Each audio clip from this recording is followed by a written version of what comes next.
Chapter 750, Jiangjing's Top Circle, taking Wen Jixia to the Su family to admire the plum blossoms. _2 Influenced by Tang Ming, he always referred to Ning Xiao as the study god, and the forums all knew this title by now. And indeed, he truly lived up to the name of study god. That's not how you calculate it. Did the original poster not consider the hard requirements? Bai Lian and Ning Xiao are certainly smart, but Gao Yuan is from the Gao family, and lately, I haven't seen Bai Lian and the others much. Looking at Gao Yuan's social media, they have been continuously preparing for this year's Jiang University Science and Research Contest, getting ready for the boss training camp. Bai Lian should be smarter than Ning Xiao, but why haven't I seen her at the preparation camp? A bit disappointing. According to incomplete statistics, the school only gave Xiangqing 2 spots for the preparation camp. She probably didn't register. People on the forum were arguing noisily, with many being fans of Bai Lian, staunchly supporting her and her group. But most remained rational, questioning whether Zhou Wenqing and his team's project could even continue into the end of the year. Bai Lian was unaware of everything on the forums.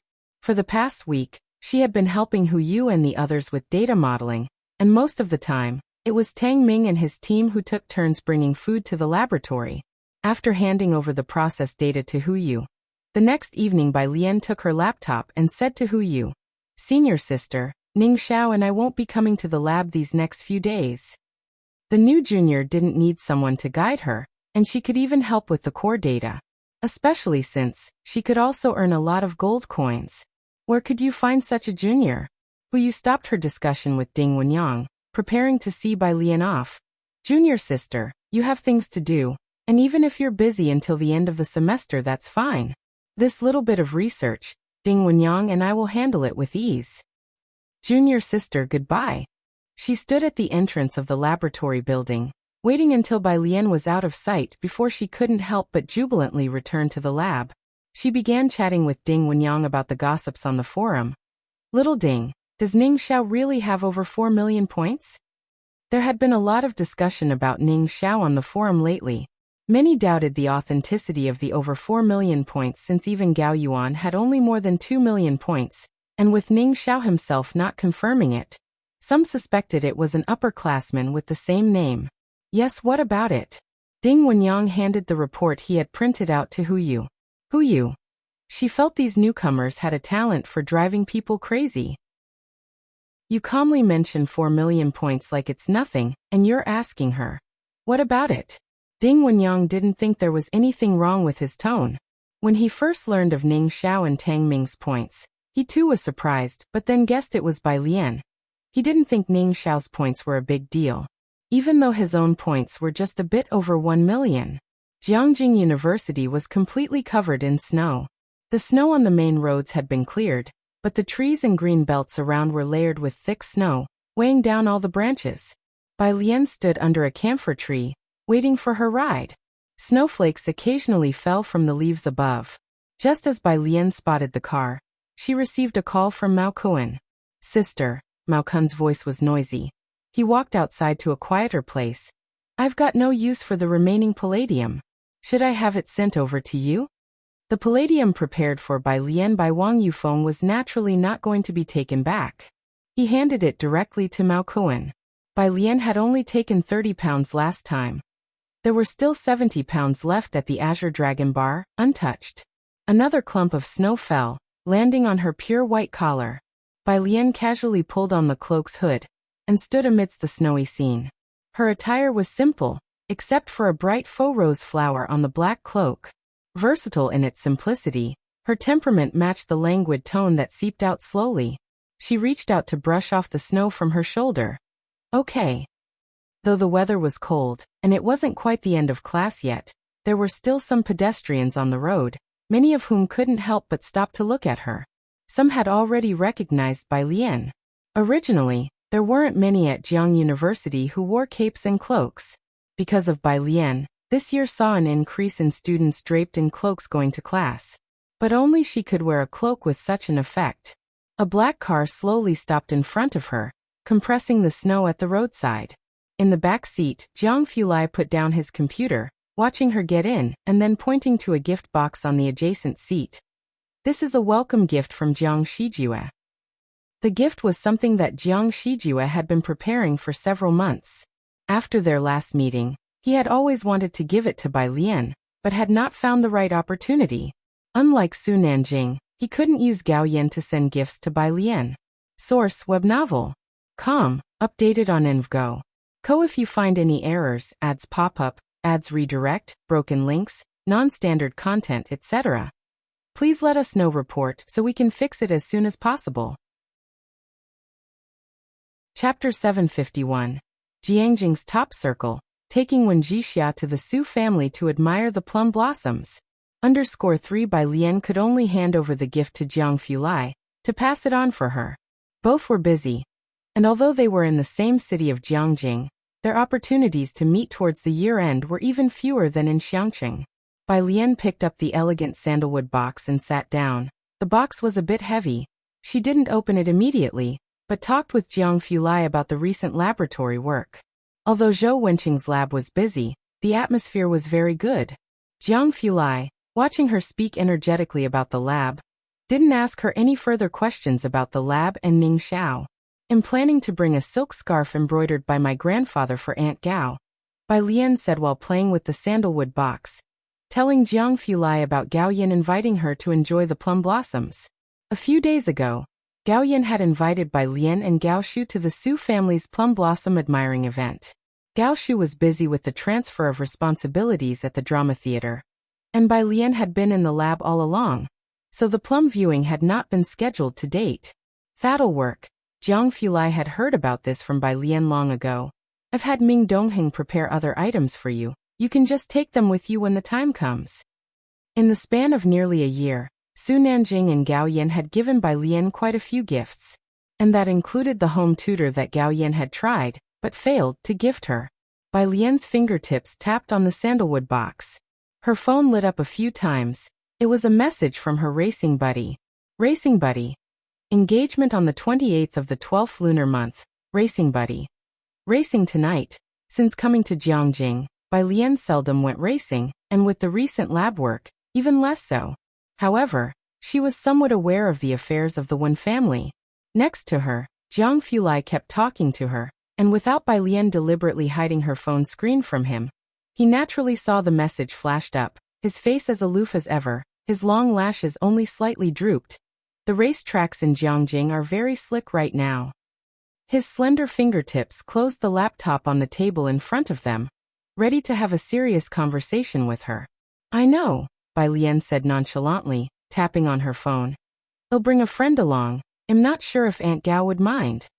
Jiang Fulai raised an eyebrow, slowly saying, "If you refrain from dangerous outdoor activities, I could move her plum garden into Shanghai apartment without a problem." Bai Lian sent a somewhat regretful message to her racing buddy. "The weather is too dangerous. Would you like to admire the plum blossoms instead?" Racing buddy. On the other side of the phone, Wen Jixia, dressed in neat attire, nearly cursed out loud upon seeing Bai Lian's message.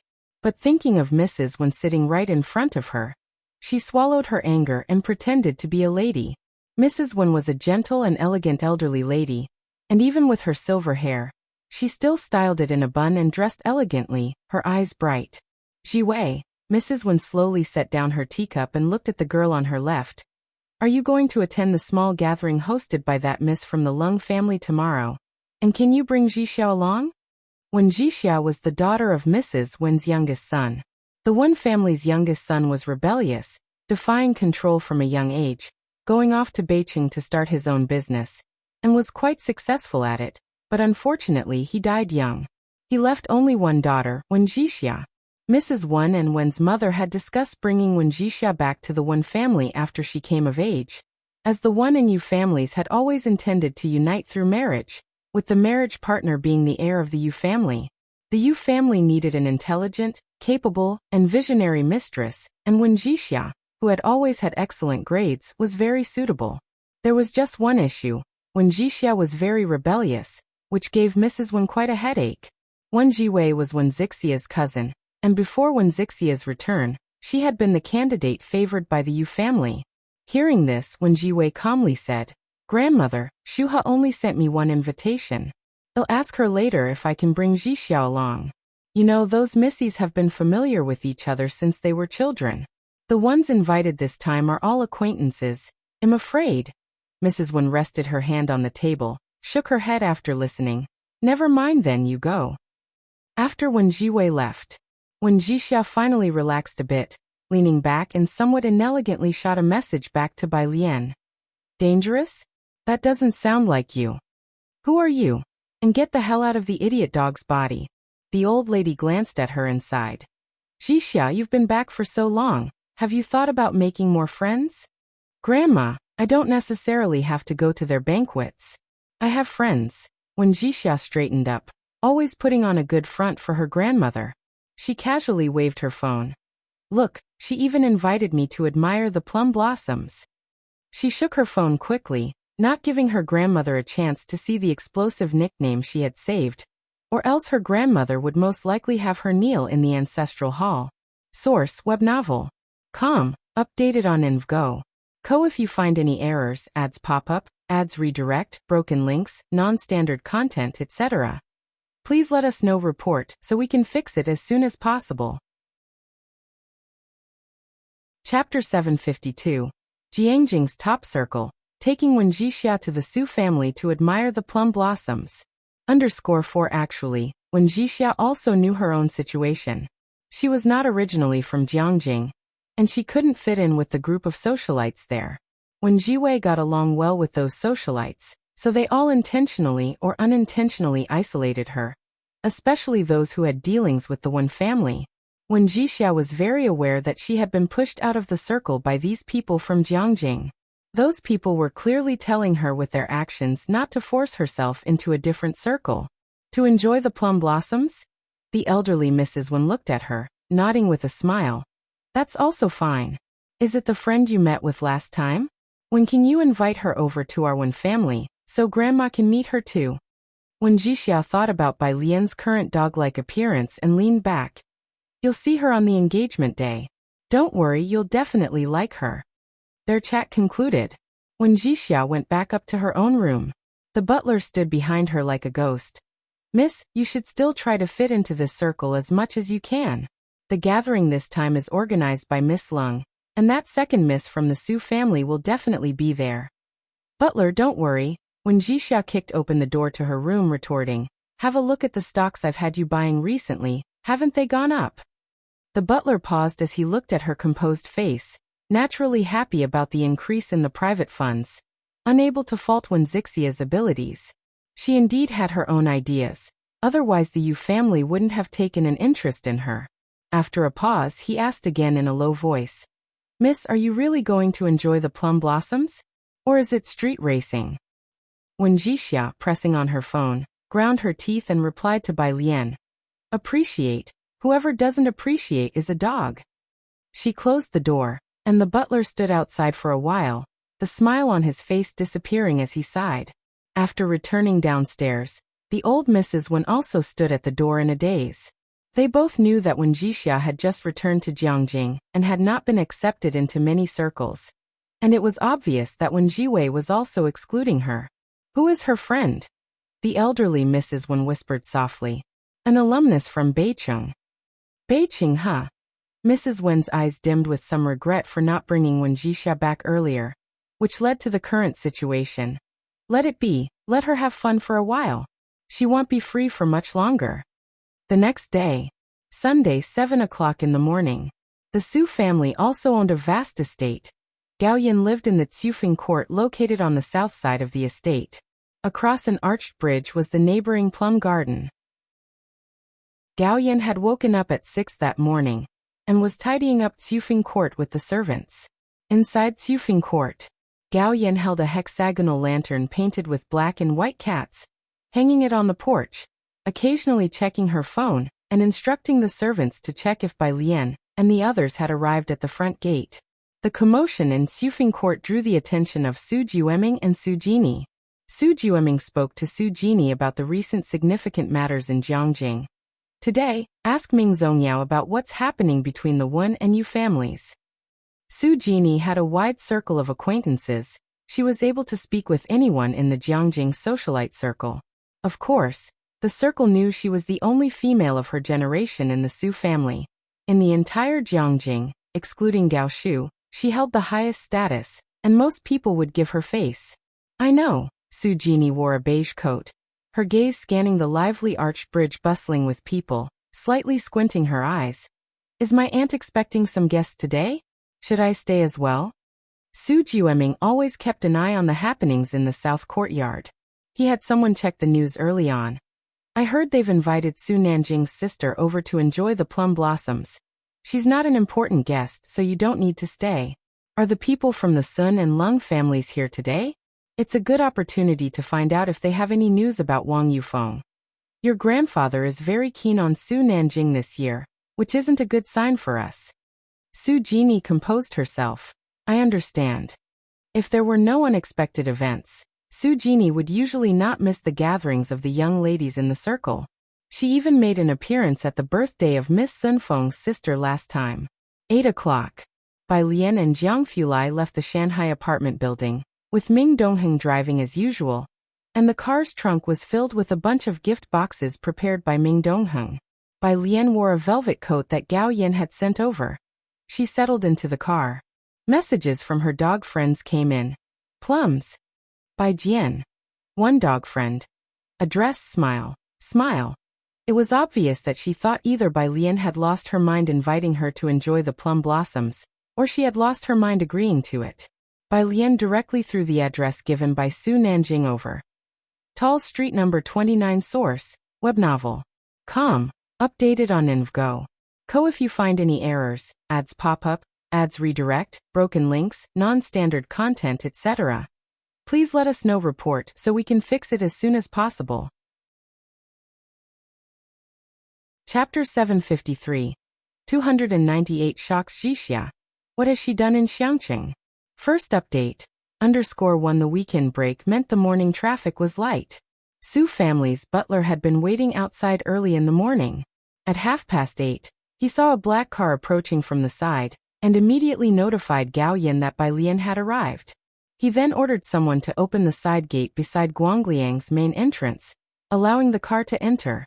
The car drove all the way to the front courtyard and stopped. Today, hearing that Bai Lian and Gao Shu would visit the Su family, both Su Nanjing and Su Jueling had not left home, and Gao Shu had not yet arrived at this point.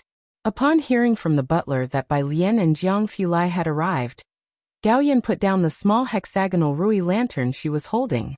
Seeing Gao Yin head outside, Su Jueling and Su Nanjing, who were sitting in the front hall, also put down their cups and stood up to walk towards the Chuehua gate. The three of them had just reached the Chuehua gate when the butler led Bai Lian and Jiang Fulai through the arch bridge to come in. Su Jueling stood in the center, instantly noticing Jiang Fulai wearing a black over-the-knee coat. His gaze shifted, and his eyes fell on the girl walking to his left. Today Bai Lian wore a lotus green coat, a shade of deep green that made her fair skin stand out. Her coat was unbuttoned, revealing a white knitted sweater and cream fleece trousers underneath. A loosely tied cream scarf around her neck had partially slipped off her shoulder, blown by the wind. With her coat on, her hair was casually tied back with a silk ribbon, and she wore a white fleece hat. Standing there, she radiated calmness and composure, exuding an elegance similar to the restraint of Chinese blue and white porcelain with deep blue patterns circling cloud-like layers above. Upon seeing Su Jueling and Gao Yin, she smiled softly and greeted them gracefully. Su Jueling had long heard about Bai Lian countless times from Gao Yin and Su Nanjing. There was no need to mention Su Nanjing, but Gao Yan's fondness for Bai Lian was almost overflowing. Unable to have more children due to health reasons, Gao Yin greatly yearned for a daughter. Su Jini was the only young miss of her generation in the Su family, and had been doted on from a young age. Even her conflicts with Su Jueming did not affect Su Jueling and Gao Yan's partiality towards her. However, after Bai Lian appeared, the frequently mentioned Jini in Gao Yan's conversations was replaced by Lian Lian. Su Jueling had long wished to meet this girl mentioned so often by Su Nanjing and Gao Yan. Now seeing her for the first time, he understood why Gao Yan liked her so much. In terms of appearance and demeanor, even Su Jini, who had been carefully raised by the Su family, seemed to fall short in comparison to the girl before him. This kind of upbringing did not seem characteristic of someone from a modest background. Uncle Su, Aunt Gao. Jiang Fulai entered alongside her. He was accustomed to sitting alongside the Su family's elder, yet he still showed utmost respect toward Su Jueling and his companion. All the proper formalities were observed. Ming Dongheng walked inside, hands carrying a gift box. Shushu hasn't arrived yet. Gao Yan stepped forward, took Bai Lian's hand, and led her towards the front hall. Aren't you expecting a classmate too? Is it Xiaohan?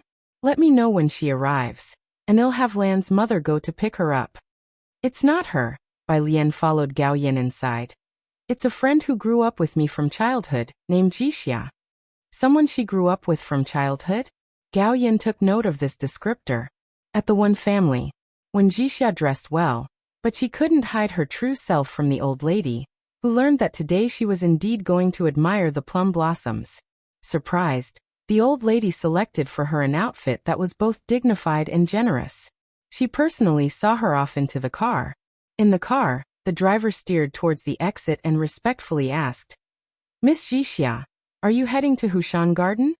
In Jiangjing's winter, if one were to mention the most famous attraction, it would be the Plum Grove in Shimen District's Hushan Garden, where vast snow plums welcome tens of millions of visitors each year.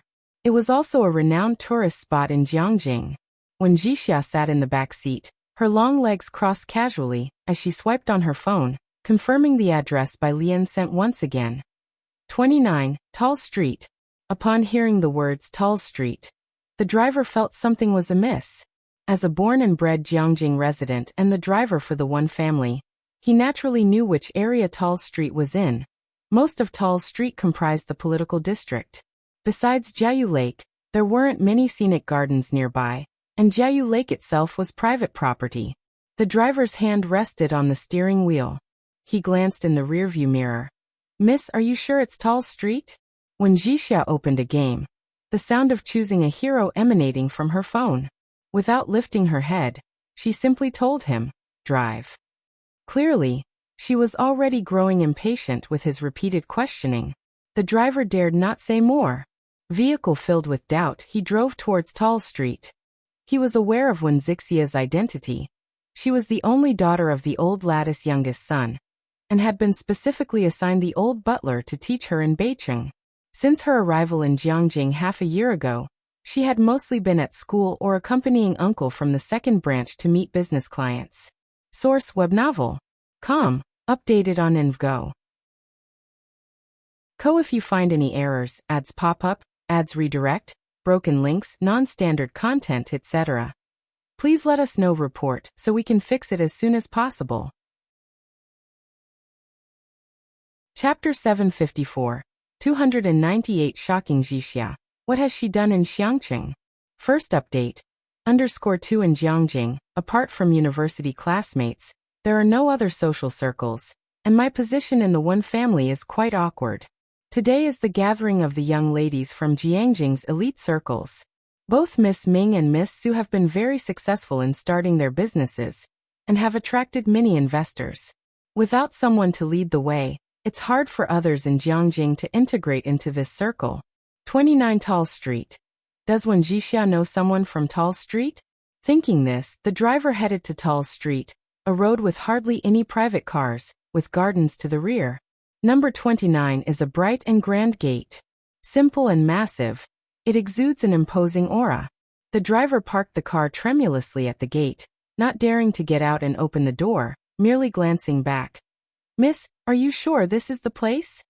When Jixia had been playing games up until now, finally taking in the destination, she glanced outside, tapped to the main page, and opened WeChat to send a message to Bai Lian. Did you send the wrong address? How did the plum viewing bring us to someone else's home? Just after when Jixia sent the message, when she arrived at the gate, a woman known as Lan's mother approached. Are you Miss Wen? I'm here to take you to Tsufeng Court. Just call me Lan's mother. Lan's mother, who took care of Gao Yan's daily needs, stood with a straight back, conducting herself in a manner not found in common people. The driver from the One family hurriedly got out of the car.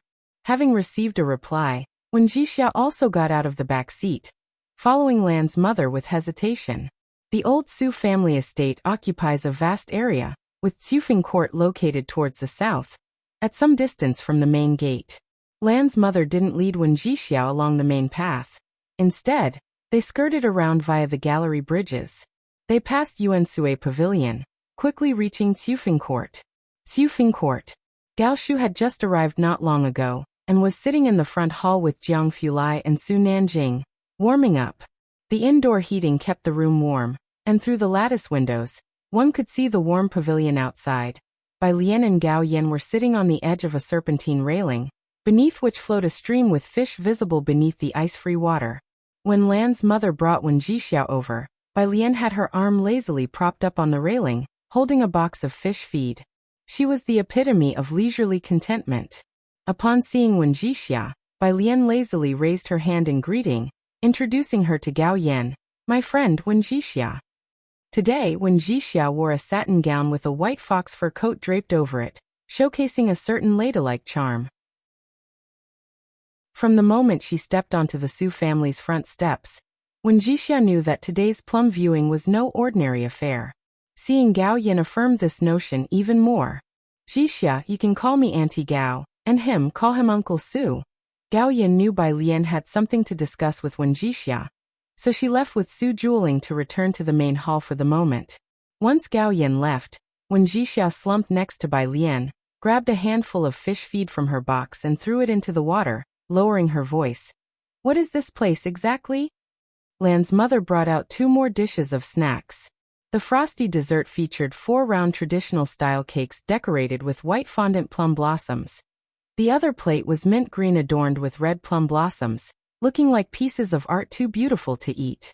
Lan's mother stood under the eaves, and Wen Jixia couldn't mimic Bai Lian's relaxed and casual demeanor, sitting very upright instead. She felt there was an almost imperceptible cold gaze sweeping over her. The Su family. Bai Lian put down the fish feed, took out a white handkerchief from her pocket to wipe her hands, stood up, and led the way to see the plum blossoms. "Come on, let's go outside to see the plum blossoms." The 2 of them headed to the plum garden outside. Next to Tsufeng Court, the plum garden was in full bloom, with gnarled and twisted branches and blood-red petals, smooth and translucent. The snow piled upon the branches further highlighted the plum blossoms' pure and exquisite beauty. Even Wen Jixia, who lacked the appreciation for plum elegance, was astounded by the beauty of the scene. Bai Lian took her to a pavilion in the middle of the garden to inquire about the Yu family. It was less than 10 minutes in the plum garden, which had no heating, when Ming Dongheng appeared silently, offering Bai Lian a cape he had brought from the car. "The young master asked me to bring this to you." Ming Dongheng's voice startled Wen Jixia. Bai Lian reached out for the cape, and Ming Dongheng withdrew as silently as he had appeared, respectfully standing to the side outside the garden gate. Wen Jixia glanced sideways to find her friend casually draping the snow-white cape over her shoulders with a bent red plum branch weighted by snow above her head. Today, the Su family had received word not to come near the plum garden, leaving Bai Lian and Wen Jixia to chat all morning. Wen Jixia roughly learned about her fiancé, Liu Yuzhang. At 11, Su Nanjing came to call them to lunch. More cold-averse than Ming Dongheng, he wore a padded coat, and though his presence was not as scholarly as Jiang Ziju's, it was striking and boisterous. He introduced himself to Wen Jixia quite politely. "Miss Wen, my name is Su Nanjing." Source: Web novel. Com, updated on InvGo. Co. If you find any errors, ads pop up, ads redirect, broken links, non-standard content, etc., please let us know. Report so we can fix it as soon as possible. Chapter 755. 298 Shocking Jixia. What has she done in Xiangqing? First update. _3 As soon as Wen Jixia heard Su Nanjing, she knew where she was. Su third young master, Su second Mississippi. These 2 were names Wen Jixia often heard within the Wen family, and she was as familiar with them as if they had been thundering in her ears. Upon reflection, the only estate that could have such an expansive land in this area, after counting them on her fingers, was the Su family that the old lady often spoke of, the illustrious and prestigious family in Jiangjing which the Wen family and the Yu family both wanted to establish ties with. Wen Jiwei was attending a gathering today that included the Sioux 2nd Mississippi. This was also one of the reasons why the old Madam Wen wanted Wen Jiwei to bring Wen Jixiao along. But how was Bai Lian connected to the Su family? From the looks of it, she and Su Nanjing seemed to be quite familiar with each other. What had her friend been doing over the past year? Su third young master, I am Wen Jixia. Despite the shock in her heart, Wen Jixia formally introduced herself. Tang Ming and Pu Xiaohan were casual to a fault, often addressing Su Nanjing as a brother, while Yang Lin was always one to interact solely with Bai Lian and not bother with anyone else, even when facing Jiang Fulai. This was the first of Bai Lian's friends to address him in such a manner. Upon hearing this, Su Nanjing knew right away that Wen Jixia was likely someone from the same circles. He chuckled. Miss Wen can just call me Su Third. I am older than you, so you may also call me third brother. If Bai Lian brought her to the Su family, and even personally accompanied her to admire the plum blossoms for an entire morning, Su Nanjing figured, not even Jiang Fulai would receive such treatment from Bai Lian. He led the way in front and, listening to Bai Lian speaks to Wen Jixia in an unhurried tone, thought his mother might be able to achieve her goal through indirect means. Bai Lian was unwilling to become her goddaughter, but perhaps someone else could take that place. The dining venue was in a side hall of Tsufing Court. Jiang Fulai was casually chatting with Su Jueling. He knew Bai Lian wanted to talk to her friend and hadn't disturbed her all morning. Now, when he saw her coming in with Su Nanjing, he reached out to pull back a chair beside him. Bai Lian approached the chair and introduced her. Wen Jixia, the one I've mentioned to you. She rarely introduced anyone formally. When Director Jian went to Xiangqing, Bai Lian merely gave a casual introduction. Jiang Fulai took a second look at Wen Jixia and stood up. His cold and distinguished nobility was apparent as he greeted Wen Jixia with composure. Hello. His voice was cool and somewhat aloof. Su Jueling and Gao Shu, who were sitting nearby with teacups, quickly stood up upon seeing Jiang Fulai rise. They greeted Wen Jixia in a friendly manner. Wen Jixia, who had never seen such a scene before, was shocked again, feeling as though her status was incredibly high at the moment. Any of the people present had the ability to set the atmosphere, but in other settings, they were ones to be catered to by others. Today, they all presented their most amiable faces. After admiring the plum blossoms, several people's WeChat contacts were added to Wen Jixia's phone, including Gao Yan, Gao Shu, and Su Nanjing. In the afternoon, Wen Jixia politely said goodbye. Bai Lian had brought gifts when she came, and when leaving, Gao Yan stuffed a bunch of things into their hands to take back with them. The one family's driver was taken to the ear room by housekeeper Lan to be entertained separately. Only once when Jixia came out did he return to the car. He too was in a daze, missing several green lights along the way. Due to the Bentley emblem of the one family, the drivers behind simply honked politely to remind him. In the rear seat, when Jixia finally came to her senses, daunted by the oppressive aura of Jiang Fulai during the meal, she hadn't dared to ask Bai Lian about the man who was clearly more than just friends with Bai Lian. Now in the car, she leaned back and took out her phone to inquire with Bai Lian. Who is that bastard sitting next to you just now? Idiot dog. He's still sitting next to me right now. When Jixia retracted a message. Who was sitting next to you just now? 20 minutes later, when Jixia received another friend request. This time the friend request was succinctly put in 3 characters. Jiang Fulai. For a moment, she didn't dare to confirm. After returning to the one family, when Jiwei had yet to return, as usual, she would come back after dinner. So early. The old Madam Wen had just woken up from her nap, and was surprised to see Wen Jixia back already. When Jixia placed the food box she brought back on the table with a complicated expression, yet seemingly in a good mood. I came back after finishing the meal. This is the pastry I brought back for you. After speaking, she went back to her upstairs room, planning to video call Bai Lian for an explanation. The old Madam Wen wasn't too concerned about the pastries, but she looked worriedly towards the upstairs. Beside her, the butler chuckled and opened the food box. Madam, take a look at what the young miss brought back. He paused, somewhat surprised. Madam, is this not the plum blossom cake from Kangyu Tower? Source, web novel. Com. Updated on InvGo. Co. If you find any errors, ads pop up, ads redirect, broken links, non-standard content, etc.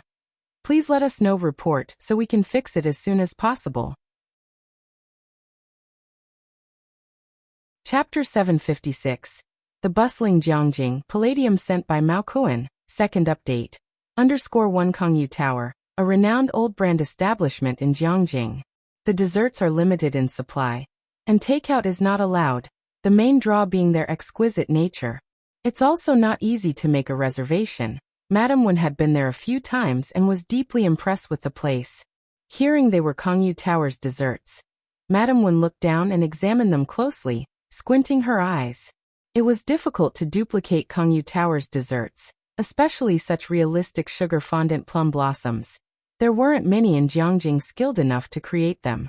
Madam Wen recognized at a glance that these were indeed Kongyu Tower's desserts, and ones only available to VIP guests at that. This, her spirits lifted. She observed the desserts brought back to the Wen family home and immediately sat up straight. Go call Xiaohen over. Xiaohen, the driver who had taken Wen Jixiao out today. The Su family. Not long after Wen Jixiao left, Bai Lian also returned. Su Nanjing followed onto the car, going to check on the apartment's renovations. Su Juling said goodbye to them with Gao Yan, waiting until everyone had left. It was then that he spoke to Gao Yan, unable to restrain his admiration. Is Miss Bai really from Xiangqing? Her manner of speaking and her poise really don't seem like it. Her family is from Beiqing City. Gao Yan walked beside him towards the gallery bridge, and hearing him laughed. She is this year's top scorer in the college entrance examination, even surpassing the one from the Liang family. Su Juling had only just heard of this. Sometimes at dinner parties he had heard a sentence or two about someone smarter than the Liang family, but like most people, he hadn't paid much attention. Intelligence was one thing, but whether or not someone could stand before them and reach the summit was a completely different matter. Now, hearing Gao Yan's words, he realized that Bai Lian was not the person he had imagined her to be. You know about Shushu being elected as dean this time? Gao Yan glanced at Su Juling. Su Juling, often busy with overseas enterprises, was aware of Gao Shu's promotion and had even asked the butler to send a congratulatory gift. The Jiu family is not easy to deal with. Indeed not easy to deal with. Gao Yan walked onto the gallery bridge, proud to say, Alien helped her a lot this time. Su Juling was even more surprised. No wonder, he kept pace with Gao Yan. I've felt that Jiangjing has been quite lively recently, with people from the Dawson family even coming over. My brother and the others have been inquiring about Wang Yufeng, and I wonder if there has been any news from the Chen family. In the car, after responding to Wen Jixia, Bai Lian reached for her computer. By her side, Jiang Fulai wasn't looking at her messages, but was talking to President Huang. I've asked, said President Huang, who normally rested on Sundays and gathered with friends, most of whom were professors in Jiangjing. He stepped aside to answer Jiang Fulai's call. The person who issued the order directly to the institute was General Gao Sun. They wouldn't dare meddle with a big shot like Scholar Ma, but putting pressure on a laboratory center in the physics department of Jiang University was a matter of a few words. Gao Sun. Jiang Fulai opened the desk to make space for Bai Lian's computer. He recalled Gao Sun in his mind. Jiang Fulai didn't care much for the Gao family, but he remembered Gao Sun very well. A cousin of Gao Yi who, due to family connections, had risen quickly at headquarters. Jiang Fulai had a degree of tolerance for the Gao family, but not much, and it was all based on the condition they did not cross a certain line. The proposal you made to the professor, to select one person by the end of the year to join his laboratory. That news couldn't possibly be hidden from the Gao family, said President Huang, unsurprised.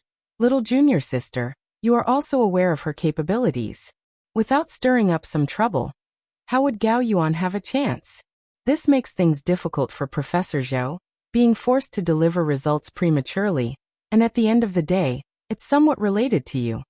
Jiang Fulai tilted his head to look at Bai Lian. Bai Lian had already turned on her computer. She and Ning Xiao hadn't gone to Zhou Wenqing's laboratory today. Who you sent her an email in the morning. It was about 4 pages of newly captured experimental data. Bai Lian was very skilled at processing this kind of data. Even Zhou Wenqing had been marveling these past few days that a student with Bai Lian's talent might not appear even once in 100 years, and his laboratory was lucky to have stumbled upon her. Jiang Fulai knew that Ning Xiao was working on new materials for purification, and the data on Bai Lian's computer seemed unrelated to plasma.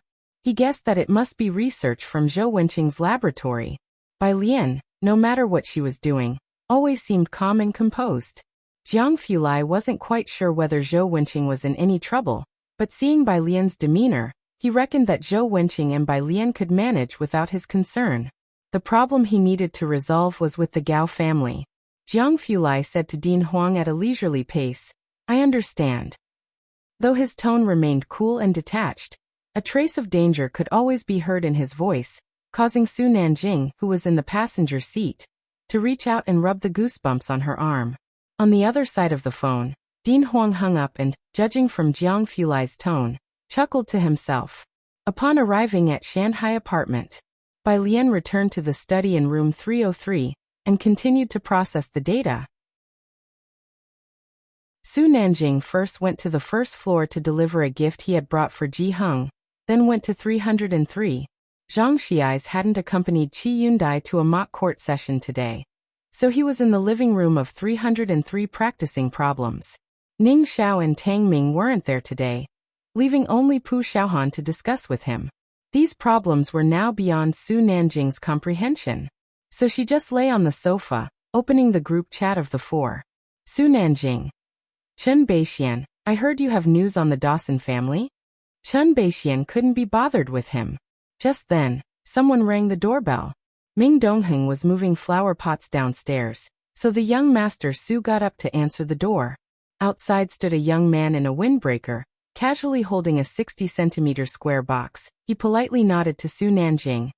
Hello, Brother Mao asked me to deliver something for Miss Bai. Su Nanjing, seeing only one box which seemed easy to carry, reached out to take it. Aliens? Hand it over to me. Hearing him call her alien, the young man swiftly handed the box over. Thank you for the trouble. Su Nanjing held the box from both ends with both hands. As soon as the young man let go, Su Nanjing staggered, almost falling, but the man helped to steady him as he regained his balance. Be careful, it's quite heavy, the young man apologized. Realizing the weight, Su Nanjing then secured his hold on the box. He placed the box in the hallway, taking a glance at the very new container, unable to discern anything, so he knocked on the study door twice, calling out to Bai Lian, Alien, someone has delivered something for you. Bai Lian was sending the data to Hu Yu and knew it was palladium sent by Mao Kuan. She responded with a nod. Zhang Xiais and Pu Xiaohan were engaged in a heated debate over a math problem, calling out for Bai Lian to mediate. When Bai Lian came out, Su Nanjing, with his arms crossed around the box, was curiously circling it, asking, Alien, what's this? It's so heavy.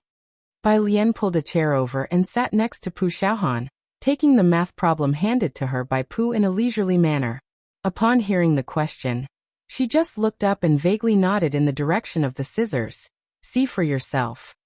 As it wasn't anything private, Su Nanjing took the scissors, bent down to cut open the seal, revealing a silver object inside. Source web novel. Com. Updated on InvGo. Co. If you find any errors, ads pop up, ads redirect, broken links, non-standard content, etc., please let us know. Report so we can fix it as soon as possible. Chapter 757. 300 newcomers on the cutting edge. _1 The remaining palladium weighs about 70 jin. Each piece is the same size, with a silver-white metallic surface, and each has the periodic table form etched onto it. At this moment he saw the letters Pa. He didn't realize which element it was, only looking at the numbers 46, 106, 42, and guessing it to be a metal from the periodic table. They were laid out very neatly. Su Nanjing reached out and took a piece in his hand, playing with it as he read the word etched below. Palladium, guardian deity? The mirror-like reflection made Pu Xiaohan turn her head and squint, recognizing the two letters. This is palladium. Palladium? Su Nanjing and Ming Dongheng had special training in high school. From the first to the third year, After muddling through, he finally broke free from those studies and dove headfirst into the financial industry in college with Jiang Shijue, keeping away from physics and chemistry. He had long left behind satellite angular velocity periods and these chemical elements in his memory. Under the Su family, multiple industries were covered, the most important being heavy industry involvement with Zhongxing Group, which included several state-level labs. And Su Nanjing had been negotiating material resources with exporters from various countries over the last 2 years.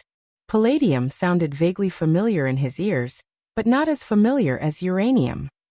What did Bai Lian want so much metal for? Su Nanjing closed the lid, somewhat puzzled.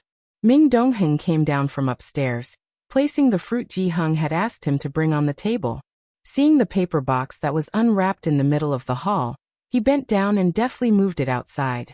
Xiaoming, it's a bit heave. Su Nanjing stood in front of the box, and as he saw Ming Dongheng moving it, he barely got out the letter for heavy. Ming Dongheng then bent down and picked up the paper box as if it were a feather in his hands. He seemed even more effortless than the young man at the front door earlier. Su Nanjing.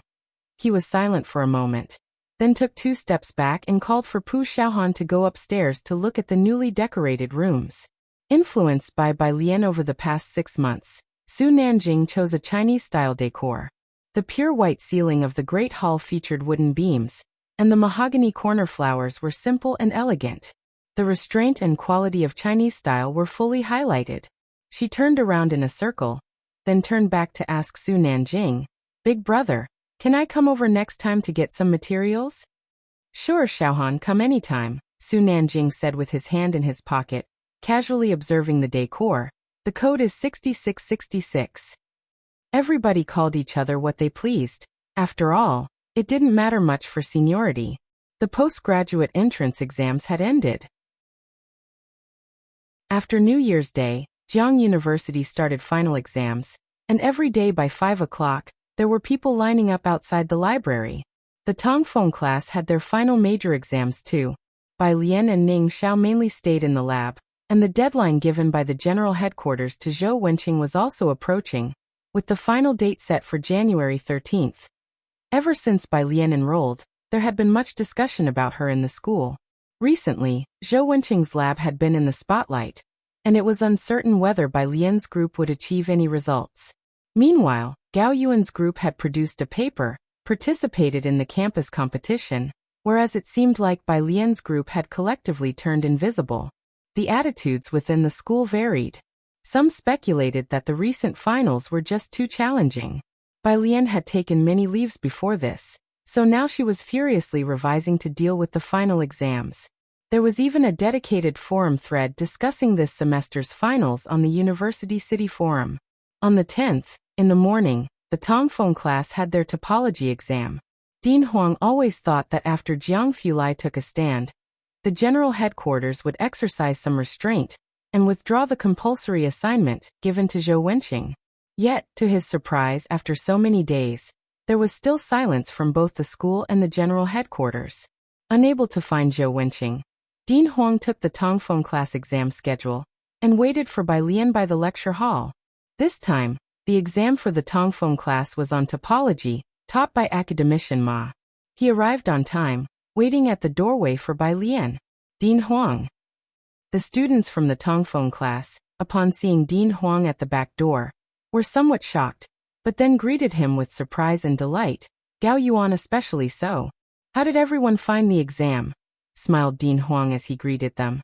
"It was so hard, Dean, we didn't even finish," Tang Ming and Ning Xiao, trailing at the end, said with gloomy faces. The others nodded in agreement. It was normal not to finish an exam personally set by academician Ma. Dean Huang wasn't surprised. The problems his own teacher used to leave him daily were very challenging, and sometimes he would stay up until dawn without being able to solve them. However, he waited for half the day, and even after Tang Ming and the others had left, Bai Lian still hadn't come out. When the teacher who collected the papers had them all organized and sealed in a bag, he came outside only to find Dean Huang standing beside the back door, a bit dazed. Source: web novel. Com. Updated on InvGo. Co. If you find any errors, ads pop up, ads redirect, broken links, non-standard content, etc., Please let us know report so we can fix it as soon as possible. Chapter 758. 300 Newcomers Edge. _2 Dean Huang? What are you doing here? The invigilator was somewhat surprised. I came to see the students from the Tongfeng class. Dean Huang had his hands clasped behind his back as he scanned the lecture hall, which was empty. Where is Bai Lian?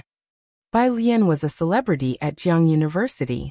Even teachers from the English department knew that this year's freshman class had produced a Bai Lian, and occasionally they heard the name Ning Xiao as well.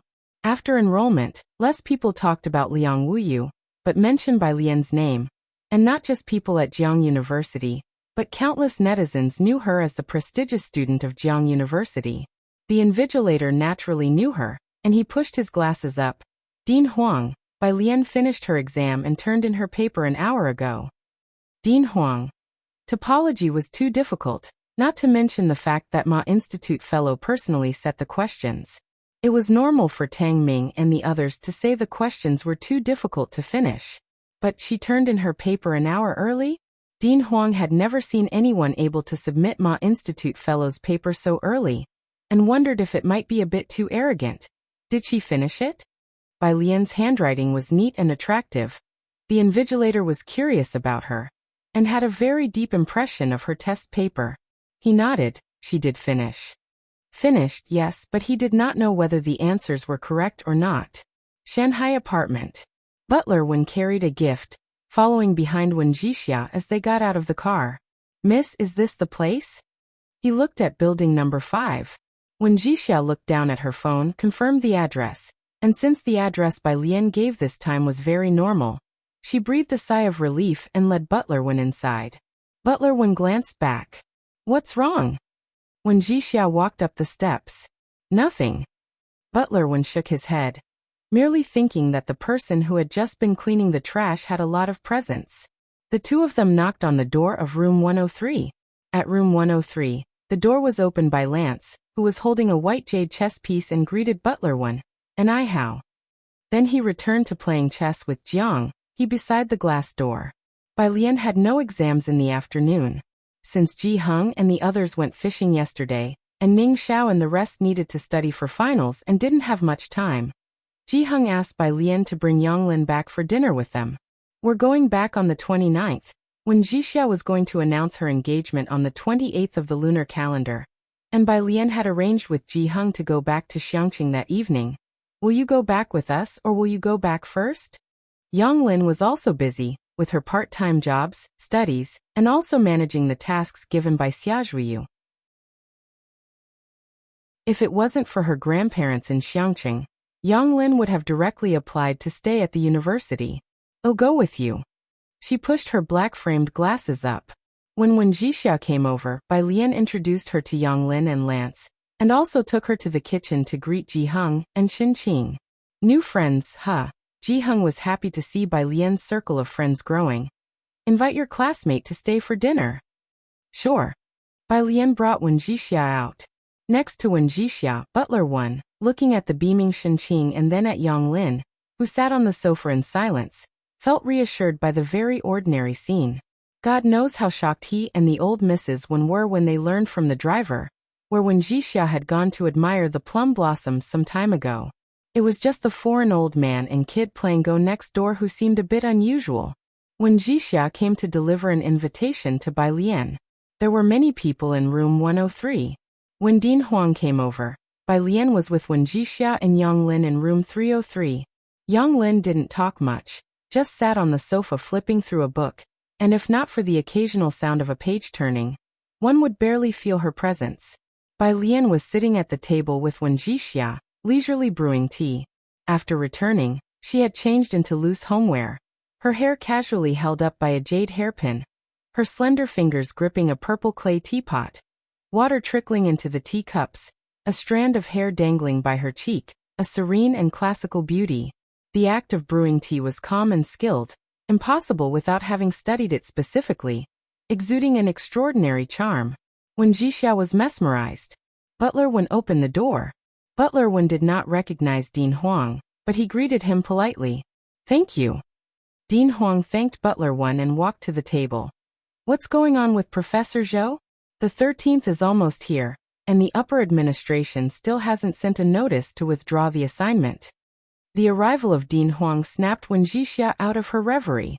She didn't know Dean Huang, so she didn't interrupt their conversation. Butler Wen stood quietly behind Wen Jixia.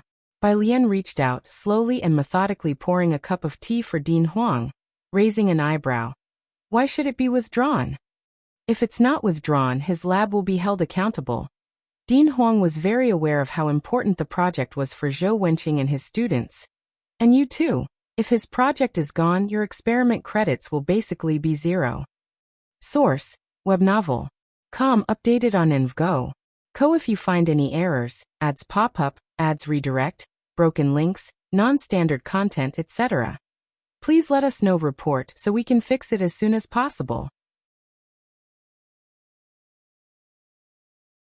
Chapter 759. 300 Newcomers on the Edge.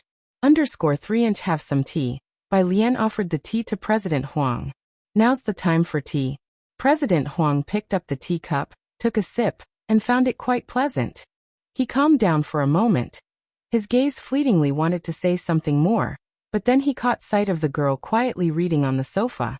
Yang Lin's personal style was quite distinct. She wore black-framed glasses year-round, had bangs that were very long and shoulder-length hair. Just sitting there, she didn't have a strong presence.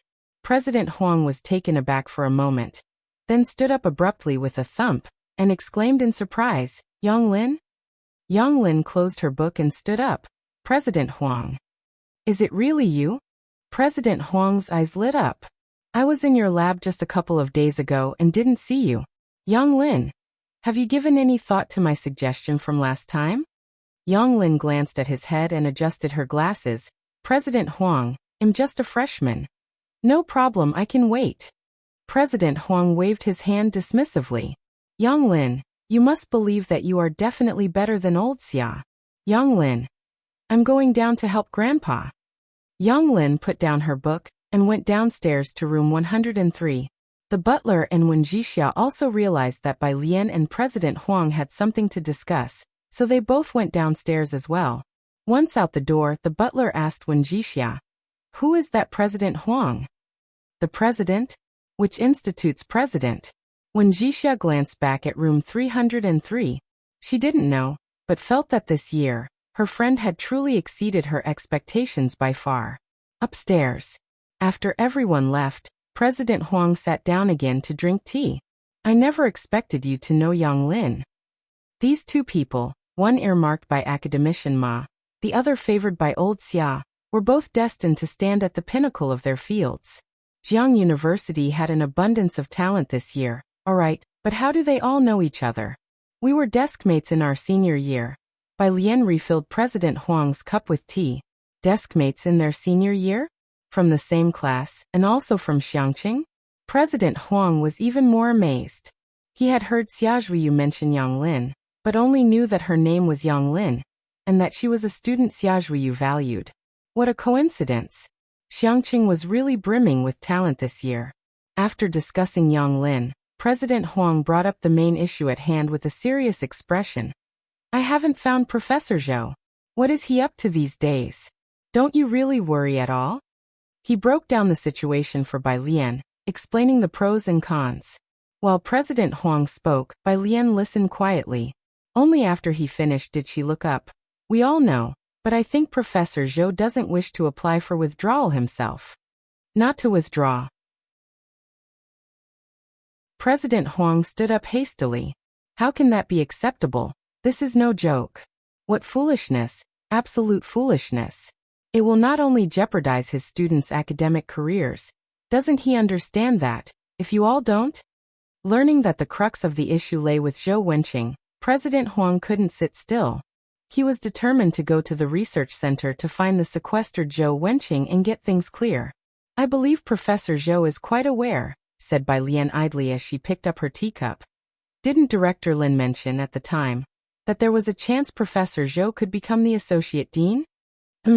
President Huang suddenly lowered his head to look at her. With a smile, Bai Lian's slender fingers curved to lightly lift the teacup she was holding.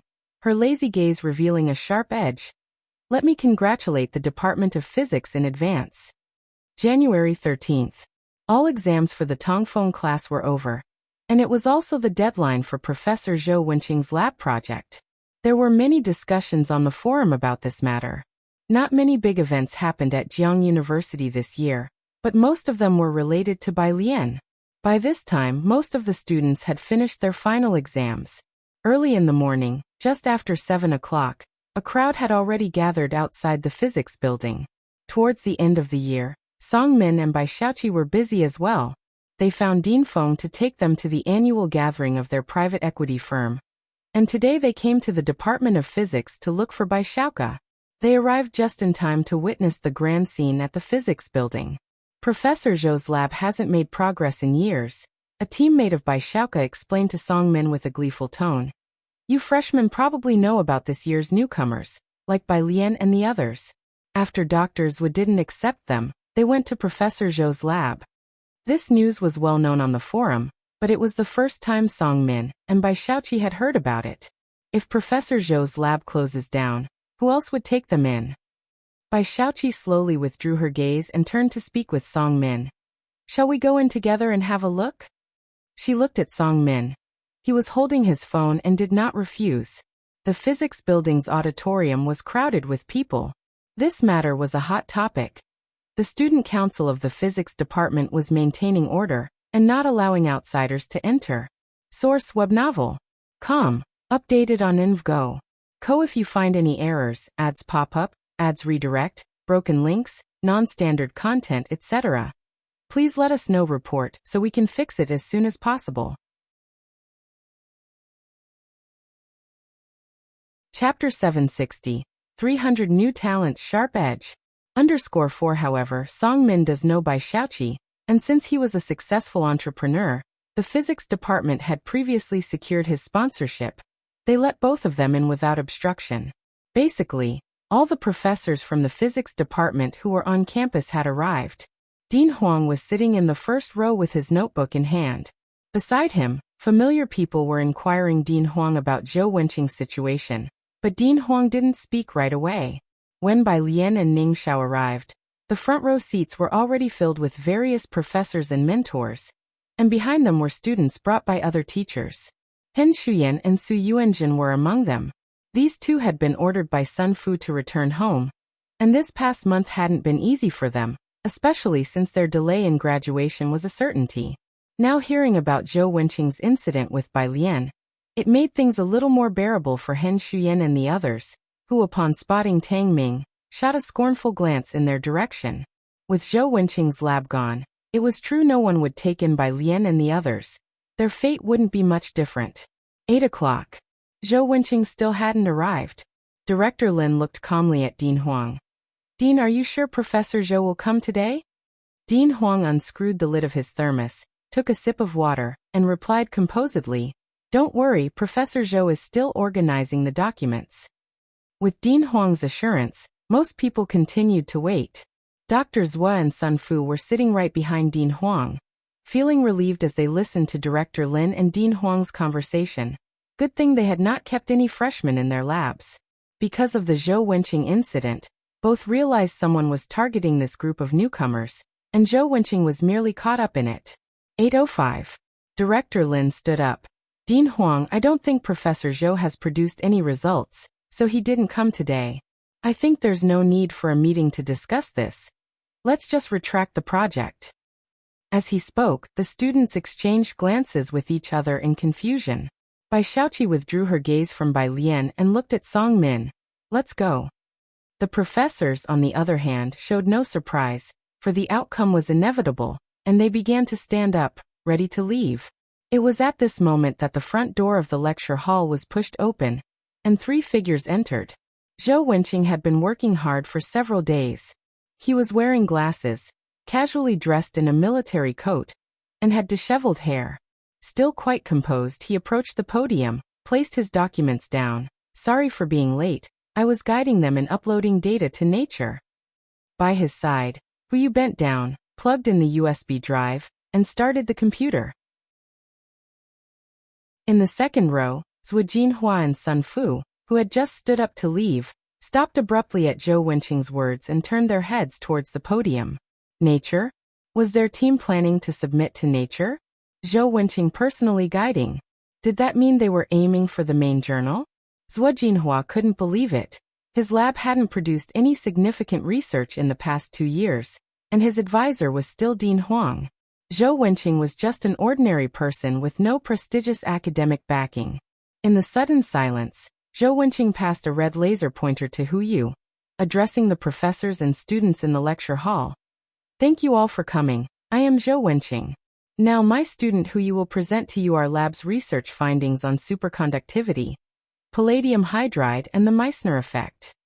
Hu Yu clicked the laser pointer to open the PowerPoint, revealing the first page filled with complex English text, along with a long list of author names. Xian Liu, Yuhu Lianbai, Xiao Ning, Wuyu Liang, a clearly standard academic paper format, with the first author in the first row followed by the second author. Clearly in this Nature paper, these newcomers had played a significant role. Everyone present was aware of the significance of Nature. Inside the lecture hall, there was a burst of astonishment. Source web novel. Com, updated on InvGo. Co if you find any errors, ads pop up, ads redirect, broken links, non-standard content, etc. Please let us know report so we can fix it as soon as possible. Chapter 761. Jiang Ge leads the team with a crushing score of 1. Jiang University's graduate and doctoral training programs require published papers as a prerequisite for graduation. These are not only important academic achievements for the students, representing their personal abilities, but also mediums for international academic exchanges, enhancing their academic competitiveness. The project led by Zhou Wenqing wasn't too difficult, but it had a long cycle, and the materials were very difficult to acquire. After April, the experiment had made almost no progress. On stage, Hu Yu broke from her usual leisurely demeanor, introducing their research to all the teachers and students present with great composure.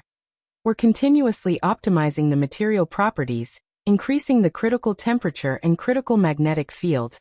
Dean Huang sat in the front row, grasping his hands tightly. Finally he relaxed and his tense body eased upon seeing the research results from Zhou Wenqing's lab. Next to him, however, Dean Lin was extremely puzzled. As the head of the department, he knew better than anyone that Zhou Wenqing's lab was out of experimental materials. He stared intently at the content on the slides, and although everyone present had different research interests, they could understand what Hu Yu was talking about. Nobody left during the 1.5-hour presentation. Zhou Wenqing didn't sit down but stood to one side with his hands behind his back, watching Hu Yu present on the stage, occasionally turning his head to look back at Bai Lian and the other new students. Thank you, teachers and classmates, Hu Yu said after finishing the presentation. The lecture hall quieted for a moment, then the next second, it erupted into warm applause. Before today, the university town's forums had been buzzing with anticipation for this event. Before Hu Yu and Zhou Wenqing's arrival, nobody could have imagined their lab would indeed achieve interim results ahead of schedule. This was also a breakthrough research for Jiang University's superconductivity project. Dean Huang, looking at Zhou Wenqing and Hu Yu's group, grabbed his coat and spoke with a calm and steady presence. Professor Zhou, I will request to the president that you accompany me to the summit in Ji City. At Ji City's academic summit, Jiang University's leading participants each year were the deans of various colleges, who would bring outstanding students along. Dean Huang's statement at this moment represented his stance. The position of vice dean of the physics department had been vacant for half a year, and this year they were ready to promote someone to step up. The presidents and deans of Jiang University don't come out of nowhere. Most are graduates of the university itself. Zhou Wenqing met this criterion, and with Dean Huang's statement, it was virtually decided. Next to him, several professors who got along well with Zhou Wenqing congratulated him.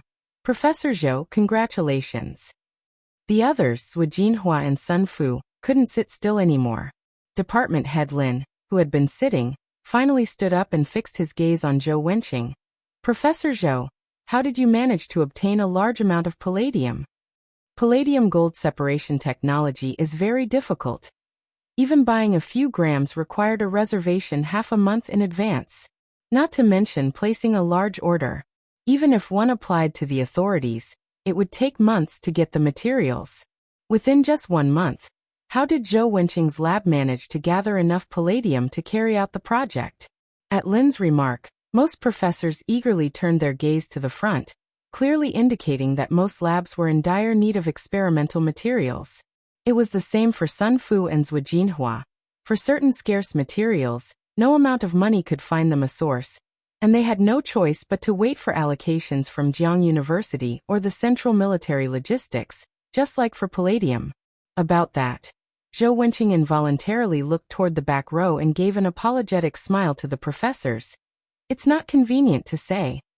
Zhou Wenqing was on the brink of promotion and had completed such a significant project ahead of schedule, but despite the lack of sleep over the past few days, instead of resting, he invited the students out for a meal. A stream of people filed out. Zhuo Jinhua and Sun Fu, however, seemed somewhat distracted. Dr. Zhuo, are you all right? Dr. Zhuo's team member waited outside the door. Noticing that Zhuo Jinhua seemed preoccupied, the students nearby continued their enthusiastic discussion of Zhou Wenqing's research. I can't believe they actually did it, Nature, huh? Bai Lian and the other newcomers must be the first ones to be second authors on a Nature paper. They're so lucky. Dr. Zhuo and Sun Fu both lowered their eyes. While these students were marveling at how lucky Bai Lian and the others were, both knew that Zhou Wenqing's, not convenient to say, and his look toward the back row were unmistakable indications. The matter involved those newcomers. It was not too hard to guess. Due to material shortages, Zhou Wenqing's lab had made little progress in recent years, but strangely enough, progress had surged ever since the new students were assigned to their lab. Source: Web novel. Com. Updated on ENVGo. Co. If you find any errors, ads pop up, ads redirect, broken links, non-standard content, etc., please let us know. Report so we can fix it as soon as possible. Chapter 762. Jiang Ge leads the team with a crushing score of 2-inch by Xiaoke. Dr. Zhuo placed a pen in his notebook. Returning to his senses and inquired of Bai Xiaoke. You said that those new students all come from Xiangqing? Yes, that Bai Lian is my younger half-sister from the same father. Dr. Zhuo didn't say anything further. He knew that Bai Shuke's information was incorrect. This year's freshmen only Bai Lian and Ning Xiao were well known, even overshadowing Liang Wei's prominence. Last month, before President Huang had asked him, Dr. Zhuo had already received news about Bai Lian and her group from Bai Xiaoke. They were from Xiangqing with no significant background, so he initially rejected Bai Lian and the group of new students so decisively. The students nearby were still discussing whether Zhou Wenqing was about to be promoted, going from a professor to a vice dean, and to the vice dean of Jiang University's School of Physics. At that, would grant him several times more power than he currently had. He would be an entity that Sun Fu and Zhuo Jinhua would have difficulty reaching within 10 years. Sun Fu and Bai Lian's group still had some conflicts, but that was manageable. Zhuo Jinhua, however, was feeling extremely uneasy. Reflecting on it now, when President Huang assigned the new students to him, it must have been because he knew some insider information and had Zhuo's best interests in mind. Yet he failed to seize the opportunity. The people around them were all discussing the superconductivity Meissner effect or Zhou Wenqing and the new students. Zhuo Jinhua, however, couldn't continue listening and quickly left with his notebook in hand. Brother. After Zhuo Jinhua had left, Bai Xiaoqi and Songmin dared to approach. Bai Shuke's eyes narrowed slightly as he led them towards the exit. Do you still need funding? I still have some here. For the current Bai family, Bai Xiaoke was the hope for elevating their status, and he had always been very generous to Bai Xiaoke. The money was sent efficiently. No need. Bai Xiaoqi shook her head. Brother, we too do not need the family's investment. Both were equally proud, desperately trying to prove themselves, especially under the circumstances of Bai Lian's exceptional performance. All right, Bai Xiaoke patted Songmin's shoulder. If you really can't make ends meet, come and find me. Zhou Wenqing's laboratory completed their project ahead of schedule, something most people on the forum didn't anticipate. Besides Sun Fu and Zhuo Jinhua, there was another group that was restless. In the neighboring study room, Wang Shi sat at the very edge, looking at posts on the forum. A second author in Nature, their regular grades should be higher than ours, right? Although they participated in numerous projects and competitions under Gao Jiechen's laboratory, they had not yet reached the standard of Nature. Hearing his words, the group exchanged looks in silence, not saying a word. Gao Yuan slowly closed his laptop and stuffed it into his bag. Hey, not necessarily. We participated in 2 competitions and won 2 scientific research gold awards from Jiang University. They only have that second author paper. One of the young men in Gao Yuan's group clapped Wang Shi on the shoulder. And there's the final exam and regular grades.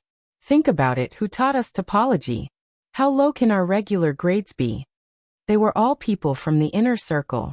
They were also targets of the Gao family's efforts to win over, with Gao Jiechen personally solving challenging topology problems every week and sending the solutions to Gao Yuan, who then forwarded them to the group. Hearing this remark, Wang Shi let out a deep sigh of relief. They were now in Gao Jiechen's laboratory. The topology problems assigned by academician Ma were directly supervised by Gao Jiechen, leaving them with no need for anxiety. The main issue was that Bai Lian and her fellow students didn't seem like ordinary students. The pressure was too great, and since Wang Shi had been part of their group before, his emotions were often influenced by them. Jiang University started its winter vacation, and most undergraduates were tidying up to go home, leaving mainly graduate students and PhD candidates on campus. Zhou Wenqing also stayed to prepare for his promotion. He generously gave Hu Yu and the new students a half-month holiday. With Tang Ming and Ding Wenyang's schedules free, Ning Xiao was fully focused on plasma separation research.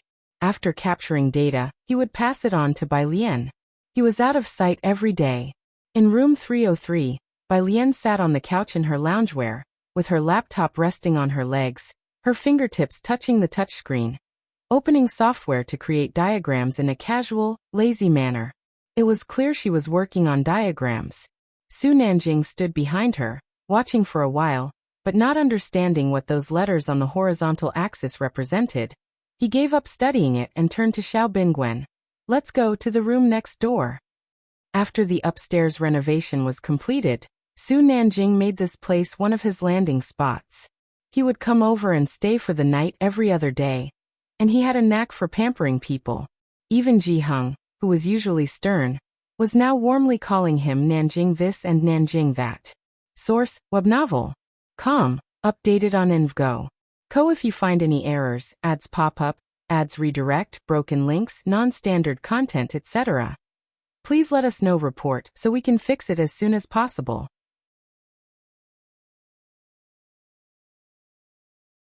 Chapter 763. Jiang Gu leads the team with a crushing score of 3. Xiao Bingwen withdrew his gaze from Zhang Xiai's and Tang Ming, lowering his voice. There's quite a bit of pressure here. Not to mention Bai Lian, just the topic of how fast some small objects slid to a distance L that Tang Ming and Zhang Xiai's were discussing. Xiao Bingwen had long since forgotten. Su Nanjing smiled, and then stuffed his hands into his pockets, following Xiao Bingwen outside. Xiao Bingwen reached out to open the door to room 303, but as soon as he opened it, he saw Yang Lin outside about to press the doorbell. Yang Lin had just come from school and was still wearing that black long-down coat, with the coat's hood fastened on her head. Yang Lin had a distinct style. Ever since Xiao Bingwen found out that Bai Lian and her group of friends had all been admitted to Jiang University, he had taken a keen interest in them and naturally recognized her as one of the girls. The one from Xiangqing Hospital before. Hi, young student. Xiao Bingwen was now very polite to the students from Bai Lian's group, as they might be asked to hold honorary positions at their Xiao family's company in another 10 or 8 years. Seeing Xiao Bingwen and Su Nanjing, Yang Lin, her deep eyes hidden behind glasses, gave a slight nod of acknowledgement. It sufficed as a greeting. She stepped aside and entered directly. As usual, cold and silent. Su Nanjing raised an eyebrow. Once outside and the door closed behind him, Xiao Bingwen trailed 2 steps behind Su Nanjing. Now whenever I see Miss Bei's classmates, I always feel like each of them is extraordinary. That young man with shouting just now, I always feel like he has seen blood. That was Zhang Xiai's, whom Xiao Bingwen had rarely encountered. Probably close enough. He really has done time, said Su Nanjing, knocking on the next door, glancing at Xiao Bingwen. Qi Lu even sentenced him for a year. The door was opened by Ming Dongheng. Young Master and Chief Chun are in the study. Chief Chun is also here? Xiao Bingwen's eyes lit up as he spoke to Su Nanjing. The Chun family seems to have split into 2 new laboratories. If we had that kind of influence, we wouldn't need to ask professors to lend their names everywhere. After his promotion 6 months ago, Chief Chen's influence in Jiangjing had grown significantly, and even several senior figures had to give him respect.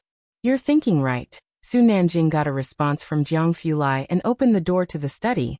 Why don't you ask Brother Jiang or Academician Ma to lend you a name? Xiao Bingwen was about to say more, but as the study door opened, he shut his mouth. He followed Su Nanjing into the room respectfully and stood aside. The piano room and bedroom took up most of the space. The study in room 302 wasn't large. Jiang Fulai was listening to Chief Chun speak. Closing his laptop, he took off his glasses with a calm expression, methodically wiping away the dust on the lenses with his fingertips. Chen Beixian is negotiating with Wang Yufeng's confidant. Chief Chun closed the file, passing it to Jiang Fulai's desk. Tried to make the deal for weapon-grade enriched uranium. This year, Zhongxing's investment in uranium mines was impacted by certain countries, and the extraction volume was less than ideal. Domestic uranium mines were too scarce. Even though there were investments in foreign uranium mines, being abroad, there were far too many influencing factors. Many reactors were being used quite frugally. It was very important for them that Chen Beixian could secure this deal. Jiang Fulai tossed the clean glasses aside, picked up the file and flipped through it. Have them prepare for it. We have a new purification project next year. What project? Su Nanjing and the others knew Jiang Fulai always had insider information at his fingertips. Research into a plasma seawater purification project. Jiang Fulai tapped his fingertips on the last page. Should there be a breakthrough, it would be good news for them. Food would no longer be something others could hold over them. The phone rang. It was a call from Academician Ma. For this year's Boss Summer Camp, the slots will be announced in a few days. Should you lead the team, or should I? The Boss Summer Camp was abroad. It was another excellent opportunity for international exchange, but for people like Academician Ma, it also included elements of risk.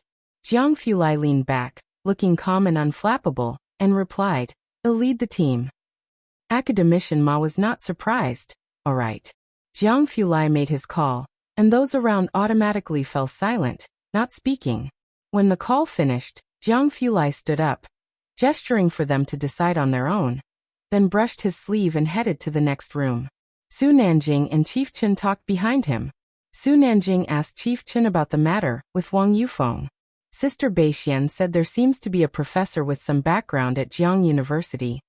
Chief Chun shared some insider information with Su Nanjing. But Jiang University is out of our jurisdiction. I only heard that this professor has some resources. It is said half of Jiangjing's management layer comes from Jiang University. Source web novel. Com, updated on InvGo. If you find any errors, ads pop up, ads redirect, broken links, non-standard content, etc. Please let us know report so we can fix it as soon as possible. Chapter 764. Jiang Ge leads the team with a crushing score of 4 included Jiang Fulai. So most people at Jiang University really dare not intervene. The president of Jiang University and others have absolute power in Jiangjing. January 19th. Lunar December 18th. Most undergraduates at Jiang University had gone home. The Tongfeng class hadn't officially gone on holiday, and they were gathering in class today. Zhou Wenqing sent a message in the group saying they would gather as usual at 8 o'clock, but today just before 7, the lecture hall was already packed with people.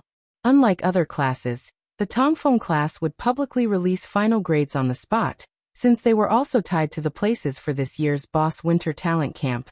And to avoid any doubts, all were announced on the spot. Gao Yuan and Wang Zai's group arrived very early. By the time Bai Lian and her group got there, Gao Yuan and Wang Zai's group were already present. Both groups were the stars of the Tongfeng class this year. And as soon as the doors opened, the eyes of everyone in the Tongfeng class shifted their way. Bai Lian sat down casually next to them. Today she didn't bring her computer or her thesis, just a few papers, which she looked at after sitting down, occasionally changing a word or two. Today the rankings and spots for the term were to be announced, and most people, including Gao Yuan, were too excited to stay calm. They glanced at the door from time to time, waiting for Zhou Wenqing to come, with some people quietly complaining that the final exam questions were too hard. Among Gao Yuan's group, Wang Shi was especially nervous. With the classrooms heating on, he had taken off his coat and was just wearing a shirt, with a thin layer of sweat in his palms. He occasionally looked over at Ding Wenyang and his group. After all, he had left Ding Wenyang's group for the sake of a spot at the winter talent camp. This was extremely important for everyone in the Tongfeng class. Damn, I just heard that Gao Yuan's group gets tutored by Dr. Gao on the questions issued by academician Ma every week. How can we even compare with them?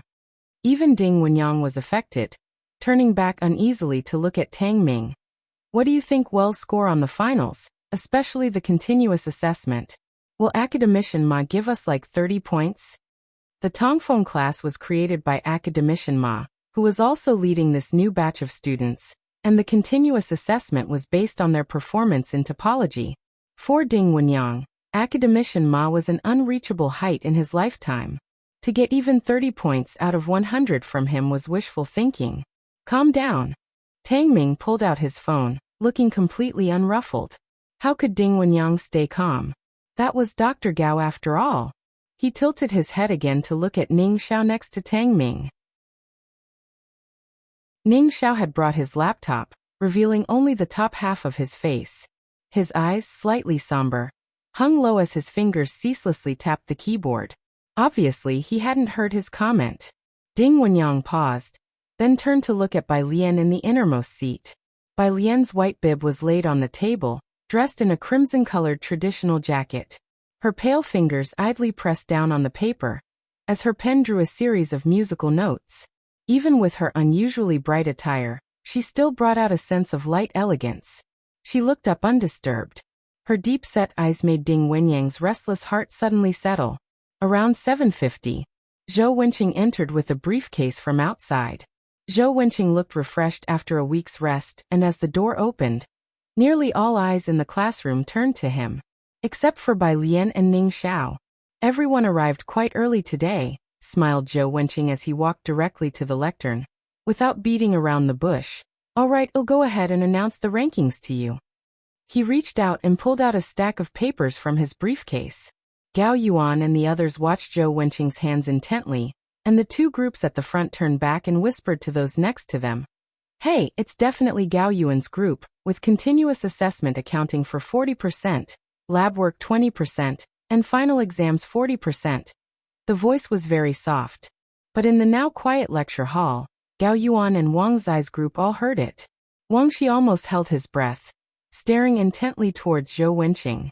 Gao Yuan appeared very calm, assured of his victory. Zhou Wenqing started handing out their assessment notices according to the rankings. Bai Lian 96 points, Ning Xiao 87, Tang Ming 84, Liang Wuyu 83, Su Jiyue, Gao Yuan 78. Tang Ming went up alone and collected all of their scores. Several names were called out before it finally came to Gao Yuan and Wang Zai's turn. Obviously, Bai Lian's group, especially Bai Lian herself, scored far higher than Gao Yuan. Bai Lian 96 points? Her continuous assessment must be at least 90, right? Academician Ma gave her such high points? The people in the lecture hall looked at each other in disbelief, some looking at their own score of 20 for continuous assessment, not daring to speak out.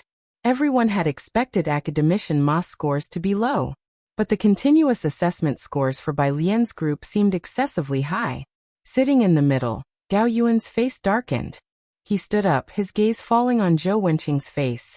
In the silence, he spoke up. Mr. Zhou, I know Bai Lian and the others are your students, but isn't it biased to openly protect them like this?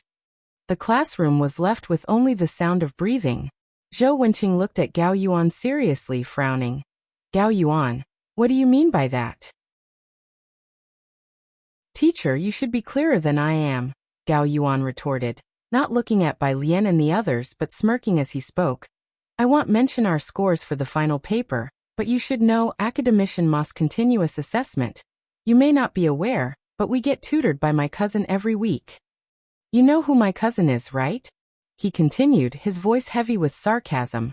Even with his tutoring, our group's continuous assessment is only at 60. I would like to know, how did Bai Lian's group manage to get over 90? Give Bai Lian Ning Xiao, and the others a monthly ticket on the first day of the month. Source: Web Novel. Com. Updated on InvGo. Co. If you find any errors, ads pop up, ads redirect, broken links, non-standard content, etc. Please let us know. Report so we can fix it as soon as possible.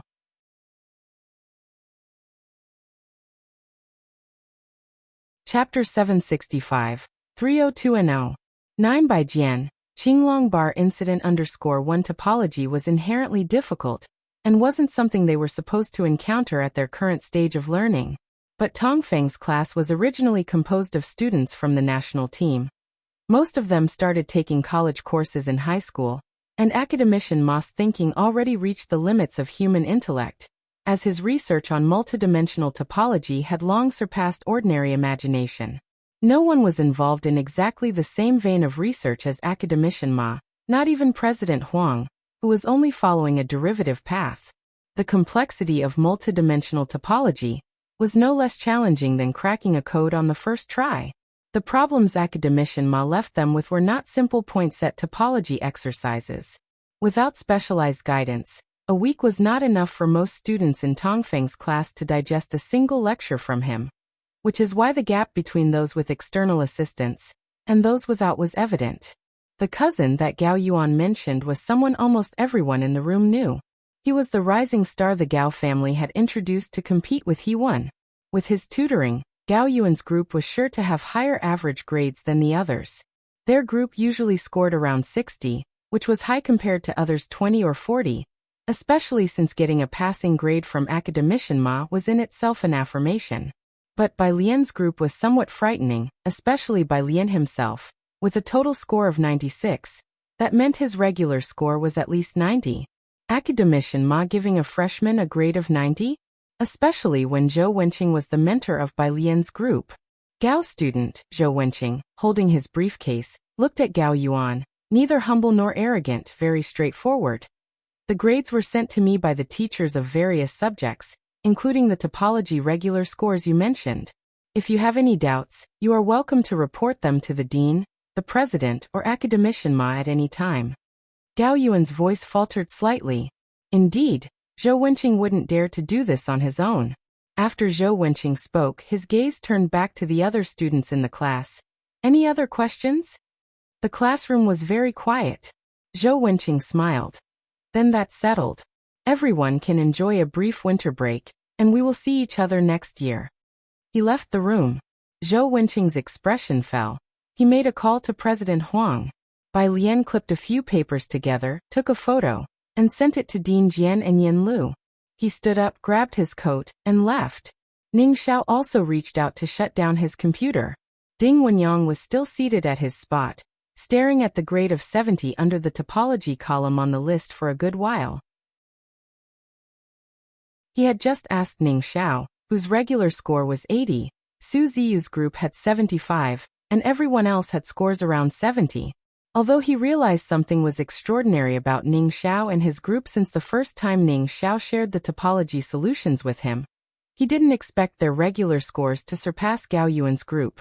The eyes of Tongfeng's class focused on them. Finally, someone broke the silence. Bai Lian Dingwenyang, congratulations. Zhou Wenqing was about to become the vice dean, and Bai Lian's group was about to attend the boss summer camp. Most people in Tongfeng's class understood that from this winter break onward, they might be living in two different worlds compared to Bai Lian's group. After the first person offered congratulations, the rest followed suit, one after the other. Only Gao Yuan's group remained in place. They dared not speak, as everyone had thought the spot in the boss training camp was nailed down for them. No one expected Bai Lian's group to surpass them, even with the aid of the Gao family. Everyone's gaze was on Gao Yuan. Gao Yuan didn't speak. He just took out his phone and made a call. In Gao Yi's office. Gao Yi looked down at the paper in his hand. The document wasn't confidential, just a list. No one. L99999999902. Jiang Shijua 157999159 and 03. Matongfeng 10002010 and 09. By Jian 9214785. His gaze landed on the name in the 9th row, flicking the ash from the tip of his finger. We still haven't figured out which lab this 9th person is from. No, a middle-aged man in the office spoke up. Jiang University previously had the phone number, but since entering the top 100 this year, even Jiang University can't find his number anymore. However, he is mutually followed by young Master Jiang. Gao Yi didn't have the app and naturally wasn't aware of this. As smoke filled the air, veiling his eyes, he took another drag of his cigarette. Investigate his team members, try to win them over, and if that's not possible, his eyes darkened. The preparation camp was basically a benchmark for the domestic scientific research community. The app was originally created for the rapid cultivation and discovery of talent. The domestically grown AI had only managed to reach the rank of 100 on the subsidiary app. Source: web novel. Com. Updated on EnvGo. Co. If you find any errors, ads pop up, ads redirect, broken links, non-standard content, etc., please let us know. Report so we can fix it as soon as possible. Chapter 766, 302 and 0. 9 by Jian. Azure Dragon Bar Incident _2. Until now, the top 10 on the list have always been terrifyingly talented individuals from various fields. There are currently only 3 people with more than 10 million points. When Bai Jian first appeared on the newcomers list, no one in the major domestic laboratories paid attention, but since the summer vacation, this person suddenly appeared on the overall ranking. They climbed from several thousand to several hundred, and finally to the top 100. In the end, they emerged before everyone, 9th. The points were frightening. Everyone was wondering how far this person could eventually climb in the ranking. A character who suddenly emerged out of nowhere. Every faction was investigating their backstory. But Gao Yi had almost reviewed the information of all researchers and still couldn't find any relevant data on this Bai Jian researcher, delaying his plans to recruit them. This person's capability is definitely not limited to this. The middle-aged man grasped Gao Yi's implication. I will continue to check the overseas laboratories. If they couldn't find anything domestically, they imagined that the person should be in a laboratory abroad. Gao Yi's phone rang. It was Gao Yuan. Afternoon, at Xijing Club.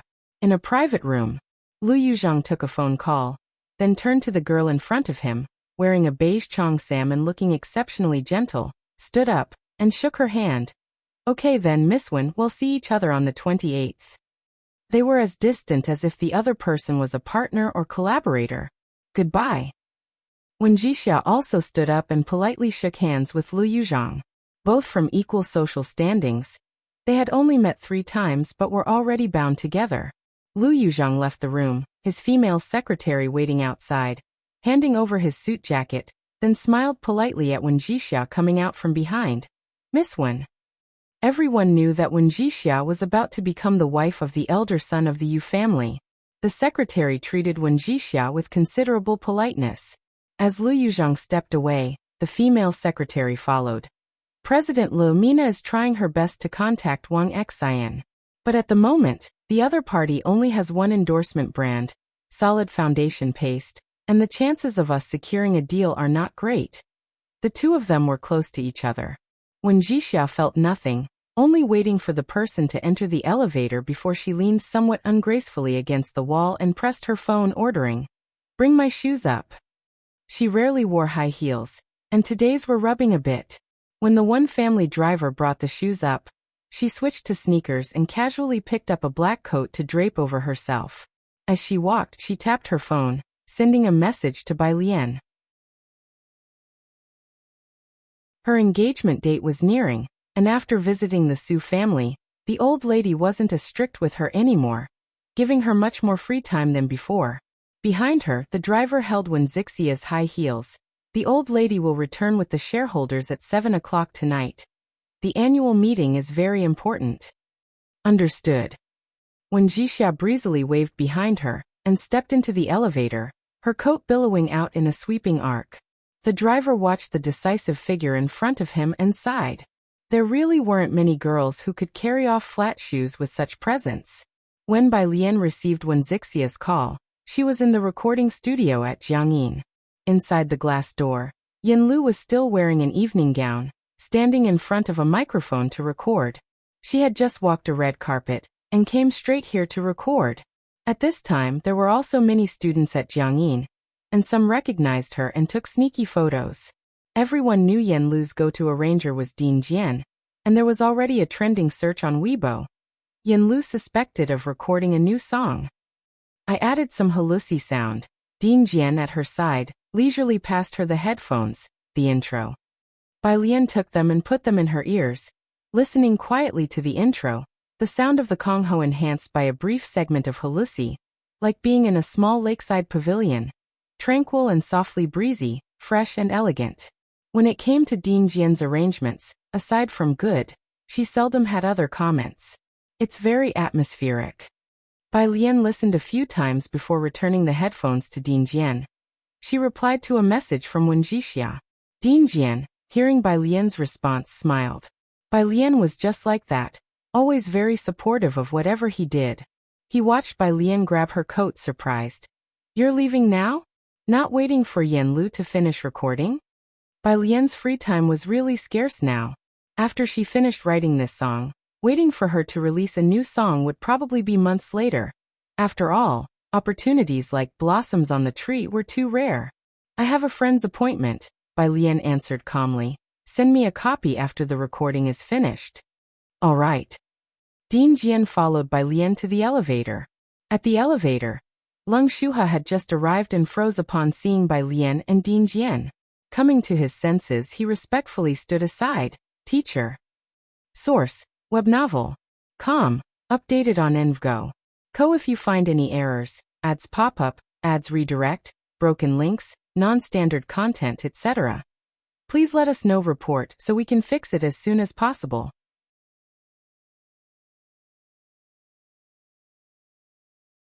Chapter 767, 302 and 0. 9 by Jian, Azure Dragon Bar Incident _3. Ding Jian nodded at her and continued speaking to Bai Lian about Old Master Qin. He really appreciates you. Bai Lian pressed the elevator button and, hearing this, merely offered a proper smile. Then thank you. Ding.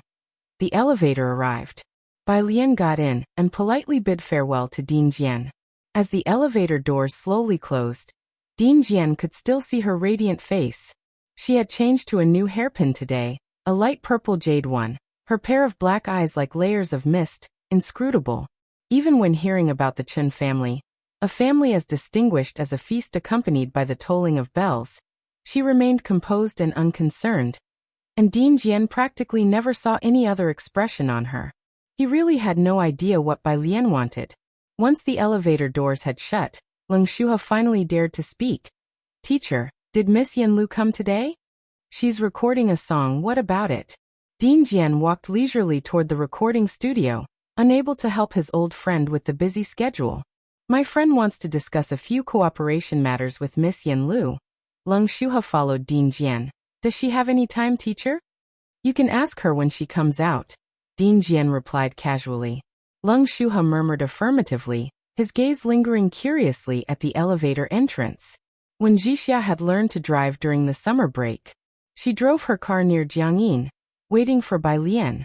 After notifying Ming Dongheng, Bai Lian looked for Wenxixia's car. When she arrived, when Jixia was leaning against the car door, dressed in a black coat and wearing a pair of sneakers, looking cool as she lazily stood in the brisk sunshine, scrolling through social media. Damn, is she finally releasing a new song? Bai Lian happened to overhear this remark. She approached quietly and handed a cup of hot milk tea she had just bought for Wenjixia. Why have you come to Jiangyin? Wenjixia, who planned to take Bai Lian out for drinks, sipped the milk tea and got into the driver's seat, heading with Bai Lian to the Azure Dragon Bar. Just to take a look, Bai Lian buckled her seatbelt.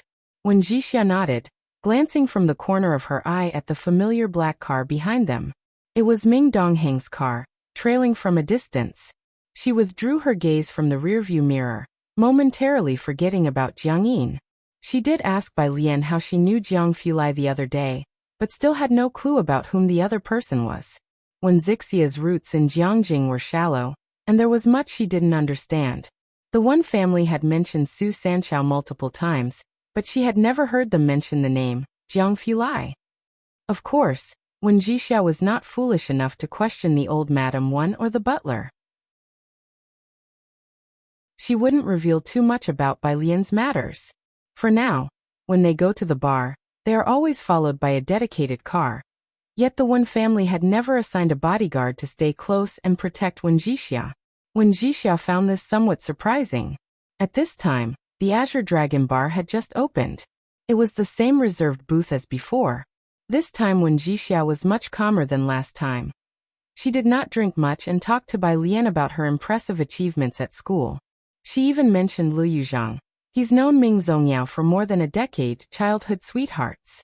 I've met Miss Ming too, a very gentle and elegant lady, a notable figure in Jiang University's financial circles, very popular among the socialites.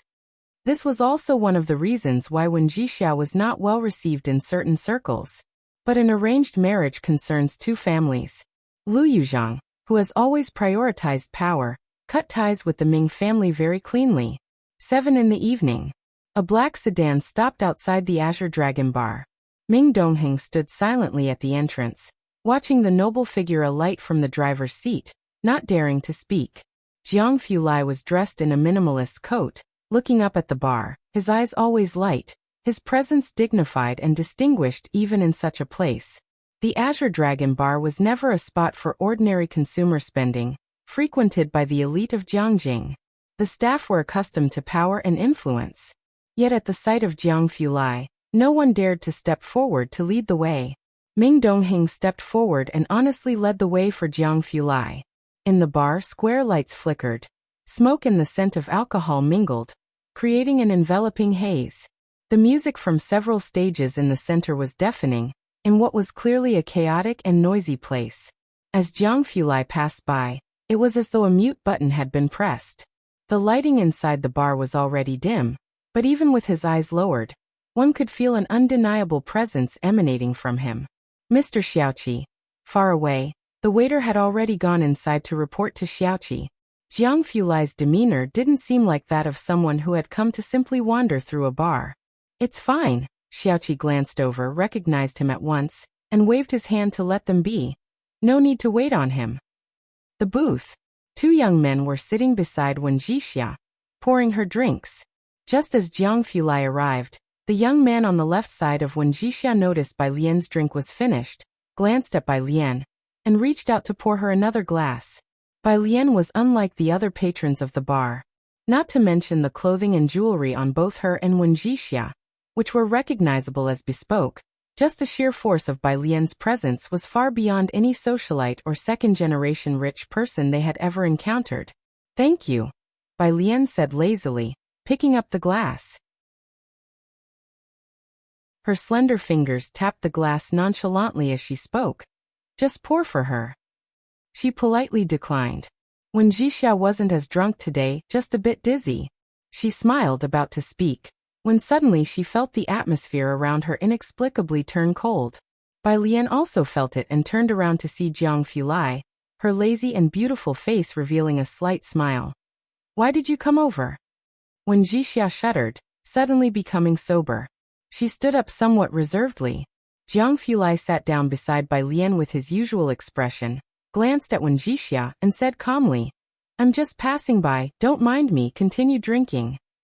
Wen Jixia sat down, suddenly feeling a bit hesitant to drink. The 2 young men beside her didn't dare to lift their heads either. In front of the table full of handsome men and beautiful women, especially Bai Lian and Jiang Fulai, even the best-looking patrons of Qinglong Bar seemed pale in comparison. Jiang Fulai slowly rolled up his sleeves and unhurriedly picked up an unopened bottle of liquor from the table, pouring a small glass of brown liquid for Bai Lian. Bai Lian paused for a moment. I've stopped drinking. Jiang Fulai placed the glass down and glanced over it, lowering his gaze. Then it must be because my pouring skills are poor. Bai Lian. The last time they met, Jiang Fulai had been quite gentle with Wen Jixia. It was only now that Wen Jixia truly felt the oppressive aura of the young Mr. Jiang. She rose to her feet. I have to rush back for a meeting, silly. Let's meet another time. She went to the bar to settle the bill, but was informed that Jiang Fulai had already paid it. Miss Wen, Ming Dongheng appeared like a ghost, courteous and polite. I will escort you back. When Jixia got into Ming Dongheng's car, finally coming back to her senses, she answered a call from the Wen family butler. Miss, it's 7 o'clock. How come you haven't returned? On the way, when Jixia sat in the back seat, cracked open the window to clear her head. I'll be home soon. Drive slowly, the butler advised upon hearing the sound of the wind, before sharing some gossip with Wen Jixia. The second master is also here, and Ji Wei mentioned she saw Yan Lu at this afternoon's gathering. She is trying to work out a deal with Yan Lu's management agency. Having a brand spokesperson is very important, and clearly, this year in the entertainment circle, no one is hotter than Yan Lu. She's not just a performing artist and singer now, but also the official representative of Xiangqing, and is highly promoted by the Jiangjing Music Academy. After Blossoms on the Tree became a hit, Yan Lu's status in the industry shot up significantly, thanks to Bai Jian. After all, everyone knows the theme song was written by Bai Jian for the theater's director. One can imagine the director's standing. The commercial value of Yan Lu cannot be underestimated in the future. Numerous high-end brands both domestically and internationally want her as their spokesperson. The driver's seat. Ming Dongheng, with his acute senses, overheard the butler's conversation with Wen Jixia and gave a glance backward. Source, web novel. Com updated on NVGO. Co if you find any errors, ads pop up, ads redirect, broken links, non-standard content, etc. Please let us know report so we can fix it as soon as possible.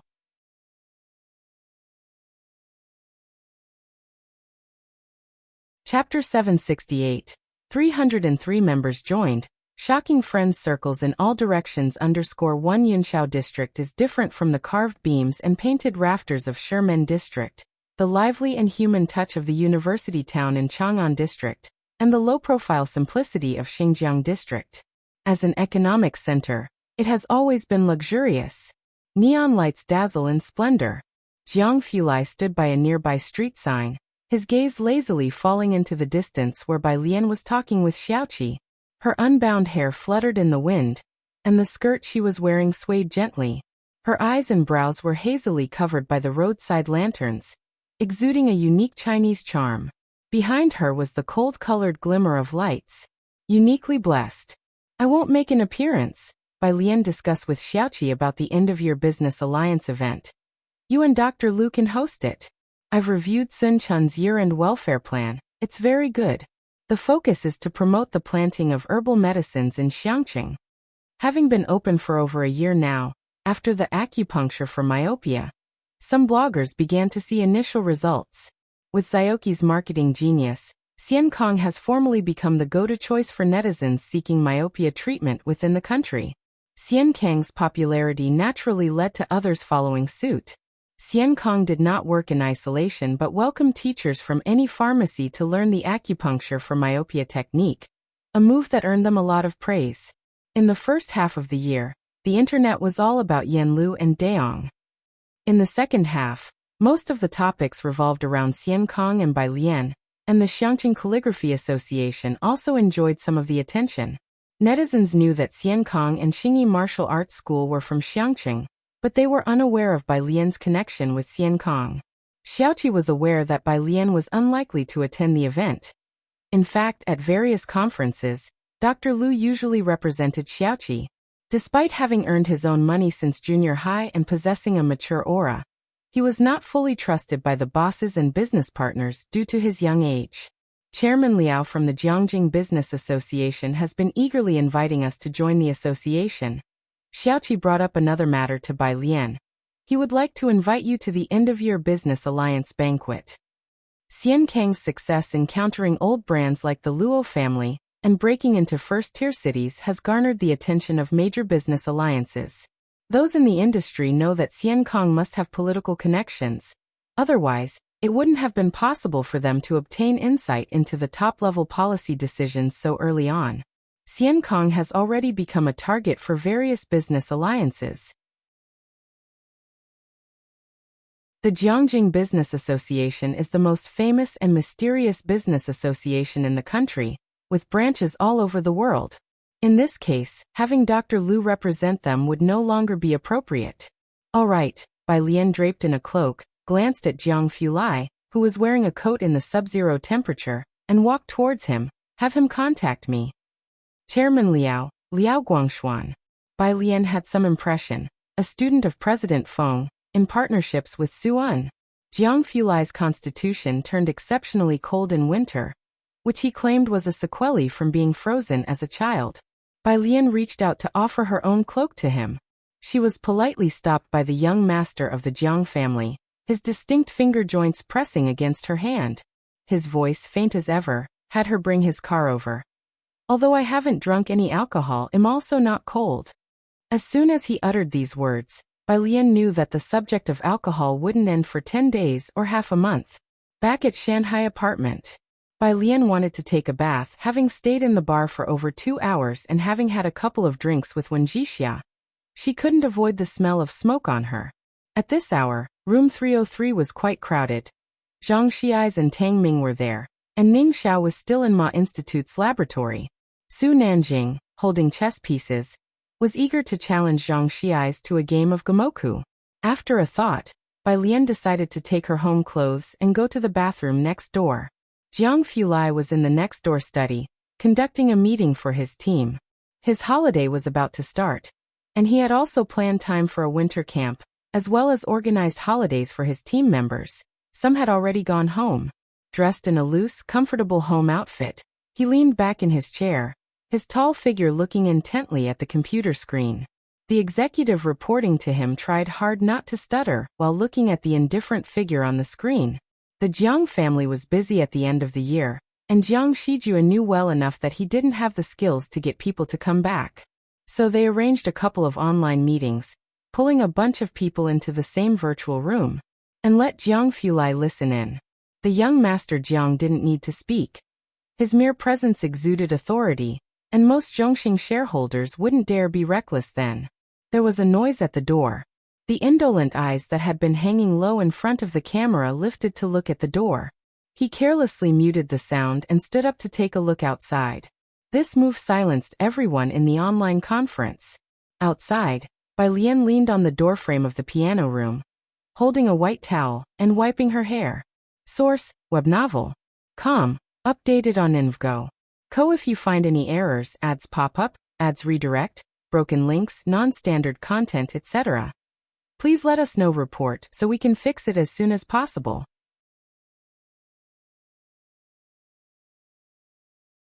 Chapter 769. 303 joins the club. Shocking friends from all directions _2. She was looking at the new guzheng placed in the middle. When did you buy it?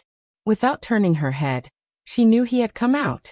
Jiang Fulai knew she didn't like to blow-dry her hair, so he went to the bathroom, fetched the hairdryer, and had her sit on the sofa to help her dry her hair. A couple of days ago, I saw they were about to transport it to the exhibition and had someone intercept it. It was a guzheng that hadn't even made it to the exhibition yet. Bai Lian was lying on the sofa sideways, and by now, she no longer asked Jiang Fulai how much he spent on this zither. She was only thinking about whether Dean Jian knew about this zither, and whether she should invite him to see it at home. Midway through the blow-drying, Zhou Wenqing's phone call came through. He said something, but Bai Lian couldn't hear it clearly, so she just tilted her head back. Turn it off first. Jiang Fulai stretched out his hand to turn off the hairdryer. Zhou Wenqing didn't know who she was talking to and felt a slight chill on his skin, his voice tinged with concern. I heard someone approach the president earlier. It was still about that spot. Zhou Wenqing was about to become deputy dean, and most of the movements within the department could reach him. It's nothing. Bai Lian didn't care about the matter at all. It was only after she finished the call that Jiang Fulai asked her what had happened. Bai Lian briefly explained. Yet, young Master Jiang's attention was elsewhere. He turned the hairdryer back on and snickered. 90 points? He usually gives you only 90? By Lien. That's quite high. Everyone else got only 20 or 40 points. Jiang Fulai certainly didn't think it was high, and after finishing blow-drying her hair, he specifically went back to the study to grab his phone and sent out a message. Missing these 10 points to come home for the new year? This somewhat subdued smile made none of the Zhongxing executives, who were in a meeting, dare to speak. Outside, Ming Dongheng wouldn't dare to enter room 302 at this time. He was in room 303 helping Jiang He tidy up the Lego on the carpet, waiting for Bai Lian to come out before discussing Wen Zixia's matter with her. A spokesperson? Bai Lian pondered for a moment. Everyone was busy at the end of the year. Yin Lu was attending various ceremonies and receptions, and she was also preparing to release a new song. Though Ming Dongheng was taking on the responsibility of a head bodyguard, as a member of the Ming family he understood a bit. These enterprises that are being marginalized are now much less well known than before. They are all looking for new avenues, and Miss Wen's family business probably wants to make a breakthrough in this regard. The e-commerce industry was on the rise, and if they continued to stick to their old ways, they would only decline step by step. Su Nanjing bent down to pick up a Lego piece, and upon hearing Ming Dongheng's words, was quite surprised. Xiaoming, I didn't realize you had such depth. Though Ming Dongheng did manual labor, he had at least been admitted to a prestigious university. After handing the Lego to Jiang he glanced at Su Nanjing and didn't say a word. But before leaving he paid extra attention to Su Nanjing's hands. Third brother, Tang Ming noticed. What happened to your hands? Su Nanjing. Bai Lian, standing to the side, pondered slightly. She didn't interfere with Yen Lu's development path. She sent a message to Sister Xian. Is Yen Lu considering doing domestic endorsements? Wang Xian was discussing the release of the new song with Yen Lu's team at that moment. Every song of Yen Lu and Bai Lian was a hit, and their popularity was soaring high. She planned to find a good time for promotion. Although the songs composed by Bai Lian and arranged by Dean Jian never needed publicity, fans always promoted them voluntarily. Upon receiving Bai Lian's message, Wang Xian hurriedly called Yen Lu to inquire if there was anything new recently. Over the phone, Yen Lu paused. I attended Dean Jian's students' gathering this afternoon. They were all prominent ladies from Jiangjing, and there was mention of an endorsement. Wang Xian pondered for a moment. What exactly is the endorsement about? Pass me all those details and I'll make contact. She was trying to gauge Bai Lian's intentions. 2 days later, Bai Lian met with Liao Guangshuan. The two had met twice before at the Mu family's place. Back then, Liao Guangshuan learned that Miss Bai was Su En's stepdaughter, who also had intricate connections with the Mu family, as well as a top student from Jiang University. Even Dean Feng knew Bai Lian, so naturally, he was significantly impressed by her. But he never expected she would be linked to the recent Xiankong as well. Miss Bai, inside the private room, Liao Guangshuan holding his wine glass, no longer had the mindset of looking at a junior, and called her Miss Bai with great admiration. Had I not known earlier that Miss Bai is a top student of the physics department, I would have thought Miss Bai graduated from Jiang University's finance department. Jiang University and several other top schools hold entrepreneurial competitions on campus each year, always colorful and successful. Liao Guangshuan also heard a thing or two from his professor that recently, a couple of youngsters were doing well with their startups. Source, web novel. Com, updated on InvGo. Co. If you find any errors, ads pop up, ads redirect, broken links, non-standard content, etc. Please let us know. Report so we can fix it as soon as possible.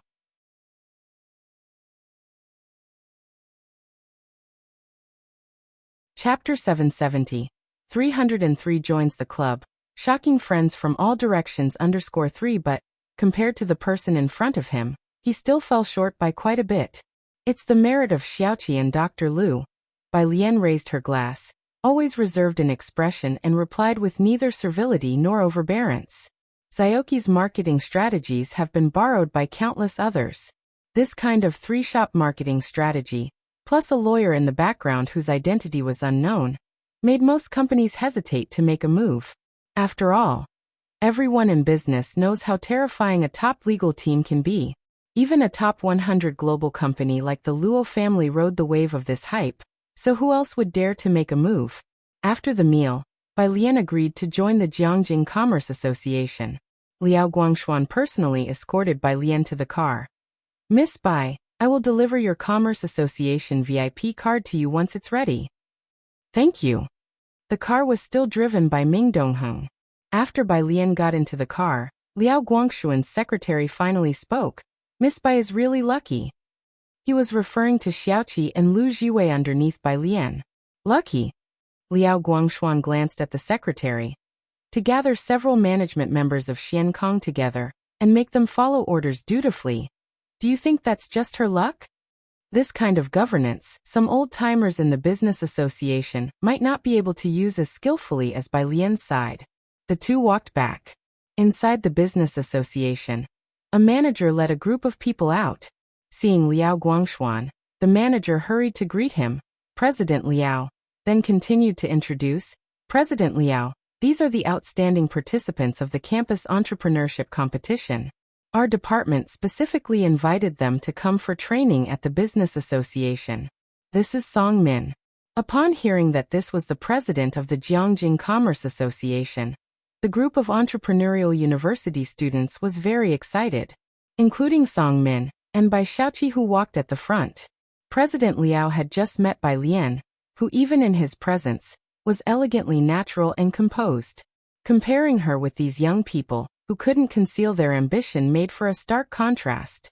He smiled and offered a few words of encouragement. After he left, the group of students burst into excited chatter. That was President Liao. Bai Xiaoqi couldn't contain herself and whispered to Song Min.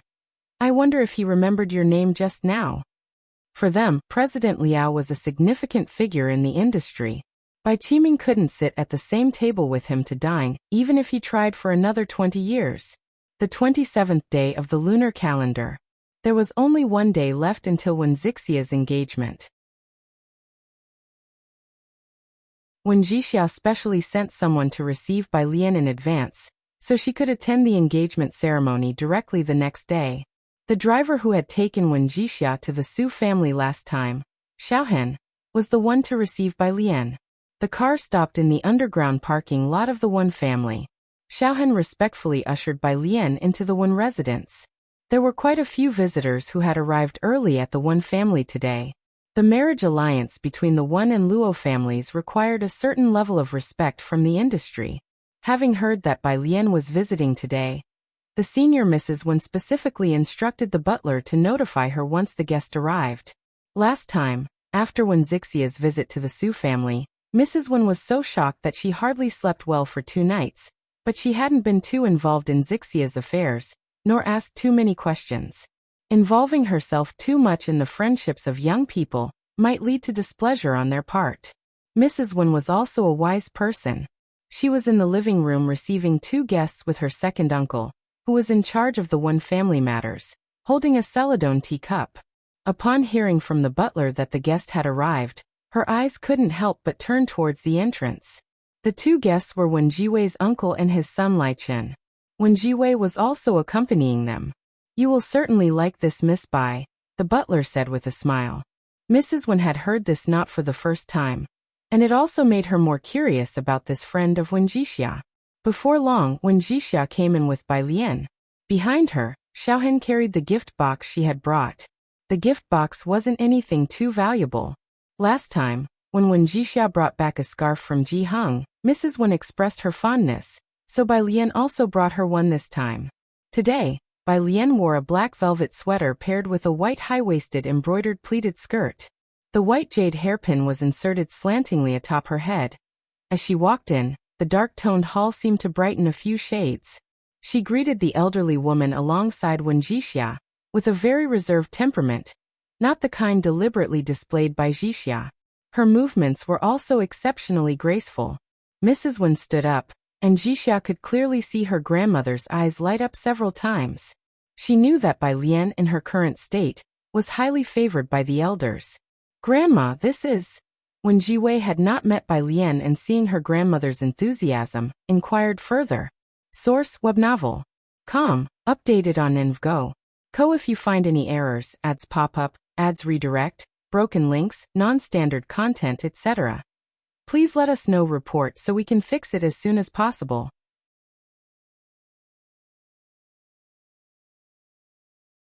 Chapter 771, 303 joins the club. Shocking friends from all directions _4 Uncle Wen also turned his attention to the grandmother. This is my childhood friend Bai Lian. When Jixia glanced at Wen Jiwei. When Jiwei took a closer look at Bai Lian, felt that the name sounded somewhat familiar, but did not give it much thought, as when Jixia grew up in Beicheng, a childhood friend would also be from Beicheng. Jiang Jing had not heard much of the Bai family. She tilted her head to continue speaking with Lai Chun, not paying attention to Bai Lian. Today, many guests arrived early at the Wen family, and they would be uniformly arranged nearby later. As one of the main figures of the event, Wen Jixia was supposed to host the guests together with the grandmother and Uncle Wen, but in practice, Bai Lian had been standing with her in the living room for half an hour, while most of the high-status management personnel were received by the grandmother and Uncle Wen. Most of the younger people were talking to Wen Jiwei and Lai Chen. I heard you concluded a deal with Miss Ming last time? Deal is an overstatement, but you know Ming family has recently collaborated with Zhongxing, right? I just tried to invest a bit of capital. I can't compare with them, Wen Jiwei modestly said. It's my cousin who is really amazing. He recently connected with the manager of Little Grape Private Equity.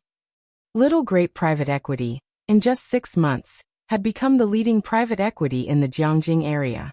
It seems that each person behind the management team had significant backgrounds. Jiwei, do you know the inside story? Will the people from Jiangjing's business alliance also come tomorrow? The Wen family and Yu family were also members of Jiangjing's business alliance, and it was certain that members would attend the engagement. Yes, said Wen Jiwei. My uncle even invited Chairman Liao, though I don't know if he will grace the event with his presence. There were various receptions at the end of the year, and at such times, it's not easy for them to invite Chairman Liao. A group of people gathered and chatted excitedly. When Jixia was used to being marginalized by these people. Occasionally she would join the conversation with Uncle Wen about business, but mostly she turned her head and talked to Bai Lian. She passed Bai Lian a stack of exquisite pastries. They're not as sophisticated as what you're used to eating. My family's chefs are going to be annoyed to death by me. She had discovered last time that Bai Lian liked these delicacies, so the Su family brought her a box. Bai Lian's visit had been in Wen Zixia's preparation plans for a while. Bai Lian sat beside Wen Jixia, stretching out her hand to pick up a plum blossom-shaped crystal pastry. It's delicious. She lowered her eyes and ate 2 pieces methodically. When Jixia rested her chin on her hand and watched her eat. The elderly Mrs. Wen was receiving the older generation, while from the corner of her eye she saw Wen Jixia and Bai Lian being neglected by a group of young people. She turned her head and whispered something to the butler. The butler nodded, walked over, and smilingly said to Wen Jixia, Miss, why don't you take Miss Bai out to play? The grandmother said there's no need for you here. Wen Jixia didn't mind being there alone, but she could not bear to let Bai Lian sit like a prisoner. So seeing the grandmother willing to let her go, she didn't insist. All right, I'll just notify Uncle Wen and the others.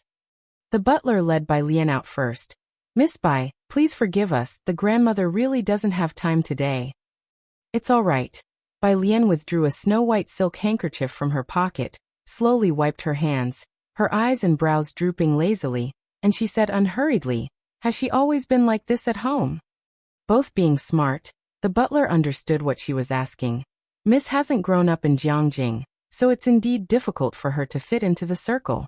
But rest assured, Miss now owns 10% of the company's shares, and the shareholders are very optimistic about her. Second Master also values her greatly. Bai Lian did not speak. She followed the butler to the greenhouse, taking out her phone from her pocket. She didn't actually do much. Just reached out to the butler for an invitation. You want an invitation? The butler did not know what Bai Lian was up to, but still, as told, brought her an invitation, the engagement banquet of the Wen family and the Yu family. Bai Lian took it and placed it on the table in the greenhouse. She didn't do much, just posted a moment on social media. Bai Jian frowny face picture. Miss Bai, who had never posted a moment before, swept through Jiangjing with a single update. Source web novel. Com. Updated on InvGo. If you find any errors, ads pop up, ads redirect, broken links, non-standard content, etc. Please let us know report so we can fix it as soon as possible.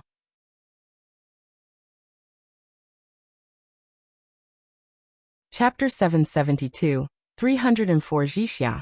This is Chairman Liao_1 in the past year. Quite a few people have added by Lian. Among the people the original owner added, aside from Ji Mulan, she basically didn't delete anyone.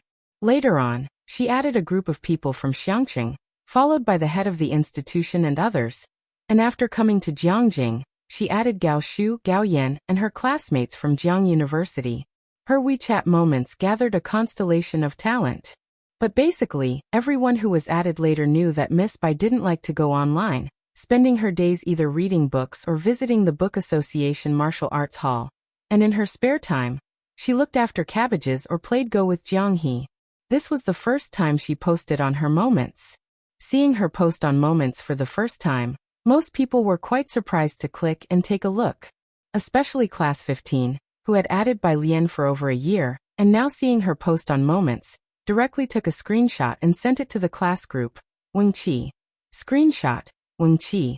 It's amazing Sister Lian actually knows about this feature in moments. Zhang Xiai's replied to Beibei. At Bai Lian. Wing Qi has recalled a message. They were just joining in the fun, but some people seriously looked at the picture. The invitation on the picture had the time and place clearly written. On the other side, Chairman Liao was at the Hot Spring Villa, accompanying Dean Feng and hosting professors from the finance department as well as several politicians. Does Xian Kong have ties with her? Dean Feng's expression betrayed his surprise. As the dean of the finance department, Dean Feng's network was quite formidable. The solid foundation paste from behind Xian Kong had overpoweringly potent effects. He knew better than anyone where it was used, exclusive to the Special Forces medical supplies, signed under an official contract. In fact, one only needed to look at the packaging of solid foundation paste to know. Many drug names were not disclosed, belonging to second-level confidential prescriptions. This was also one of the reasons why the Luo family couldn't beat Xian Kong. The product now being sold to the public was diluted by several times. Backed by official support, prescription confidentiality. Therefore, Dean Feng suggested that Liao Guangshuan personally invite Xian Kong, this yet-to-be-listed company, to join the Jiangjing Business Alliance. The Luo family's cooperation with our country and the domestic leading traditional Chinese medicine industry did indeed need a change. Now it seemed that Xian Kong was indeed thriving, offering a new path for traditional Chinese medicine in the country. This was because the nearsightedness acupuncture treatment, after being verified by netizens over 2 to 3 months, really showed remarkable effects, leading more and more people to believe in traditional Chinese medicine. I didn't expect it either, said Liao Guangshuan, sitting on the Kong bed, picking up the hot teapot in the middle and pouring tea for Dean Feng. She doesn't understand the industry, but she speaks with a commanding presence, never appearing in public, which is odd. Xian Kong had been hot for so long. Yet its public managers were merely 2 doctors, one surnamed Lu, the other He. If netizens knew who was behind Xian Kong, Bai Lian, with her influence in Jiang University, and her popularity online, Xian Kang's fame would surge yet again. After all, she is from the Mu family, Dean Feng, who knew about a former incident involving the Mu family, said. The Mu family patriarch was also a towering figure when he was young, although he wasn't as conspicuous then. Xian Kong is just icing on the cake for her. Her main arena isn't the business world. According to Old Huang, this Miss Bai is no simple character. He looked serious. The finance and physics departments have been close due to Jiang Fulai and Jiang Shijue, often holding joint events. Dean Feng and Dean Huang were old friends, having dined together just the other day. He had overheard Dean Huang slip and call Bai Lian Jr. sister. Who is Dean Huang's teacher?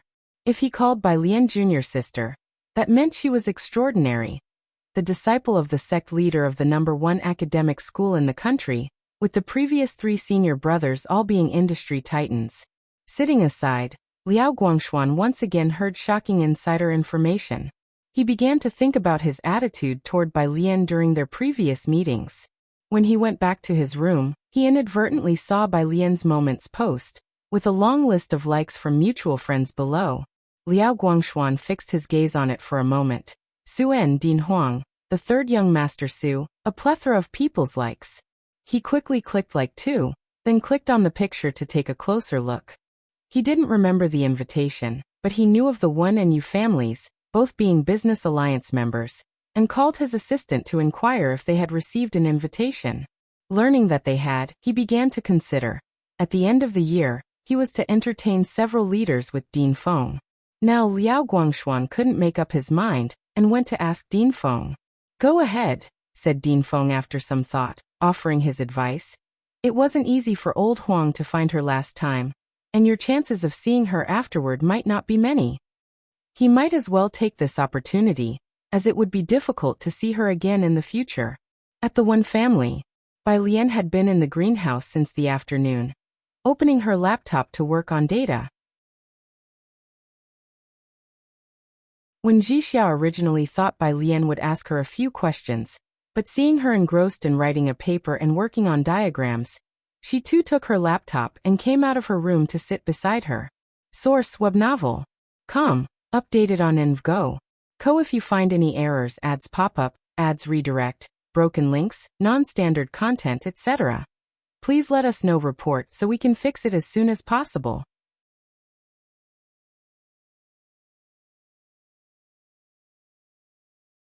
Chapter 773. 304 Jixia. This is Chairman Liao _2. Her computer was filled with charts of reds and greens. Both glanced at each other's computer screens, and good, neither knew what the other was up to, so they silently turned their gazes back to their own tasks. The one family butler came over a few times to replace their tea with warm water, and he could understand a bit of what was on Wen Zixia's computer. It was a K-line chart. Bai Lian's had all sorts of charts and a pile of spreadsheets, and sometimes dynamic models would pop up. No idea what she was doing. Is this what young people are into these days? The butler, puzzled, returned to the living room to assist the old lady with hosting guests. After she finished a chart, Bai Lian slightly raised her hand and lazily picked up the teacup beside her. While chatting with Wen Jixia, it seemed casual. "School just started. You seemed quite reluctant about the engagement when you met me?"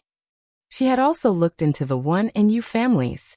All it would take was a word from Wen Jixia, and she could make both the Wen and Yu families take a step back, but Wen Jixia did not bring it up again. Marrying anyone is still marriage. With no one in the flower room, Wen Zixia's ambition was clear. She leaned back in her chair, her hand resting on the armrest. "The Yu family is the best blade, and both Lu Yuzhang and I know each other's purpose." The Yu family valued her as an individual, and she valued the Yu family's power. Both were very clear-headed. Bai Lian looked into Wen Zixia's eyes and nodded slightly. "Good." That evening, Bai Lian stayed next to Wen Zixia's room. After her bath, she continued with the afternoon's work, and then spent an hour discussing details with Ning Xiao via voice call. After the voice call, she closed the design software and returned to her WeChat page, only to see that Jiang Fulai had sent her a link half an hour ago, which was then interrupted. She powered off the computer, and then turned on her phone. On her phone, she revisited the same interrupted link and redialed it. "I was just comparing data with Ning Xiao." As soon as the video call connected, Bai Lian found a spot to place her phone, then reached out to tidy up the computer and notebook on the desk, putting them into the canvas bag next to her, while she explained to Jiang Fulai. On the other end, Jiang Fulai was in room 103, deftly playing with a black ghost stone. He was too lazy to continue playing chess with Jiang He opposite him, leisurely placing the stone to block the opponent's path, and then taking his phone out to the glass room. Jiang He on the other side. In the video, Bai Lian wore the home clothes provided by the Wen family, a silk long-sleeved shirt, her hair still half wet. Her long hair hung loosely in front of her chest. "How much longer with his data?" Jiang Fulai asked, his back against the hall lights making his features seem blurred. His usual sharp commentary, "It's been months." Bai Lian turned her head slowly and sifted through the canvas bag, pulling out a black CD case. "Soon he is coming back to Xiangqing with us the day after tomorrow." Outside, someone knocked on the door. She excused herself to Jiang Fulai and placed her phone on a table before opening the door. Outside was Wen Jixia, bringing Bai Lian some milk. Wen Jixia just returned from a one-family internal banquet that evening, which Bai Lian did not attend. Just now at the dinner table that Lai Chun, Wen Jixia said with disgust, riding on his family's coattails he made somewhat successful software and thinks he's so great, even wanting your WeChat. Bai Lian understood and quickly interrupted Wen Jixia. I forgot to give you your gift today. She reached out and handed the CD on the table to Wen Jixia. The CD case was from Jianjian's internal collection, black, with no stickers on it, no cover, and Wen Jixia was about to ask what it was when she saw the signature on the CD case written with a golden pen. Very fluid and stylized were two words, Yen Lu. After a moment of stun, Wen Jixia realized, it was Yen Lu's autograph CD. It was just very peculiar.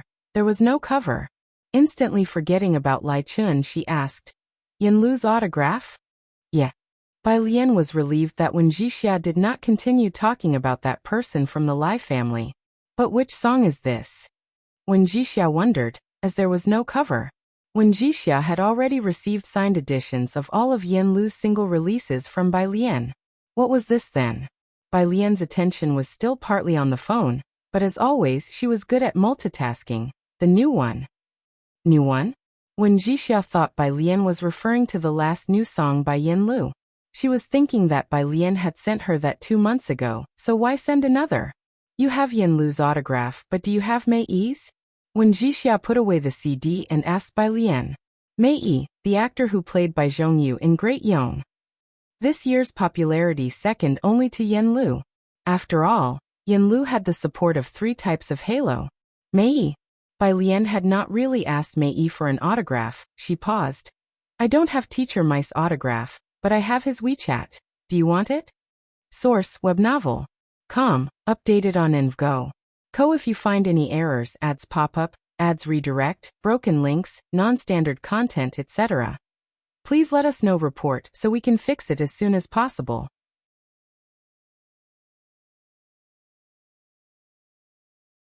Chapter 774, 304 Jixia.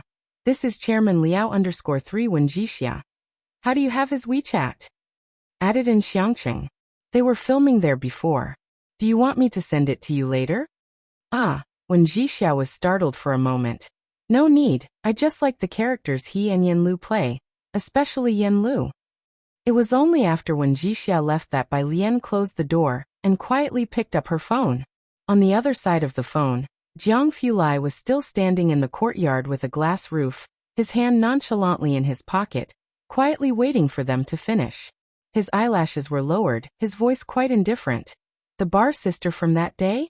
Since that time, Wen Jixia's only image in Jiang Fulai's mind was associated with the bar. Jiang Fulai didn't comment much about the bar, but as for Wen Jixia finding 2 handsome men to pour drinks, Mr. Jiang had some reservations. It was rare for him to be impolite. From Miss Wen to bar sister. Bai Lian. The following day, Wen Jixia got engaged.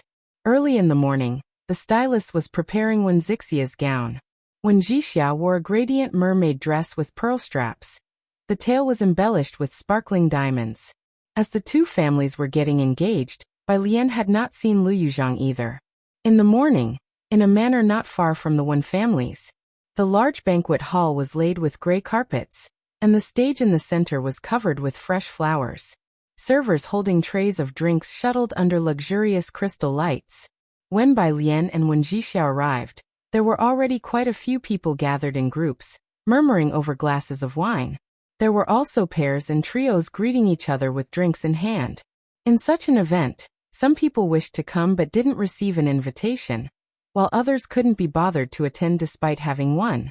Wen Jixia, in her pearl-studded fishtail dress and a crystal tiara, wore the bright and dazzling style of a princess. Bai Lian was dressed in a simple long white gown today, a subdued color. It wasn't a show-stealing ensemble, but her unique classical temperament did not pale next to Wen Jixia. It was not without reason that the Yu family was interested in Wen Jixia. Bai Lian, by Wen Jixia's side, soon caught the attention of many. Who is that? By Lai Chen's side, a returning student classmate holding a glass of wine set eyes on Bai Lian. Lai Chen had already learned of Bai Lian's identity from the Wen family, and casually said, "According to Jiwei, she's Wen Zixia's classmate in Beicheng. She came here especially for Wen Zixia's engagement party." Having come this far for Wen Zixia's engagement, he felt he had grasped Bai Lian's intentions. A classmate from Beicheng? Lai Chen's classmate looked in Bai Lian's direction with a keen interest.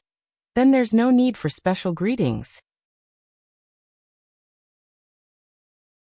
Lai Chen and the others laughed and did not pay much attention. More and more people arrived. Soon the Yu family and Lu Yuzhang arrived. Wen Zixia's grandmother and her second uncle from the Wen family greeted the Yu parents. Having met Yu parents before, Wen Jixia introduced Bai Lian to them while standing by her side. This was the only friend Wen Jixia introduced to Yu family. Mrs. Yu was surprised by Bai Lian's poise in her evening gown, and asked a few questions about her. "Mrs. Yu, my name is Bai Lian." Bai Lian introduced herself politely. "I'm from Xiangqing, and am attending university in Jiangjing." Some insiders who overheard didn't give much thought to Bai Lian, considering she was a university student from Jiangjing without specifying which one. Lu Yuzhang, dressed in a sharp suit, stood next to Mr. Yu. As always, his emotions did not show on his face, his gaze faintly resting on Wen Jixia and Bai Lian.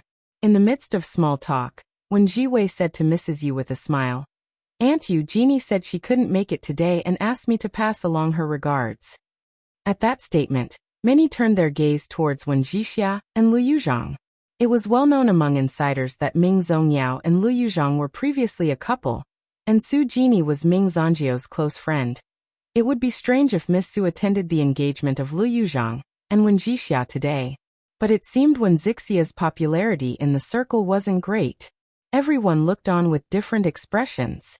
Lu Yuzhang and Wen Jixia were the protagonists of the day, seated in the same area together throughout.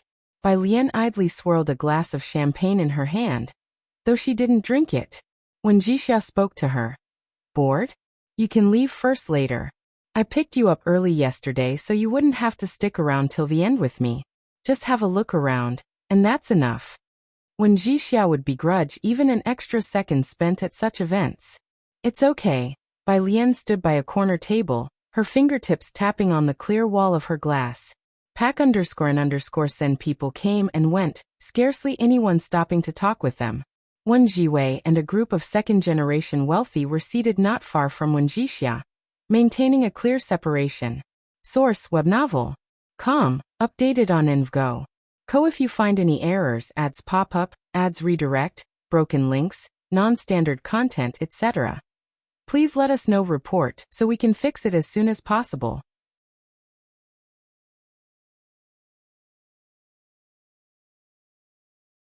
Chapter 775. 304 Jixia.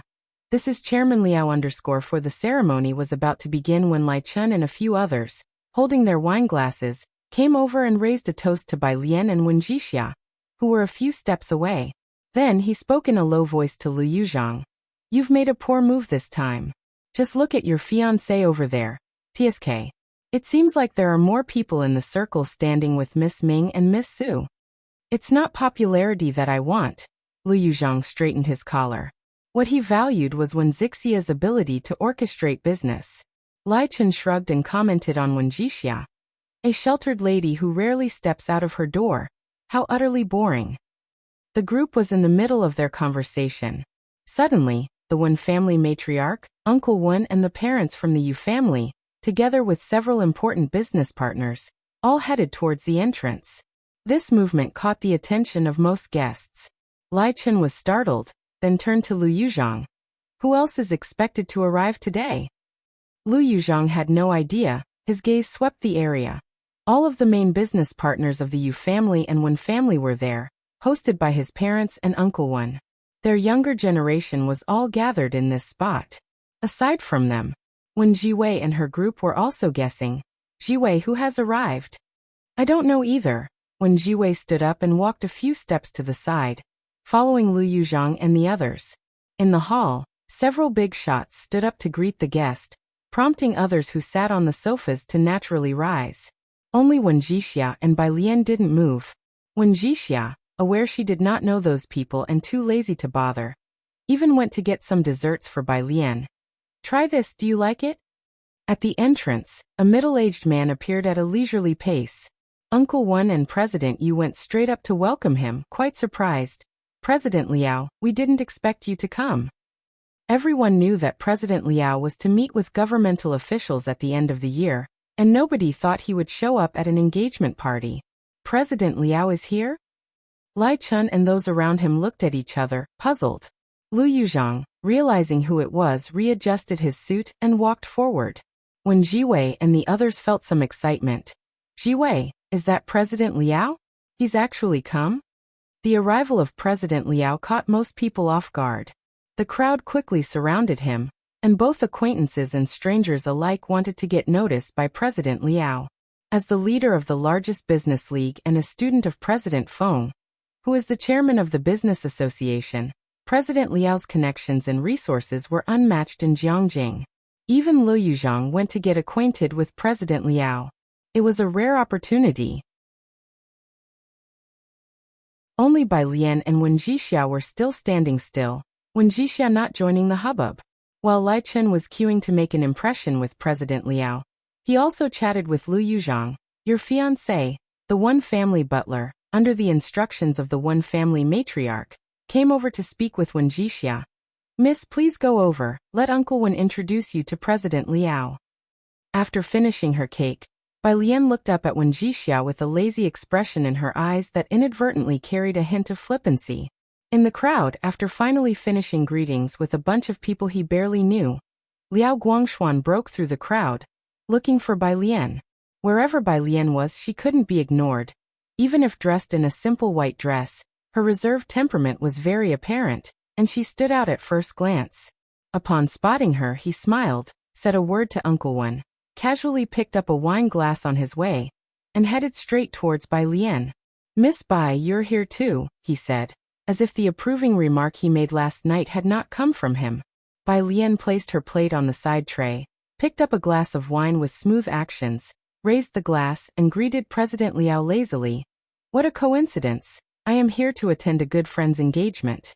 Jixia, this is President Liao. Source web novel. Com, updated on InvGo.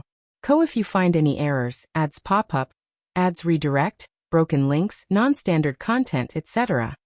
Please let us know report so we can fix it as soon as possible.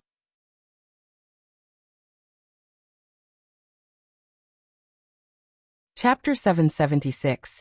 305 Gao Yan's arrival _1 Liao Guangshuan had checked why Bai Lian would be here before arriving. Although Wen Jixia was about the same age as Bai Lian, Liao Guangshuan did not take her lightly at all. He slightly raised his glass and smiled at Wen Jixia, very polite. Miss Wen, hello. Wen Jixia was still holding a glass of wine in her hand. Her entire body was somewhat stiff. After all, this Liao Guangshuan was the person Wen Jiwei and the others had mentioned many times in the past 2 days. Though it was hard to believe, she reacted very quickly and calmly introduced herself to President Liao. President Liao smiled, took a sip of wine, and then placed the glass on the tray. Exchanging contact information with Wen Jixia, he spoke to Bai Lian. I was at Hot Spring Villa with teacher yesterday, and I wanted to invite you as well, but Mr. Su said you were not available. Bai Lian indeed did not have much free time. After chatting for a few sentences, Liao Guangshuan personally handed the business card of the Merchant Guild to Bai Lian. This is your card. It will be accepted at airports nationwide and 5-star hotels from now on. As the largest business chamber in Jiangjing, it naturally had special treatments. The Guild's membership card granted access to VIP lounges at all airports and special services at major hotels. Thank you. Bai Lian also put down her glass and reached out to take the card. A very noticeable black diamond card. Bai Lian chatted casually with Liao Guangshuan. Their voices were not loud during the conversation. But at that moment, almost all eyes were focused on their corner. The entire banquet hall's attention was on them. The people around them all heard Liao Guangshuan say Miss Bai and Miss Wen. At this side, the Yu family members exchanged glances. Yuzhang, does Jixia really know President Liao? I'd say it's her friend who knows President Liao. Lu Yizhang's gaze shifted from President Liao to Bai Lian by his side. The status of Liao Guangshuan went without saying. His sudden arrival caught most of the people in the hall unprepared. The Yu family and Wen family were somewhat panicked, afraid of not having provided adequate hospitality. But judging by Wen Zixia's reaction just now, it wasn't hard to guess who had caused Liao Guangshuan to come over. Her friend, I remember, has the surname Bai, right? General Yu found it unbelievable. He hadn't heard much about the surname Bai. He didn't even know the name of Miss Bai. How could she have suddenly stirred President Liao? After a moment of silence, Lu Yuzhang picked up his glass and went to find Wen Jixia. His action made the others react, and one by one, they went to greet Liao Guangshuan and Wen Jixia. Jixia, do you not recognize me? I'm your auntie by marriage. For a time, all sorts of aunties, uncles, cousins came over to get close to Wen Jixia. Anyone who could say a word came over. Cousin. Lai Chen realized the situation was somewhat off, quite anxious. How do they know President Liao? Next to him, a group of young masters and misses from the circle also looked towards Wen Jiwei, hoping for an explanation. The Lai family had always been supportive of Wen Jiwei. This time Wen Zixia's engagement with the Yu family made Wen Jiwei and Lai Chen naturally lean towards Ming Zongyao and Su Jini. Wen Jiwei's thoughts were also in disarray. After Wen Zixia's return, the old lady gave her 10% of the shares, naturally making the rest of the Wen family feel threatened. People in the circle all knew each other, driven by interests, resulting in Wen Jixia having no friends within the circle after returning for more than half a year. The Yu family's choice of Wen Jixia was unexpected to everyone, but this choice had made those who were still indecisive decide in an instant that the Wen family would definitely have a falling out with the misses of the Ming family. Today was Wen Jixia and Lu Yizhang's engagement party, and some people came with the intent to watch the excitement. Who could have known in their eyes Wen Jixia, who never seemed to have many friends within the circle, was actually acquainted with Chairman Liao. Who is Chairman Liao? That was someone even their parents sought to ingratiate themselves with. Now, interacting amicably with Wen Jixia, what message would that not send? The aristocratic young ladies and gentlemen with their noses in the air looked at Wen Jiwei for the first time with regret. Seeing the crowd around Wen Jixia growing larger, Lai Chen, holding his glass, felt as if sitting on pins and needles. Cousin, our days at the Wen Family Corporation next year might become difficult. They were now both at the Wen Family headquarters, competing on the same stage. The Wen family had been on the decline for the past 2 years, with Wen's uncle directly transferring one of the subsidiary projects to them. Not necessarily, Wen Jiwei said quickly, her mind working fast. She pursed her lips. Didn't I tell you about the get-together I had with Sister Su Jini last week? We managed to invite Yin Lu. Yin Lu. Lai Chen had just returned to the country recently and found the name familiar, but did not know Yin Lu. From the entertainment industry, Wen Jixia said, mentioning Yin Lu without much concern. She has a large fan base, and the industry rates her highly. She currently has only one endorsement deal.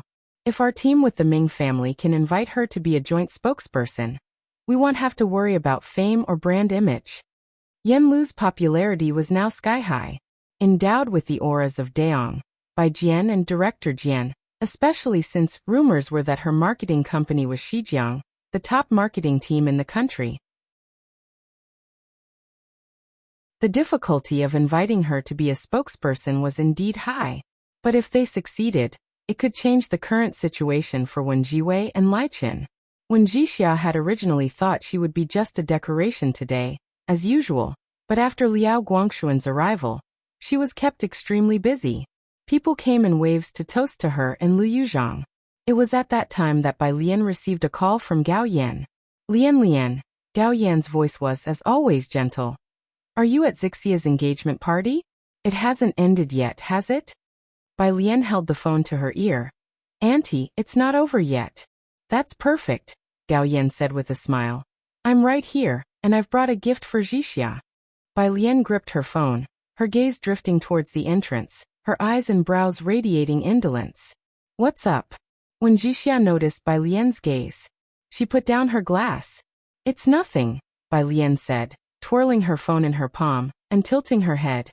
It's just that Aunt Gao is coming over. She's right outside. I'll go to receive her. Aunt Gao. When Jixia knew Bai Lian meant Gao Yan, she paused for a moment and hurriedly said, I'll go with you. They both left the room. On this side, Wen's uncle and the people from the Yu family were chatting with Liao Guangshuan. Lu Yuzhang was listening in, and after Lai Chen finished speaking with Wen Jiwei, he joined in to get acquainted. Yu Guang's attention was on Bai Lian all along. When the two of them left, he was the first to notice. Where are they going? The lounge was on the second floor, and the restroom wasn't in that direction either. Wen's uncle also noticed Wen Zixia's absence when toasting to thank Liao Guangshuan. Where is Jixia? It seems she has gone out. Even the butler found it strange. This was naturally the time when Liao Guangshuan was of utmost importance. When Jixia was not someone who didn't understand the situation. Bai Lian had created this opportunity for her, and she should be making the most of it. So why had she left? Just then, outside, when Jixia returned with two people following her. Source, web novel. Com. Updated on Invgo. Co. If you find any errors, ads pop up, ads redirect, broken links, non-standard content, etc. Please let us know report so we can fix it as soon as possible.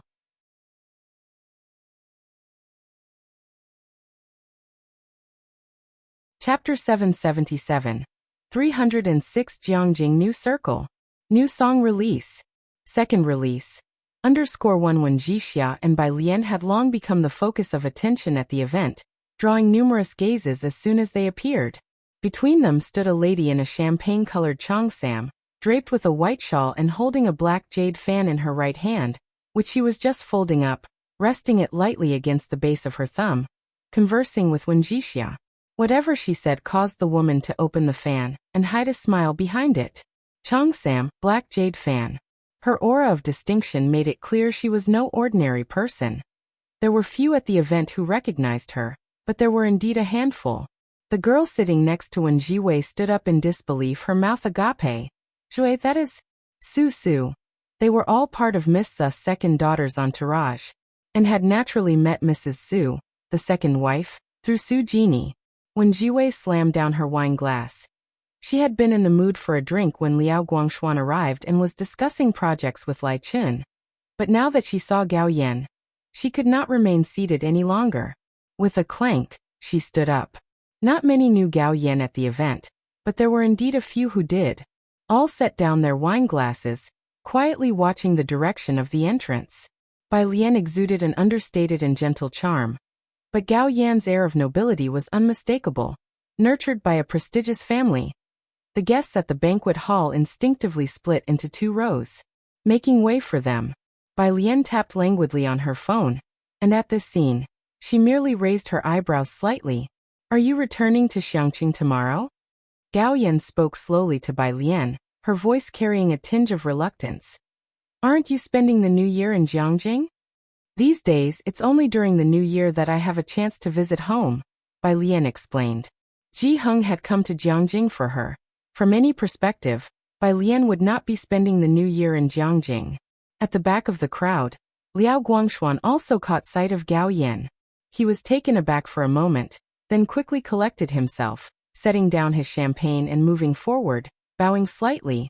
Mrs. Su, it's unexpected to encounter you here as well. Clearly, Gao Yan was standing closer to Bai Lian. Jiwei is getting engaged today. Gao Yan greeted Liao Guangshuan politely, while also casting a glance at the Wen family's matriarch and Wen's uncle. I've come uninvited. I hope the elder Mrs. Wen will forgive me. She smiled softly.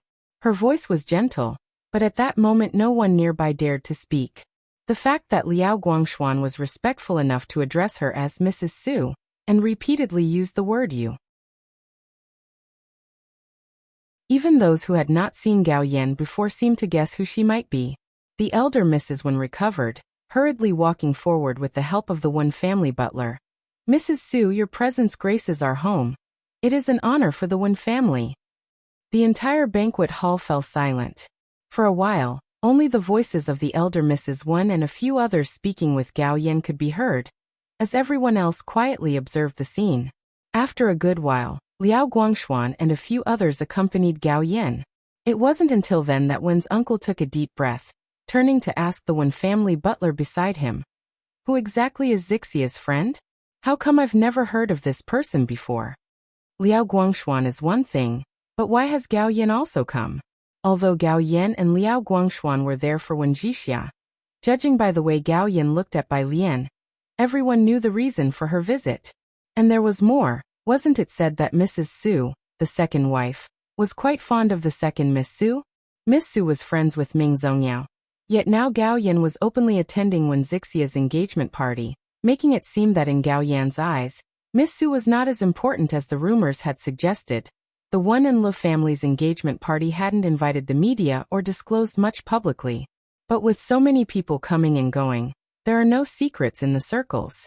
The matters concerning Liao Guangshuan and Gao Yan were still leaked. Information about Miss Su, the second daughter, receiving Gao Yan's favor stirred up controversy, and rumors surfaced in Jiangjing that Su Jin, Su Jini, and even Su Nanjing had become a thing of the past. A new social stratum was gradually rising in Jiangjing. The Mu family. Mu Yining sat in Tingyu Pavilion, conversing with Ji Xiaojun at the dining table. What time is your flight tomorrow? 6 o'clock, Ji Xiaojun replied. Ji Xiaojun hadn't returned to Xiangqing in quite a while, and although Mu Yining and the butler would have liked for Ji Xian's family to stay at the Mu residence for Chinese New Year, they didn't insist.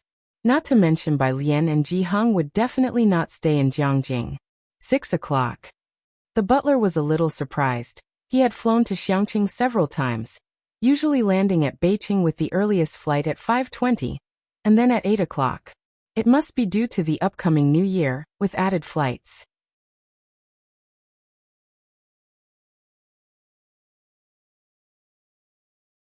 Chapter 778. 306 Jiangjing New Circle. New song release. Second release. _2 Mu Yining's gaze fell on Ren Wanxian, who was beside her. Wanxian, aren't you going back? Not going back. Ren Wanxian put down her soup spoon. She had no affection for Ji Xiaorong. My grandpa will come to see me in a few days. Being able to spend the new year in Jiangjing, Ren Wanxian had no intention of returning to that remote city. Moreover, with so many social gatherings in Jiangjing around the new year, Ren Wanxian had finally established good relationships with those young ladies and gentlemen. She didn't want to miss this opportunity. The next day, on Jiang Fulai's private jet, Zhang Xiais was on Jiang Sun's plane for the first time. Sitting on the sofa playing games with his class 15 mates, he hardly played games anymore. Wang Qi asked him through the headset, "That's not right. Pingren, aren't you supposed to be going back to Xiangqing today? You should be on a plane now, right?" Zhang Xiais with his legs crossed, "Yeah. How can you be playing games with us on a plane?" Before Wang Qi replied, another person in the team spoke up. Zhang Xiais glanced up slightly at Jiang Fulai, who was wearing a black sweater across from him, and muttered indistinctly, "I'm on Air China, they've got Wi-Fi now." "Oh, is that so?" The others in the team believed him. "Then next time we go back, we'll fly Air China too." Across from him, Jiang Fulai was sitting across from Ning Xiao, his slender, cold white hand gliding across the laptop screen, his smooth jaw lifting, his eyes still light and shallow. "Did someone guide you?" Across from him, Ning Xiao sat up straight. "Both academician Ma and senior. He would have provided me with data and ideas. And there was Bai Lian, who had helped him with the calculations. He couldn't have completed it so quickly on his own." Jiang Fulai swiftly scanned the final acknowledgements. Bai Lian, headmaster He Wan, their names were all mentioned. He turned the computer away and stood up. "I've already reported this project for you. I'll give it directly to the chief editor at the Boss Summer Camp in a few days." Bai Lian was in a small room, and Jiang Fulai went to find her. On the way, he passed by Ji Xiaojun, who was playing Go with Jiang He. Ji Heng and Xin Qing had returned to Xiangqing with Lu Xiaohan ahead of time. Lu Xiaohan wanted to learn from Grandpa Tao how to craft and control puppets, and to complete a puppet show during the winter holidays. Not far away, Ming Dongheng, who was pouring water, couldn't help but look at Ning Xiao. Jiang Fulai spoke so casually to Ning Xiao, but from what he had overheard, the project that Ning Xiao was collaborating with He Wan, Bai Lian, and academician Ma on was a key project for the next 20 years. Uranium mining indeed. Once this project was announced, Jiangjing University and the scientific research community were about to face another storm. In just half a year's time, almost all roads in Xiangqing were widened, and the green belts were well done. More than a dozen new residential buildings and shopping malls sprang up, and Su En's Xinda Hotel had been in business for several months now. Having disembarked from the plane and taken a car to Xiangqing, Zhang Xiais and Tang Ming, among others, were all stunned. This development in Xiangqing was too rapid. It wasn't the same as the neglected border city of the past. Now calling it a second-tier, almost first-tier city was not in doubt. Bai Lian got off at Purist Street. Purist Street, once sparsely populated, was now bustling with people and lined with shops. Bai Lian looked at a tourist sign next to Purist Street. Thousand-year-old tree, ancient alley, Qingshui Bridge. She was startled for a moment, and then realized that Purist Street had also become a popular spot for many people to check in at. "Alien, you're back?" A lady selling embroidery waved at Bai Lian, then turned to the customers at her stall and said, "This is our top scorer in Xiangcheng's college entrance exam this year, Bai Lian. You all have heard of her, right? Her grandfather is a master embroidery teacher, and we've all learned from him. And Alien, before she went back to school last year, she even took the time to share her learning experiences and methods. My daughter ranked in the top 10 of her class in the final exams." Purist Street was filled with Bai Lian's fans. As soon as they heard that this was the legendary girl from Xiangqing, many people wanted to greet Bai Lian and ask about her study methods. But seeing the tall man by her side, they abruptly stopped in their tracks. The path leading to Ji Heng's small courtyard had been renovated, and the stones underfoot no longer wobbled when stepped on. Jiang Fulai stood to the left of Bai Lian, lazily sticking one hand in his pocket, while holding Bai Lian's laptop with the other. Beside him, Jiang He toddled along, trying to keep up with the two. "Well, return to Jiangjing on the 6th, go to the school team on the 7th, and then we leave for M Country on the afternoon of the 8th.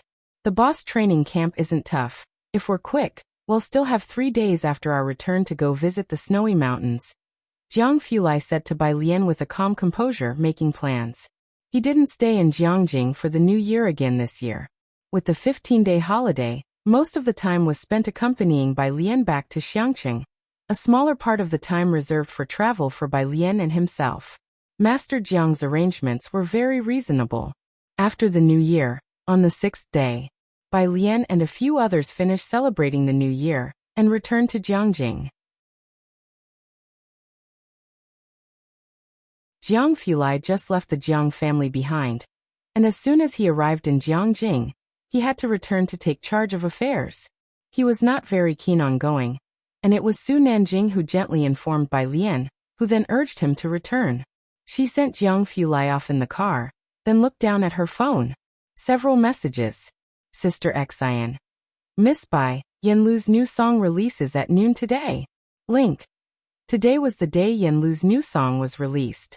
It had been over half a month since Yanlu recorded the song, and it had become a trending topic then. Now finally about to be released before noon, various music apps were already lagging badly. Bai Lian scrolled down and sent Wen Jixia the address. She had planned to have lunch with Wen Jixia.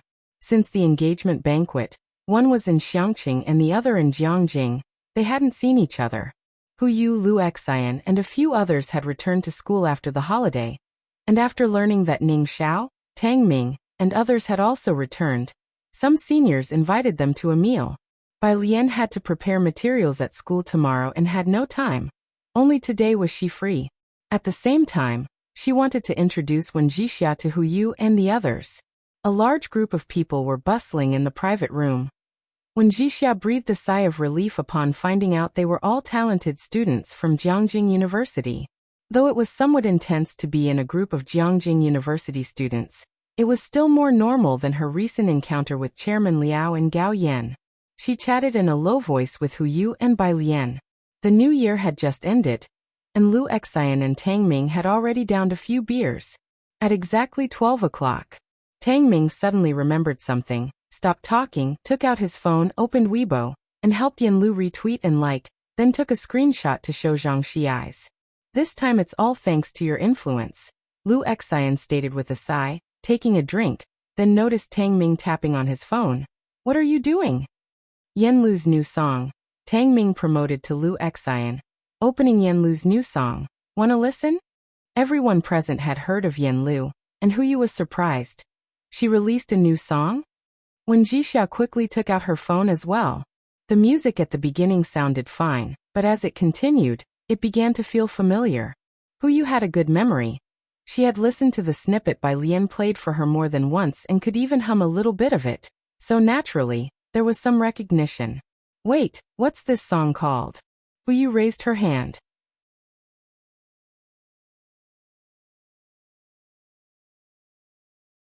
Chapter 779. 307 Regretful Wang Xian. The Secret of the Ji Family _1 Wen Jixia had already seen Yenlu's new song, and she spoke. Flatboat. Flatboat? Huyu recalled the conversation with Bai Lian. Flatboat to the open seas. It matched again. Her gaze involuntarily fell on Bai Lian. Everyone at the large table was chatting, except for Bai Lian, who was seated next to Wen Jixia and was eating slowly and methodically, looking down at her food. Most people at the dinner table were scrolling through Weibo. Wen Jixia has been busy lately. After the engagement banquet, the one family who knew her had gone into hiding, and she had been with her second uncle recognizing people, going all the way from the first to the current day. It was also today when she heard Bai Lian was back in Jiangjing that her second uncle finally let her come out. Leaving the day after tomorrow? Wen Jixia was surprised to hear how busy Bai Lian's schedule was. How long will this winter camp last? Bai Lian was almost done eating. She put down her chopsticks, leaned back, and turned her head to have someone pack up some of this place's duck to take to the school for Yang Lin. 1 month. Bai Lian had never been abroad, but she had seen a world map. Junior sister, pack more. Senior brother Lu patted his chest. Today the teacher is treating us so everyone can eat their fill. Usually, when Zhou Wenqing invited them for a meal, they bootleggers only dared to order a few greens. Today they ordered a table full of the most expensive dishes. After packing up the food, Bai Lian walked downstairs with Wen Jixia. That's not a bad thing for you. Wen Jixia retracted her gaze from the takeaway box in Bai Lian's hand and smiled. When you first returned to Xiangqing, I was afraid you might have a relapse. Bai Lian left in a hurry back then, and phone calls couldn't get through. Wen Jixia was afraid she might become more decadent in Xiangqing, but thinking about it now, if Bai Lian still had the same personality as before, even if she were lucky to be saved after jumping into a lake, being driven by the Bai family to Xiangqing probably would have led her to repeat the same mistakes. No matter how you looked at it, it seemed like a dead end. The secret that Ms. Bai had once died, Bai Lian probably wouldn't tell anyone. I heard Xiaoming say last time, you want to ask Yenlu to be a spokesperson? Bai Lian shifted the topic lightly. Wen Jixia also remembered the matter. Yenlu is high profile. My second uncle's idea is to go straight for Lu Su. Lu Su. Bai Lian had never heard of them. She usually didn't pay attention to the entertainment circle, and the only artists she knew were Yenlu and Mei Yi, a member of a boy band, currently very popular too. As they reached the door, Wen Jixia explained to Bai Lian. The one family car was waiting at the hotel entrance. Xiaohan had officially become Wen Zixia's personal driver. The restaurant was in the university town, and many alumni reading for masters or doctorates were dining here. Just as they reached the ground floor, Huyu and their group ran into some acquaintances, people they used to hang out with often to discuss which tea house had good food. They had all heard about Zhou Wenqing's promotion. He would take up his new post at the start of the new semester. And all these people were there to congratulate Huyu and the rest. Quite a crowd. Xiaohan drove the car onto the main road and looked in surprise at Huyu and their group. Miss Bai knew a lot of people. These were all high-caliber students from Jiang University, and in addition to being gifted, connections and mentor resources among these classmates were also crucial. His young mistress was indeed lucky. Back at the Wen residence, the butler handed Wen Jixia a cup of tea. Miss Shiwei and the others went out today to discuss a collaboration with the Ming family. They mentioned before the new year that they intended to change the spokesperson. The old master's health wasn't good, and the young members of the one family were now competitors to one another. Wen Zixia's sudden emergence put pressure on Wen Jiwei, who began cooperating with the Ming family. Did they really make contact with Yanlu? When Jixia took the teacup. This am not clear yet. The butler shook his head. On this side. Bai Lian was headed to the biology building, and who you asked about Bai Lian's song along the way. What you heard before was the demo that hadn't been completely fixed.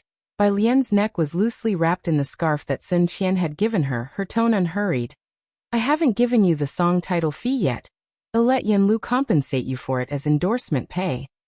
Bai Lian wrote a song for Yanlu without asking for any copyright fee. Yanlu donated part of the money in Bai Lian's name to an orphanage charity, and many in the entertainment industry donated to her charity foundation. Bai Lian's tone was as if she were saying, "The weather's not bad today." At the door of the biology building, Bai Lian entered confidently.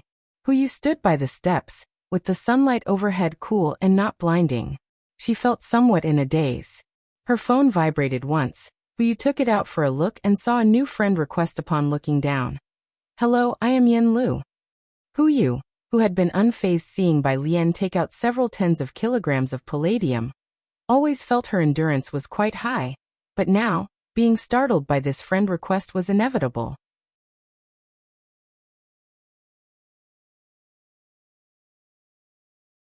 Chapter 780, 307 Regretful Wang Xian. The Ji family's secret _2 Who is Yanlu now? A household name, a big star. During the holidays, when Hu Yu returned home, 7 out of 10 kids among her relatives were fans of Yanlu. And now, this big star actually sent her a friend request? Hu Yu stared at the friend request, waiting at the door for quite some time, before she went back to the lab. She didn't dare to tell the other 2 senior brothers, but asked Tang Ming about Yanlu. Sister Lu added you? Tang Ming was a little surprised, but didn't make a big deal out of it. Don't judge by her cold beauty on the show. She is actually a really nice person. Hu Yu. The 7th day of the Lunar New Year. The students of Jiang University's Tongfeng class that were going abroad were filling out forms in the physics building. The Tongfeng class started earlier than the regular freshmen. Their term began on the 9th day of the Lunar New Year. On the 7th day, some students had already arrived at the school to study in the physics building, and Wang Zai's group arrived early. Just as they got to the physics building, they saw from afar Bai Lian and her group holding several application forms and following behind the dean's assistant, who was chatting with Bai Lian, all smiles. Wang Shi and the others stopped in their tracks, standing aside, watching them go upstairs. As Ding Wenyang was excitedly talking to Tang Ming with his head down, Yu Guang caught a glimpse of Wang Shi and the others. He hesitated for a moment, and then casually glanced over. He still remembered their group's first project last year. If it weren't for Bai Lian preparing an extra draft back then, their group would probably have been the laughingstock of the entire school. So he had no good feelings for Wang Shi. He looked away as if at thin air. After they all went upstairs, the envy was hard to hide in the eyes of the boys standing with Wang Shi. Who would have thought that in the end, it would be Bai Lian's group going to the summer camp? Ding Wenyang and his group are really lucky. After being classmates for so many years, they were all too familiar with Ding Wenyang's abilities. In the past, it was mostly Wang Shi holding up that group. After Wang Shi joined their group, the rest of the class felt sympathy for Ding Wenyang's group. After all, they had lost a pillar and gained a few dead weights. Who could have known? Those they pitted earlier eventually surpassed Gao Yuan's group and got into the winter-summer camp. And they all knew that Ding Wenyang's chance to go to the summer camp this time was entirely due to the few new students with Bai Lian. After all, she's the top scorer in the college entrance exam, truly freakish. She can even compare with senior Hewen. A boy was still speaking when someone pinched his arm hard. The person pinching him gestured for him to look at Wang Shi beside him. The boy looked at the displeased Wang Shi and quickly shut his mouth, realizing his blunder. Wang Shi, clutching his book, said nothing and walked out the door. After he left, the boys in the group exchanged glances. Wang Shi must regret it to death, right? Look at his eyes. He probably hasn't slept well recently, another shrugged. After all, he was originally in Ding Wenyang's group, and he would have had a spot in the summer camp. It was his choice to leave. Even they envied Ding Wenyang's group, let alone Wang Shi who was once part of it. Zhou Wenqing's office. He had come to the school a few days earlier to handle the transition, as the Tongfeng class was going to start term soon, and he came early to his office to deal with matters. Upon hearing Wang Zai's words, he looked up and put down his pen. Ding Wenyang's group? Professor Zhou, Wang Zai's hands dangled at his sides. If I join Ding Wenyang's group now, is there still a chance for me to go with them to the summer camp? Hearing Wang Zai's question, Zhou Wenqing finally remembered something. At the beginning of the term, Wang Shi was in Bai Lian's group. He pushed up his glasses and gazed deeply at Wang Shi. Theoretically, student Bai Lian's group is short one person, and if you join now, you could catch up with them for the summer camp. Hearing Zhou Wenqing's words, Wang Shi felt his heart leap to his throat, his fingers twitching. So that means. However, as I said before, I have no objections as long as your two groups reach an agreement. Zhou Wenqing withdrew his gaze and looked back at the documents. You should know that I always respect your decisions. You shouldn't have come to ask me. When Wang Shi had wanted to leave Ding Wenyang's group originally, Zhou Wenqing had not stopped him, letting them decide for themselves. Now Zhou Wenqing still left the decision to Bai Lian's group. Zhou Wenqing bowed his head, and just typed out a line when his phone rang. It was an unfamiliar number. Professor Zhou, hello, this is Gao Jiechen. I was wondering if you have time. I would like to invite you to a meal.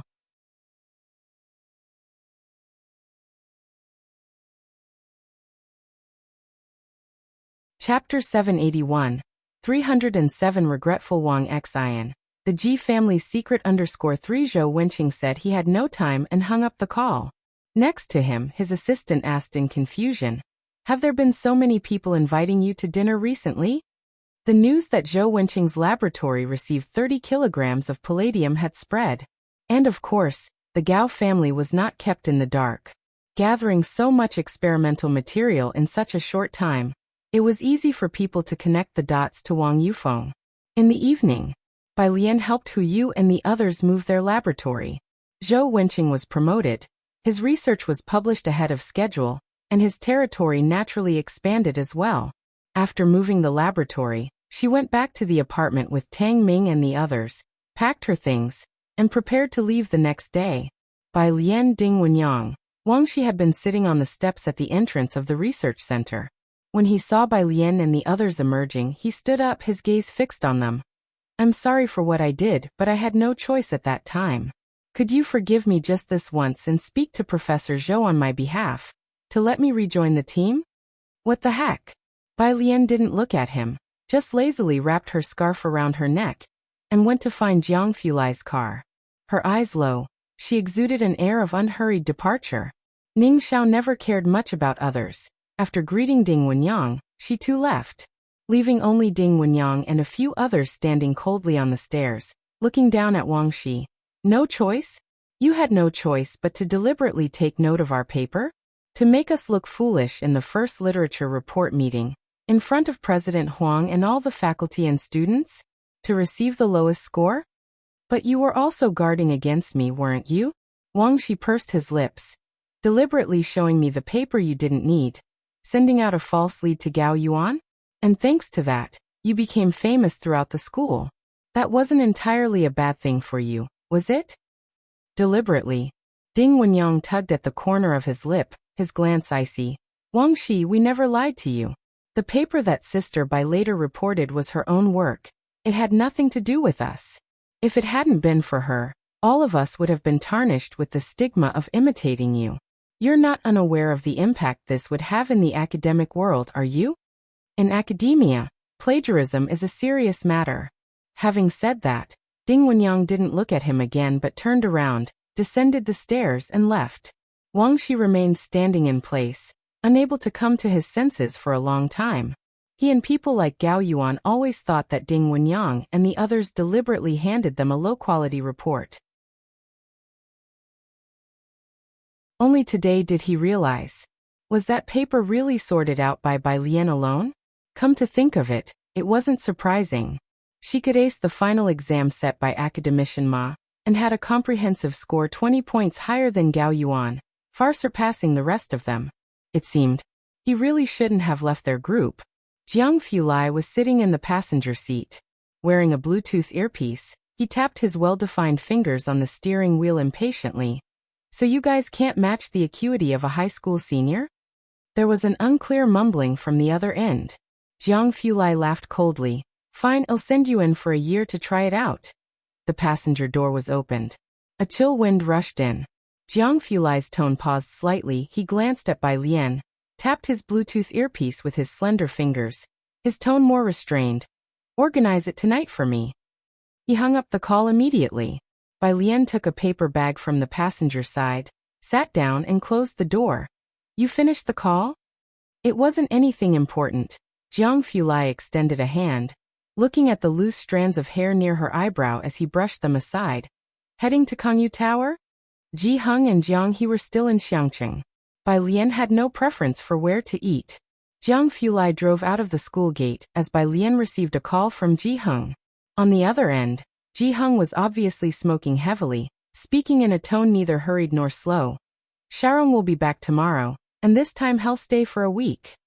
Tomorrow. Bai Lian lightly raised her eyebrows. She wasn't currently in Xiangqing, and she was going abroad tomorrow. She truly had no time. Have him go to the Xiankong head store tomorrow and see Hen Jiwei for a pulse diagnosis. Over the new year, Hen Jiwei had gone back home as well. The Jiangjing store was left in Sun Chun's hands. A pulse diagnosis? Ji Heng was sitting at a stone table under a banyan tree, exhaling a puff of smoke and looking at Mu Zhao playing chess not far away with Jiang He. Okay. Xiangqing. Knowing that Ji Heng was going to be there for a while and not returning to Jiangjing right away, the Ji family butler and Mu Yining brought gifts to Xiangqing personally to pay New Year respects to Ji Heng. Mu Yining sat next to Ji Heng, and upon hearing him mention Ji Xiaorong, she couldn't help asking, "Is he your second cousin?" She had long heard from the butler that Ji Heng had 2 sons and a daughter.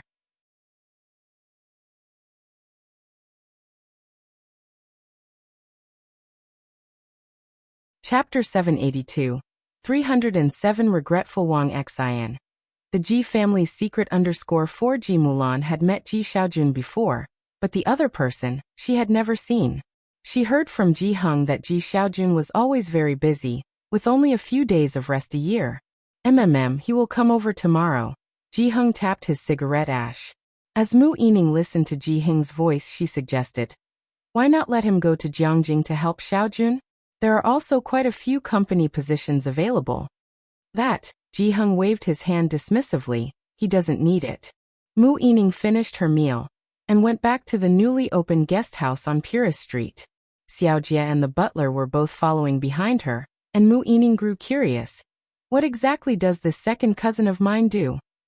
Having seen Ji Xiaojun and Bai Lian, Mu Yining was indeed curious about the Ji Heng family. This enigmatic Ji Xiaorong seemed even more mysterious than Bai Lian, as she had yet to meet him. I've heard that Xiankong General Medical Hall in Xiangqing is highly skilled in medicine. The butler spoke up. We should try to invite them to Jiangjing in a few days to see the elder.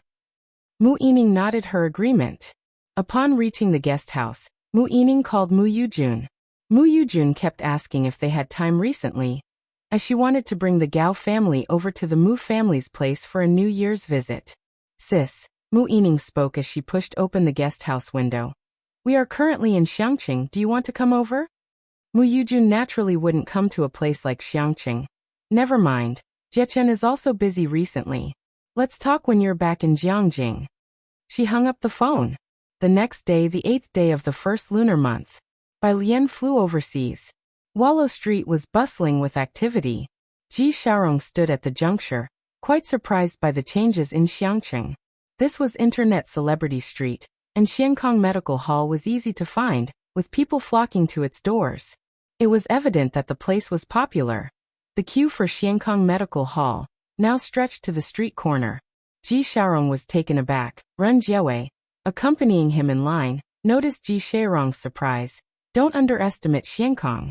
It's not easy to get their doctors to see you and perform acupuncture. Even after we get a number, we'll still have to wait another 2 hours at least. This is Chinese medicine, right? Ji Xiaorong looked at the sign at the entrance. Yeah, unexpected, right? Ren Jiewei smiled and sighed. It's now the hottest traditional Chinese medicine hall in the country. My dad tried to make an appointment for 3 days, and still didn't get a slot with Dr. Hen. Dr. Hen. Ji Xiaorong was puzzled. The two of them waited in line at the entrance for 20 minutes before it was their turn to get a number. The person issuing queue numbers perked up upon hearing his name, immediately standing. Mr. Ji, it's you. Please proceed to the back room. Dr. Hen has been waiting for you there already. Ren Jiawei was taken aback. She exchanged a glance with Ji Xiaorong and followed the staff into the inner hall. Upon entering, Hen Jiwei stood up, knowing this was Bai Lian's uncle. He was very polite. Mr. Ji, hello, I am Hen Jiwei. Miss Bai asked me to take your pulse. Please have a seat. Another person poured a cup of tea for Ren Jiawei. Madam, please sit for a while. Ren Jiawei came back to her senses, somewhat taken aback, and sat down thoughtfully, looking at Hen Jiwei. Ji Xiaorong sat opposite Hen Jiwei, resting his hand on the table. I don't know if it's because of work, but I've had a headache problem for these past years. What is your profession? Hen Jiwei asked, trying to find the cause of the illness. Ji Xiaorong remained a bit silent before replying tentatively. Clerical worker? Hen Jiwei. No, don't you know what you do yourself? Why do you look so questioning? 5 minutes later, Hen Jiwei suddenly let go of Ji Xiaorong's hand and lifted his head to look at him. He spoke seriously. Mr. Ji, you don't have a headache.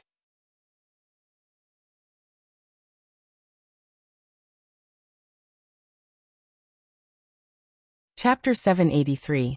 The Great Turmoil of 308. Alien has a box of _1. It's not a migraine? Ren Jiawei had heard that Xian Kong had real skills, and she was somewhat nervous. He's been taking pain medication for over 10 years. Ji Xiaorong lowered his gaze to his wrist, silent, simply pondering. Hen Jiwei soothed Ren Jiawei with a few words, then continued to ask Ji Xiaojun when he had started to fall ill.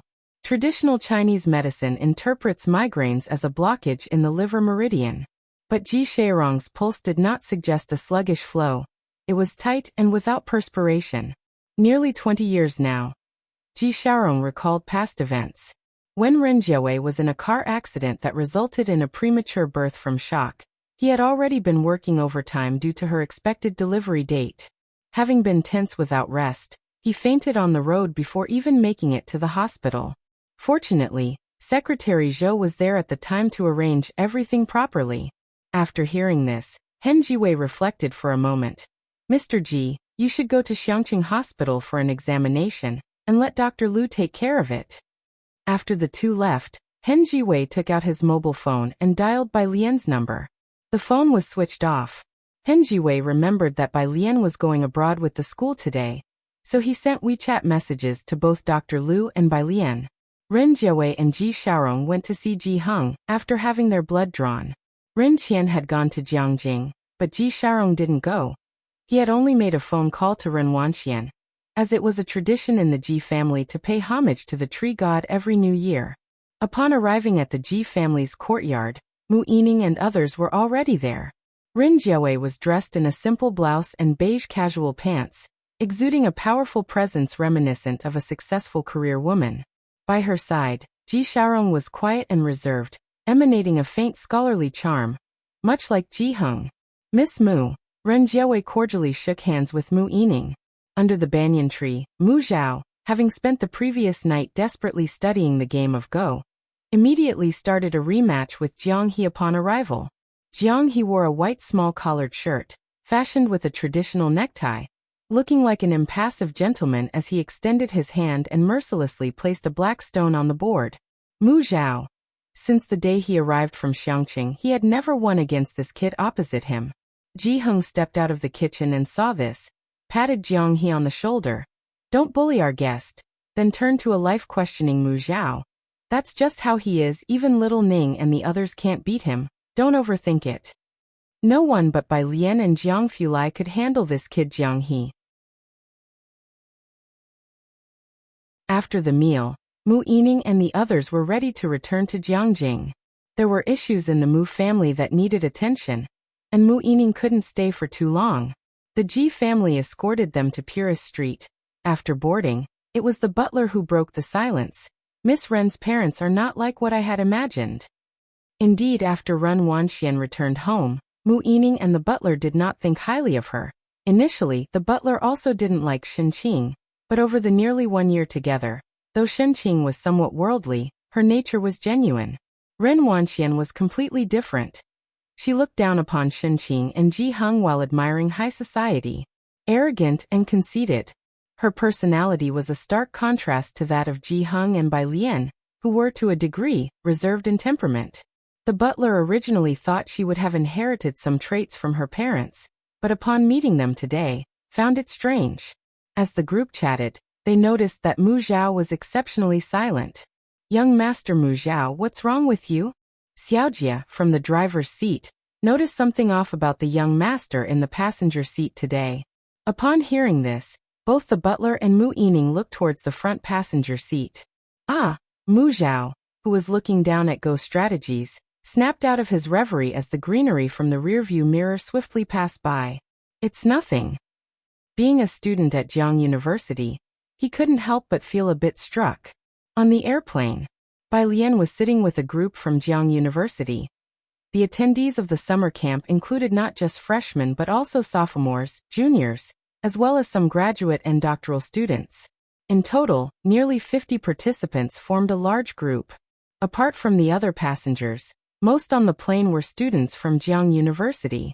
Bai Lian sat in the same row with Su Zhiyue and another junior, with the socially anxious Su Zhiyue taking the window seat, and Bai Lian in the middle.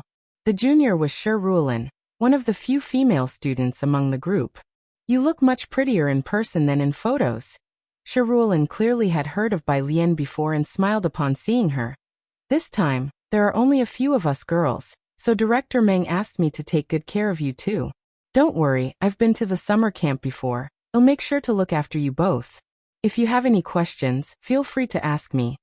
It wasn't cold on the plane, and Bai Lian was wearing a white cross-collar shirt with a black and gold horseface skirt, leaning lazily against the seat back.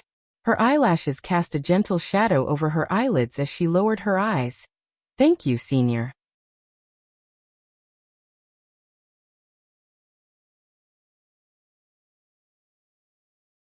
Chapter 784. The Great Turmoil of 308. Alien has a box of _2. She lowered the tray table and took out her computer, placing it on top. Powered it on. "Hey, Junior, do you know who else is leading us to the summer camp besides Director Meng?" Shi Ruolin brought up the topic of the summer camp to Bai Lian, and then whispered with a hint of mystery. Director Meng was the teacher in charge of the team this time. Bai Lian had pretty much guessed it when Jiang Fulai accompanied her to the airport this morning. But she still played along with Shi Ruolin. "It's, the two institutes of Jiang University." Shi Ruolin continued in a lowered voice when she saw Bai Lian's interest. "Apart from the Quantum Research Institute under Academician Ma, there's also an Aerospace and Dark Matter Research Institute. I heard that our team leader this time is from there." Bai Lian's fingertips tapped on the computer, launching the video software, and playing the movie she had downloaded in advance. Shi Ruolin talked, and Bai Lian just listened, sharing one of her earbuds with Shi Ruolin. An airplane journey lasting over 10 hours. When the sky turned dark, most people on the flight were asleep, and Bai Lian went to the restroom. When she came out after washing her hands, the cramped aisle had one more person. He was slowly rolling up his sleeves, clad in a silver-gray satin shirt, exuding nobility and aloofness that were out of place in this cramped space. He glanced up upon hearing the door open. The aisle wasn't well lit, and a white curtain separated it from the first-class cabin up ahead. "Would you like to come over to my side to rest for a while?" Jiang Fulai, who was accustomed to privilege, didn't like sitting close to others, nor did he like noise. He extended his hand to embrace her, his voice low. Private space, a bit larger seating area. Bai Lian and the others were still students, after all, and this international exchange was a rare opportunity. Jiang Fulai hadn't meddled much with Tang Ming and their social interactions. No need. Bai Lian wasn't as arrogant as the young master Jiang, capable of adjusting to any setting. Sensing someone coming, she patted Jiang Fulai's hand as a signal to let go. "Someone is coming." Jiang Fulai released her hand and slipped a new SIM card into her palm. "Install it later." His expression turned unavoidably colder, and his light-hued eyes involuntarily fell on the curtain. The moment Director Meng pulled back the curtain, he felt the goosebumps on his hand, and a chill made him shiver. Looking closely, he just happened to see Jiang Fulai's cold, indifferent face. Then, seeing Bai Lian coming towards him, Director Meng was jolted into action, letting Bai Lian pass behind him before speaking. "Young Master Jiang, after you." Director Meng was the head of the Academic Affairs Office at Jiang University. These 50 students were the future of Jiang University, and he recognized almost every one of them, especially outstanding students like Bai Lian and Ning Xiao. He thought Bai Lian had disturbed Jiang Fulai and hurriedly led her away. Only after the curtain separated the two cabin areas did Director Meng breathe a sigh of relief. "You weren't scared, were you?" he whispered as he walked back to his seat, turning to speak softly to Bai Lian. Bai Lian shook her head. "No. That's good." Director Meng, seeing Bai Lian's composed demeanor, felt reassured. The person just now is another teacher leading the team. "If you have any issues later on," he hesitated for a moment, "you can find me or sure." After Bai Lian settled down in her seat, Director Meng wiped the sweat from his forehead. Turning back to look at the curtain, he thought that this young Master Jiang really lived up to the rumors. He wondered if any student would dare to ask him any questions during this trip. The plane arrived directly at the airport in the foreign country. Once Bai Lian disembarked, she took out her phone, checked it, and had already installed a local SIM card while on the plane. After switching on the local data, she first video called Ji Heng to reassure him of her safety. On the other end of the video call, it was already nighttime for Ji Heng. Ji Xiaorong hadn't left yet, and was holding an unwashed dish as he greeted Bai Lian. "Happy New Year, are you in M country?" He recognized the airport background behind Bai Lian at a glance. "Happy New Year." Bai Lian also changed her greeting, very politely, "Uncle." This was the first time Bai Lian had referred to herself as uncle to Ji Xiaorong. He paused, his usually expressionless face softening a great deal, and his voice grew tender. "Do you want any gifts for the new year? When your grandfather arrives in Jiangjing, I'll have him bring them to you." Bai Lian lacked for nothing, so she shook her head. In the video, after pondering for a moment, Ji Xiaorong refrained from asking Bai Lian further, and handed the phone to Jiang He, who was eagerly looking on. "Junior, this is a portable Wi-Fi." While waiting for the luggage, Shiruolin, holding the travel Wi-Fi collected from Director Meng, came over and saw Bai Lian making a video call. "Did you activate roaming?"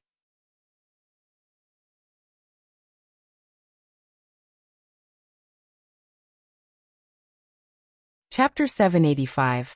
The Great Turmoil of 308.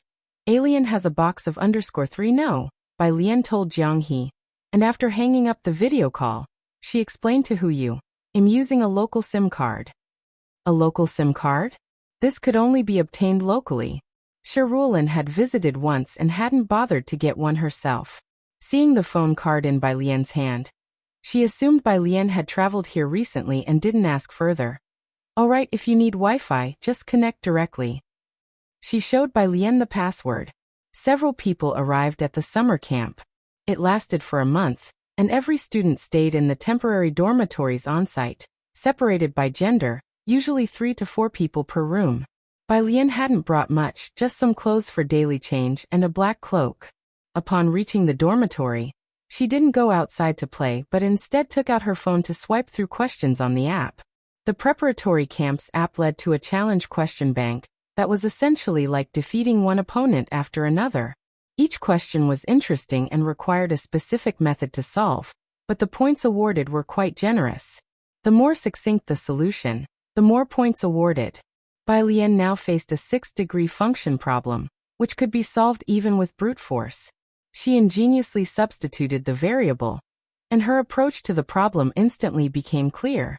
She photographed her answer and submitted it. Such answers had to be reviewed before points were awarded. After sending it off, Bai Lian turned to a message from Jiang Fulai. He had gone straight to a meeting upon landing and was still tied up, so he suggested she should eat first. Bai Lian responded with a number, and then noticed another message. It was a picture sent by Dr. Liu. Many chemicals and professional terms. After glancing over it, Bai Lian immediately forwarded it to Yang Lin. It was almost midnight in China, and Yang Lin had not returned to her dorm. While on the road, she saw it and called Bai Lian back. Neurotoxins. Ingesting a certain dose of the drug will prevent striated muscles from contracting, affecting respiratory motion. Long-term oxygen deprivation can damage brain cells and also cause memory impairment. Bai Lian recalled Su En's symptoms and found them identical to what Yang Lin described. Fortunately, the timely rescue had not caused any irreversible damage. If these were Su En's symptoms, then what about Ji Xiaorong? Recalling what Hen Jiwei had relayed from Ji Xiaorong, Bai Lian hung up the phone and sent Mao Kuan a message. Find an opportunity to get a strand of Xiaoqi's hair. Meanwhile, in China, at Jiang University, the person responsible for reviewing the preparatory camp was woken up from sleep by a colleague's call. Professor, the AI just audited a result. I think you should know about this. What result? The person in charge put on a jacket, puzzled, and headed into the study to open the preparatory camp backend. Checked. On the backend, marked with a star, was Bai Lian's answer, which she had just submitted. He paused for a moment, then put on his glasses, took out a pen, and began to calculate Bai Lian's process. Although this problem wasn't one of history's most challenging, her substitution method was absolutely stunning. After finishing, it was almost identical to the standard answer. He awarded double the points. After the scores were issued, the person named by Jian on the leaderboard saw their points change instantly, surpassing Scholar Ma, becoming 1417892. Some people are naturally suited for mathematics. Scholar Ma is getting on in years, and his thinking isn't as agile as it was when he was younger. He's now focusing on quantum mechanics, and doesn't have the time to consider many clever approaches anymore. He doesn't need to use these to prove himself, and is too lazy to expend effort in this area. But some young people like Jiang Shijue and Hewan do need these to demonstrate their capabilities. Jiang Shijue surpassed Scholar Ma's points 2 years ago, which also stirred up quite a buzz at that time. And now, another has appeared who surpassed Scholar Ma to become the new NO3. Even though it was approaching midnight in China, quite a few people were still stirred by this. At the Gao family, Gao Yi put down his teacup. For this year the Gao family had taken quite a beating. Now that Jiang Fulai had gone abroad, he dared to show his face again. Have you still not found out who this Bai Jian is? No. The secretary lowered their head. Useless. Gao Yi stood up and paced around the study. You must find out about this person by any means necessary, whatever methods or measures it takes. Currently, those known in the rankings were either in Jiang Fulai's team or Scholar Ma's people. Scientific research teams also require actual research achievements and a reputable front. Gao Yi hadn't been able to produce compelling scientific results. And as for the reputable front, so far, they only had Gao Jiechen. He was just a water PhD about whom most professors had reservations. Those uninformed might be misled by the Gao family's propaganda, but the current Gao family urgently needed someone capable of holding their ground.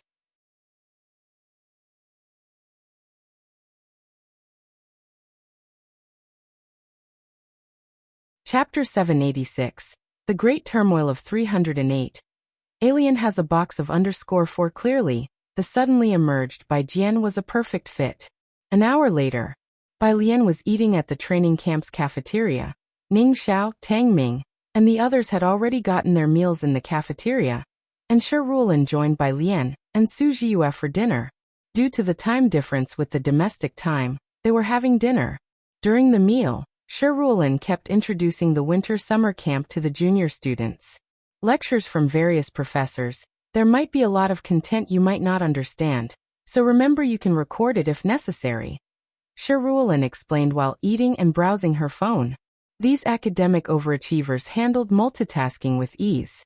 Shi Ruolin dropped her chopsticks inadvertently while scrolling through something. Opposite her, curious about everything overseas, Ding Wenyang looked up. Senior sister, are you all right? Oh my God! Shi Ruolin came back to her senses, lifted her head to look at the people around the table. You all have the pre-camp app, right? Hurry up and look. Big news. Ding Wenyang and the others all had the app. Everyone except Bai Lian took out their phones to check. As soon as Ding Wenyang logged in, he saw the public screen flooded with comments. Worthy of my God Jian. Damn. I knew God Jian could make it to the top 10, but I didn't expect it to be this high. Ding Wenyang reached out and opened the overall rankings. He immediately saw, in 01, L9999999 in 02, Jiang Shijua 157999159 in 03, Bai Jian 14178952. In the midst of shock, Ding Wenyang heard Tang Ming whisper next to him. Finally, he's third. Top 10, maybe no one noticed. But third place, about to catch up Jiang Shijua, attracted much more attention. The next morning, Su family. Bai Jian, Su Jiweming looked down at the name, took a sip of tea, and set down his teacup. What did Jiang University say? I've asked around at the teachers, no news. Su Jini sat at the round table and picked up a pastry. This person, their identity level is highly classified. In the school, many people's identities were kept secret. It was not surprising that Bai Jian's identity was also kept secret. Keep probing, and also reach out to the Chen family. Su Jiming's face was stern. We can't let Su Nanjing and the others monopolize the discussion. What does Vice Dean Zhou say? He's politely declined us 3 times, Su Jin spoke up from the side. Though today he has a dinner with people from the General Logistics Department. The General Logistics Department? Su Jiweming looked up. The Gao family is considering replacing someone in the department. Su Jin slightly lifted his head and spoke softly to Su Jiweming. And it seems one of our Su family members is on the shortlist. Su Jiweming stood up. Who? Suhi.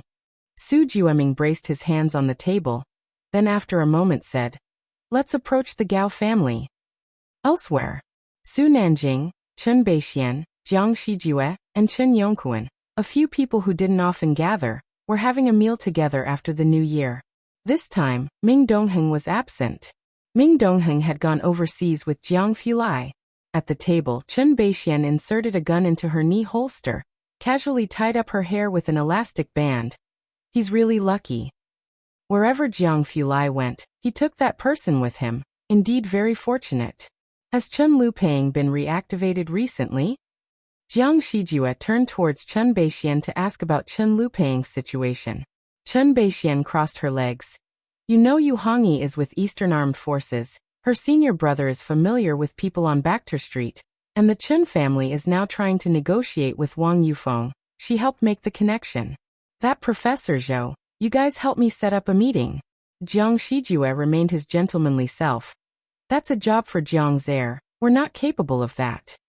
Su Nanjing didn't quite understand all this and looked up. Which Professor Zhou?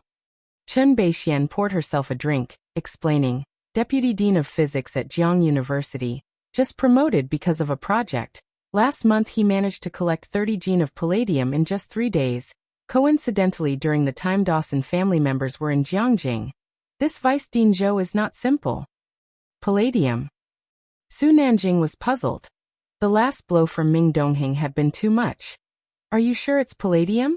Isn't this metal also tough to collect? Chen Beixian glanced at him dismissively. Chen Yongquan explained to Su Nanjing. It's difficult to purify, there's not a lot of it stored domestically, it's all used in the military industry, so him getting it in such a short time means he has some extraordinary channels behind him. Su Nanjing shrugged. Alien has a big box of it on her balcony.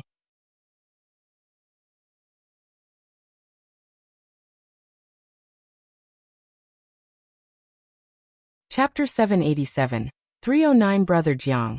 I have taken the person away _1 Chen Baixuan's movements were slightly startling as she pinched her chopsticks and glanced sideways. A box? The elder statesman Su had already started to delegate authority to Su Nanjing, teaching him personally by his side for the past 6 months. He stayed in hotels for extended periods and seldom visited Shanghai apartment, just a few times.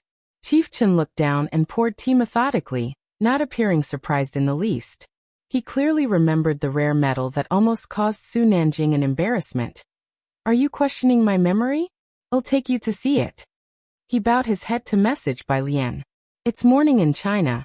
It's 9 at night here. waiting for Shi Ruolin to bring coffee over. Seeing the message from Su Nanjing, she reached out to reply. Bai Lian's reply was quick. You can take it, Zhang Xiais and the others are in 303. Not far away, Shi Ruolin approached Bai Lian, coffee bag in hand. Several foreign youths made a face at Shi Ruolin before laughing and walking away. Bai Lian narrowed her eyes, recognizing one of them as a male student who sat in the same lecture hall as her. Her expression cold. She grabbed her phone and went straight over. Hey, Shi Ruolin noticed Bai Lian's expression and hurriedly grabbed her sleeve. Better not to invite trouble, we're here to study. She shook her head at Bai Lian. As just two girls, Shi Ruolin was also afraid. Bai Lian glanced at Shi Ruolin, withdrew her gaze, and took the coffee bag from her. Shanghai apartment. In 303, Zhang Xiais was doing his homework. Yang Lin was printing materials in the study, and Yin Lu was downstairs helping to move flower pots. Zhang Xiais had an early start for his senior year of high school, and he arrived early. A year had passed, and Zhang Shi's hair had grown out. Had cut a layered hairstyle just before the year's end. Upon opening the door and seeing the four people, he first greeted someone he knew well. Uncle Chun, Brother Su. Lastly, his gaze fell on the two people beside Su Nanjing. The woman had black hair cut short, roughly chin length, casually tucked behind her ears, and was wearing a body-hugging outfit complete with a holster on her knee. Next to her stood a mild-mannered man in a suit. Good little brother. Su Nanjing went to put an arm around Zhang Shi's shoulders and sidestepped to introduce them. This is Shijue, and this is Sister Beixian. Do you recognize them? Su Nanjing's approach could be described as actively friendly. This surprised both Chen Beixian and Jiang Shijue, who also extended their friendliness toward Zhang Xiais. Su Nanjing led them to the balcony. It was still the same cardboard box, just as Su Nanjing had left it last time.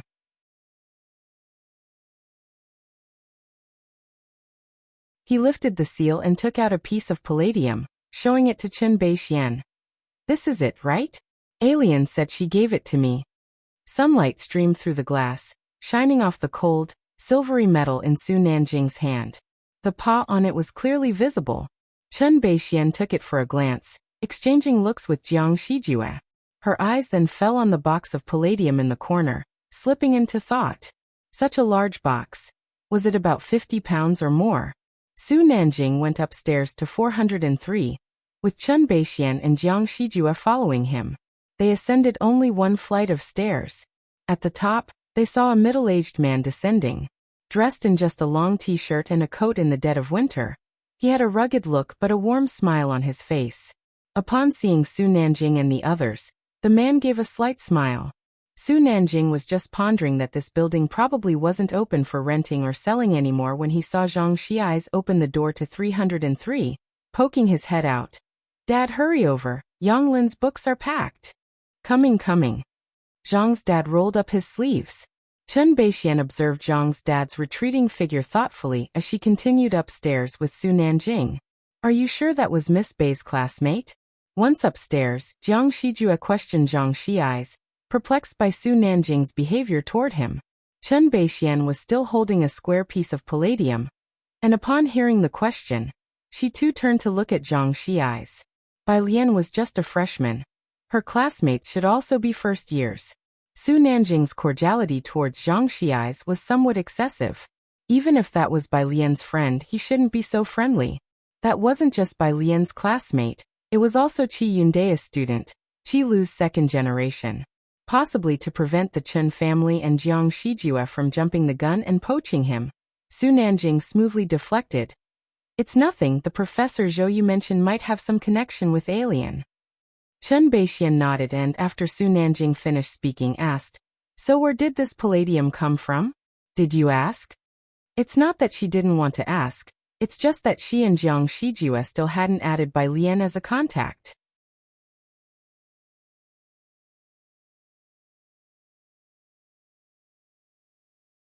Chapter 788, 309 Jianggu. I've taken the person away _2 abroad. This is Professor Wei, who is currently an international faculty member in our country.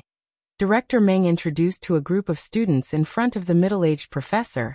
He's the head of the MSNT laboratory in our country, And also your direct senior brother, having been one of the top 3 to enter the physics program.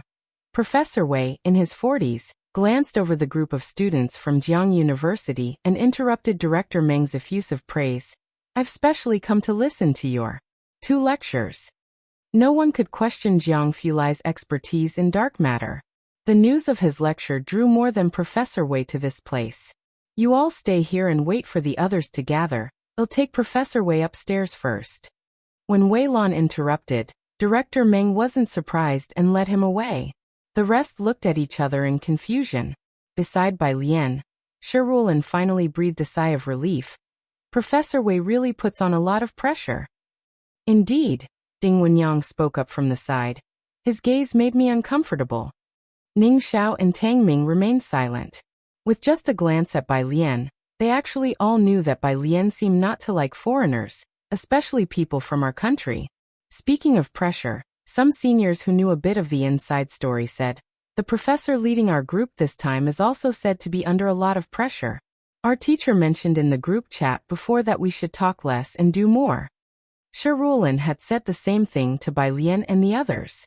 As the group waited for others to gather, they started to talk about the leading professor they were about to meet. Bai Lian stood still, looking down and casually swiping on her phone. The climate here wasn't as cold as Jiangjing. She wore a diagonal collared top made by Ji Heng and a pleated skirt of wind chime color, silent on the side, exuding an extraordinary presence that made the passing foreigners stop and greet her. Arguing voices came from the building. Jiang Xiao. The previously dismissive Wei Lan was now struggling to keep up with Jiang Fulai's pace. You can't do this. International scientific exchanges are for research progress. We all share the same goal. Refusing my students. Very familiar Chinese. Hearing the voice, the gathering students from Jiang University couldn't help but look towards the source of the argument. They immediately spotted the young man in the center. He was dressed in a black minimalist overcoat. And as he suddenly lifted his eyes, the noisy group of Jiang University students quieted down at the sight of his cold and faint eyes. Wei Lan, who had been making a commotion, noticed the surrounding quiet and looked up. This time, when he looked at Jiang Fulai again, the students you brought this time are the same. Can you guarantee how many of them will secure a permanent position in the future? With the same achievements, I could secure a permanent position there, but at Jiang University, it wasn't my turn. I don't think my choice was wrong. Jiang Fulai looked down, impassive as he regarded Wei Lan. Have you ever read history? Do you know why there have only ever been so many official positions available from ancient times to now? Wei Lan was taken aback, not expecting the conversation to escalate to a historical issue. Because you are in a country with a rich legacy, with vast lands and abundant resources. We all aim to forge ahead unwaveringly. The positions are limited, and people more excellent and harder working than you are as numerous as carps crossing the river. If you want to fight for a position, convince me with your strength like he won, rather than standing here and questioning me powerlessly. The tone was cold and mocking. Bai Lian had never seen Jiang Fulai adopt such an attitude. She glanced at Wei Lan beside Jiang Fulai. Beside her, Su Jiyue and people like Ding Wenyang almost buried their heads in the ground. After Jiang Fulai spoke, he walked directly towards the venue, still composed and dignified, with no trace of emotion on his face. After he and his assistant left, Director Meng finally reacted and quietly told the group of students, "What are you waiting for? Let's go, the lecture is about to start." "Oh," Ding Wenyang responded. Then he silently watched the nearly indistinguishable black figure in the distance. Seeing Ning Xiao and Tang Ming still casually discussing their subjects, he turned to ask the senior beside him, "Senior, who is our team leader for this visit?" "Well, according to my teacher," the senior said mysteriously, "we're all lucky this time. Otherwise, given our intellect, it would be quite difficult to meet him in person." Evening. Bai Lian was organizing the notes she had taken throughout the day in her dormitory when her phone lit up. It was from Jiang Fulai, who sent her a location, not far from her dormitory. Bai Lian mentioned it to Su Jiyue, and then went downstairs. Shi Rulin had to buy a cup of coffee every night. Her body clock hadn't adjusted yet. She didn't sleep well every day. relying on coffee to sustain her.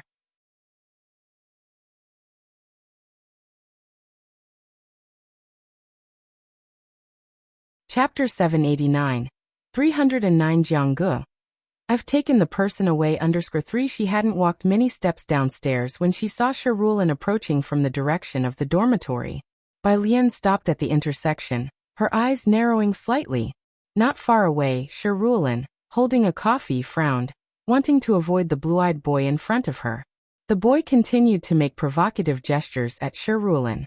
Bai Lian hadn't been clear about what those gestures meant yesterday, but after looking it up last night, she understood. Sherulin only wanted to shake off those two boys. Seeing Bai Lian approaching, she quickened her pace and then gave Bai Lian a meaningful look. With a coffee in one hand, and the other clutching at Bai Lian's sleeve, the gesture still implied she wanted to keep the peace. Today, however, Bai Lian did not comply with the implied request to leave. Instead, she looked over at the two foreigners. The wind swept back her wispy bangs, revealing the bottomless depths of her apricot eyes. In her right hand, she still held a black cell phone, with a WeChat conversation displayed on the screen. Her fair and smooth fingertips tapped idly on the side of the phone. She smiled at the two foreigners, a smile that didn't reach her eyes. Instead, it carried a thin chill and a blatant provocation.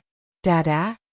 The man on the left stretched out two fingers, a laughing sound emerging from his mouth as he spoke. But as soon as his hand reached in front of Bai Lian, she gently pinched his two fingers. Snap, a sound. The cracking of a joint could be heard. The man looked down at his hand, his face pale, staring at his own fingers. His companion, seeming to realize the terror of Bai Lian's martial prowess, involuntarily took a step back and looked up at her. Under the street lamp, Bai Lian maintained her lazy smile.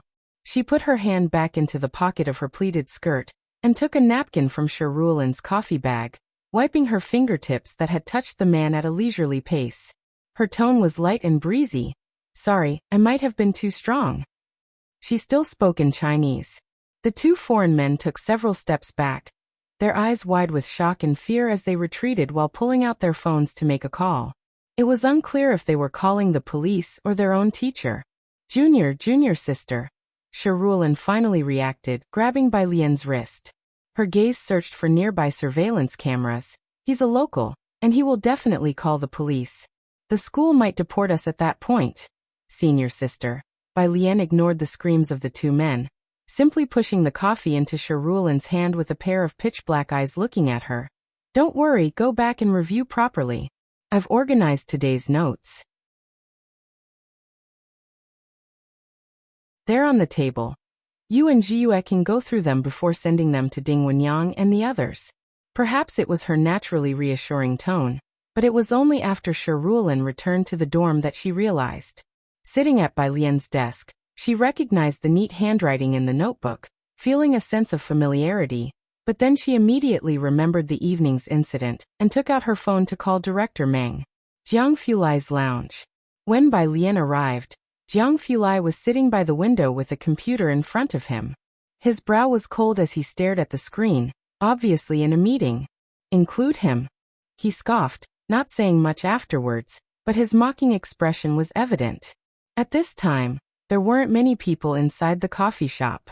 Bai Lian sat by his side, messaging Zhang Xiais. Zhang Xiais wasn't familiar with foreign laws. He had just finished a call with Qi Yundai and now sent a message. The few sentences of your recording are enough to bankrupt them. A shadow fell across the table, and Jiang Fulai looked up, aware of Bai Lian's arrival. The hardness on his face softened a bit as he spoke briefly to the person on the other end of the meeting before shutting his laptop. How was the lecture today? He asked, raising his hand slightly. Ming Dongheng, who was waiting nearby, came over with a food container, opening it to reveal the meal inside. The cafeteria here served Western food, which neither he nor Bai Lian liked much. If he had time in the evening, he'd bring something over for her. It's okay, Bai Lian said. Although she didn't speak much English, she understood it and picked up her chopsticks deliberately. Aside from disliking the atmosphere here, especially those two foreigners at night, she could adapt to everything else. Jiang Fulai noticed the indifference in her eyes and brows.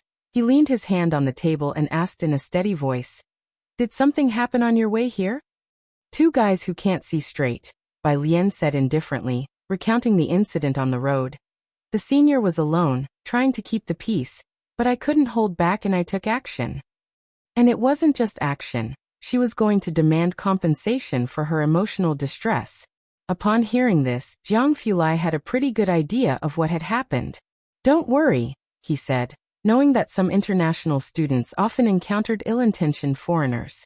He stared out the glass window and whispered, "It will get better with time."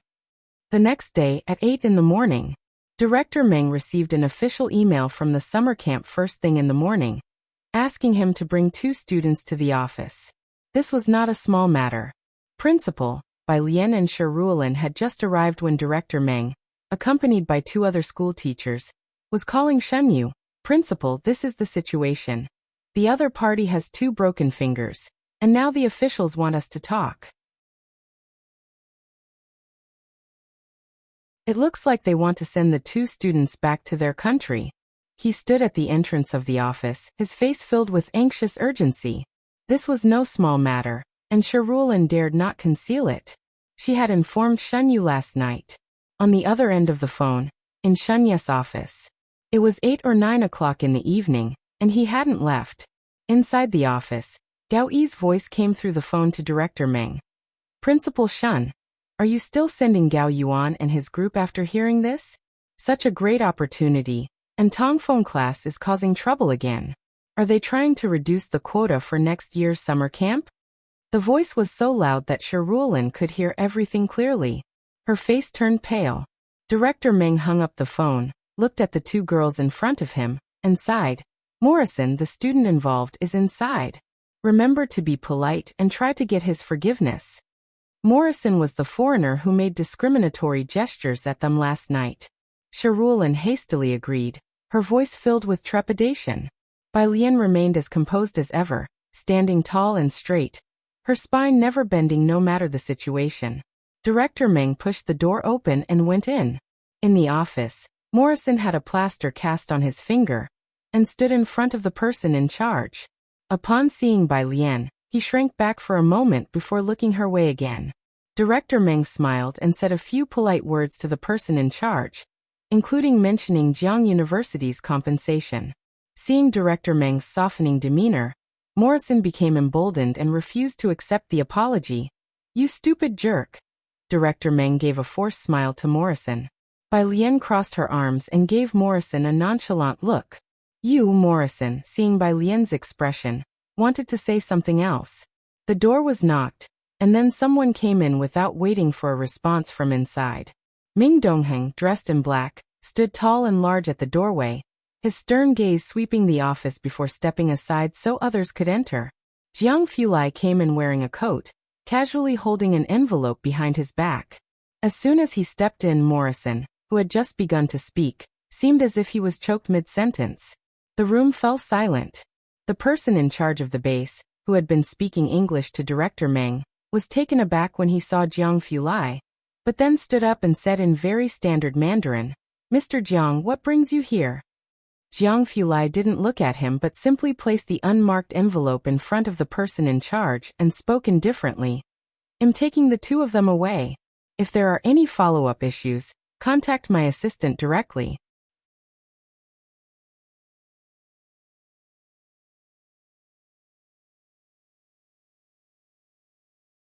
Chapter 790, 310 is back. _1 Jiang Fulai was leaving, and this time, no one dared to say anything as the person in charge. Facing Director Meng and the others, he even had a smile on his face, showing a starkly different reaction from just moments ago. He personally escorted Jiang Fulai out. "Mr. Jiang, regarding your lecture next week." Director Meng hadn't expected Jiang Fulai to personally intervene, and after being momentarily stunned, he gave Shi Ruolin and Bai Lian a look, indicating for them to leave the office with him. Ming Dongheng was the last to leave. As he left, he cast a dark look at Morrison. Morrison stiffened his neck, and had not dared to make a sound from beginning to end. It wasn't until they had left that he, gripping his cast-fitted finger, dared to speak up, questioning the person in charge why they had let that group go. "Even if they compensate double, I will not forgive them." The person in charge of the summer camp looked down at the envelope in his hand, which had a court seal stamped on it, then looked at Morrison for a long while before shaking his head. "This is a court summons. You should seriously consider whether you've done anything." This kind of thing wasn't the first occurrence, but clearly Morrison had kicked the iron plate this time. The incident from last night had resulted in a summons being delivered first thing in the morning. Not many locals could manage that, and their capabilities abroad were evident without saying. Morrison hadn't expected that the very actions he often took against others would lead to 2 broken fingers, not to mention a definite visit to court. Outside, Director Meng caught up with Jiang Fulai. The matter could have been resolved with just a few words from Jiang Fulai, but it was a difficult issue for Director Meng to handle, affecting not only next semester's school quota, but also posing significant academic trouble for the 2 students, Bai Lian and Shi Ruolin. Likewise, Jiang Fulai, who was generally as busy with lab work as academician Ma, was not someone Director Meng expected to show up today. Jiang Fulai's research on dark matter was at the forefront, and like academician Ma, he wielded significant influence in the scientific community. Countless universities abroad would bend the rules to have them teach. In general, when he spoke, most people would show them respect.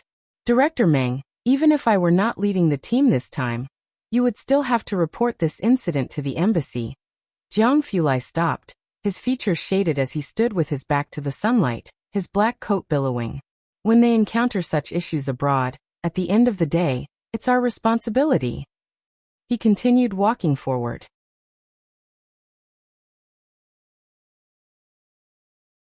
After listening to Jiang Fulai's words, Director Meng remained silent for a few seconds before catching up.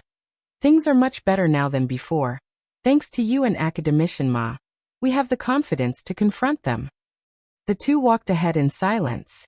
Behind them, Shi Ruolin carefully spoke with the other 2 teachers. "Are we okay now?" She didn't know Jiang Fulai, only having heard of him vaguely from her own teacher and others. With Mr. Jiang stepping in, there should be no major issues. The teachers nodded in agreement, one of them lowering his voice. "But sure, remember to put your safety first when you're abroad. If something like this happens again, inform a teacher immediately. And you, Bai." As he spoke, he turned his head slightly to address Bai Lian. Bai Lian snapped back to reality, looking at the teacher politely. "Please go ahead."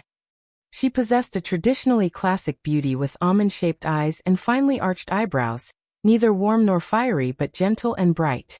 Despite only interacting for a few days, both students and teachers at the summer camp had grown very fond of her.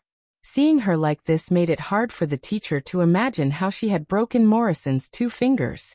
"Bai, your safety is the most important." The teacher finally didn't blame her.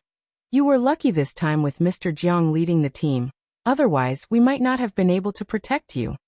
He sighed. The matter with Morrison eventually went to court. It didn't resolve quickly, but most at the school knew that the students from Jiang University were not to be trifled with. As the situation was satisfactorily resolved, Shi Ruolin was very happy, while Bai Lian became even more silent. "Isn't Lian coming down for dinner?" In the cafeteria, Ding Wenyang took a piece of toast, nibbling on it lifelessly, and asked Shi Ruolin across him. "She's working on a problem." Shi Ruolin put down her tray, sitting next to Su Jiyue. "I'll see if there's a place nearby selling pancake fruit or rice that I can bring back for her later." She had glanced at Bai Lian on her way out, who was engaged with a complex structural diagram. Even Shi Ruolin, who was close to graduating from her 3rd year, did not understand it. Ning Xiao sent a message on his phone, then said to Shi Ruolin, "Senior, you don't need to bring anything. Someone has already brought her food."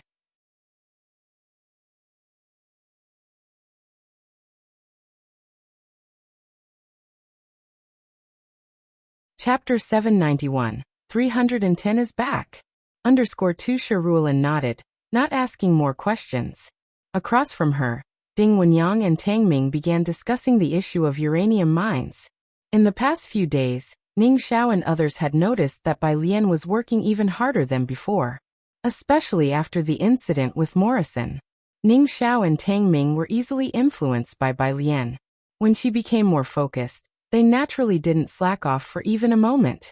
They were always studying anyway, and now it was even more so.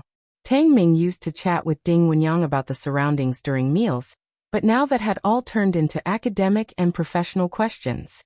Shi Rulin had already secured a recommendation for graduate studies, so she didn't need to prepare for exams. But she didn't relax either, and was instead working on a project for her prospective advisor. She was also a hard-working and outstanding student. Otherwise, she wouldn't have been recommended for the summer camp. But she hadn't expected that upon arriving at the summer camp, she would find that these junior students were working much harder than she had, even giving her a sense of crisis. Dormitory. Bai Lian opened the memory card given to her by Academician Ma, which contained notes and research directions recorded by him. Academician Ma was the first teacher in the field of quantum engineering in the country. He had painstakingly laid the foundation for quantum buildings over decades, starting from scratch. With his guidance, Bai Lian's entry into the field was much easier than it had been for him. Ming Dongheng brought over food to her. Bai Lian ate while looking at the construction diagrams, until her phone lit up beside her. It was a message from Mao Kuan. Image. Sister, there are almost no hairs with follicles on Xiaoqi's clothes.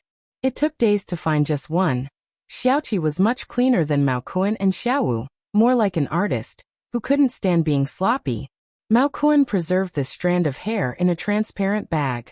Bai Lian replied with a sentence, leaned back in her seat, and after some thought, she video called Ji Heng. In the video, it was still 10 in the morning at Ji Heng's end. Ji Heng was in his storeroom. Do you like this color? Ji Heng turned the camera around to show Bai Lian the fabric in his video. Even through the camera, the brilliance of a bundle of fabric in the video was apparent. With embroidered cloud patterns, Bai Lian recognized it immediately. Cloud brocade? She blurted out. Ji Heng wasn't surprised. The first time Bai Lian had come to this storeroom, she had identified several uncommon fabrics. Yes, it is cloud brocade, and there's much more here, said Ji Heng, who didn't smoke in the storeroom, only caressing this piece of cloud brocade that had been passed down to the present day. I'll take out this piece to make you a coat. Having said that, Ji Heng thought for a moment. I'll leave the rest of the fabric to you, how about that? Bai Lian was taken aback.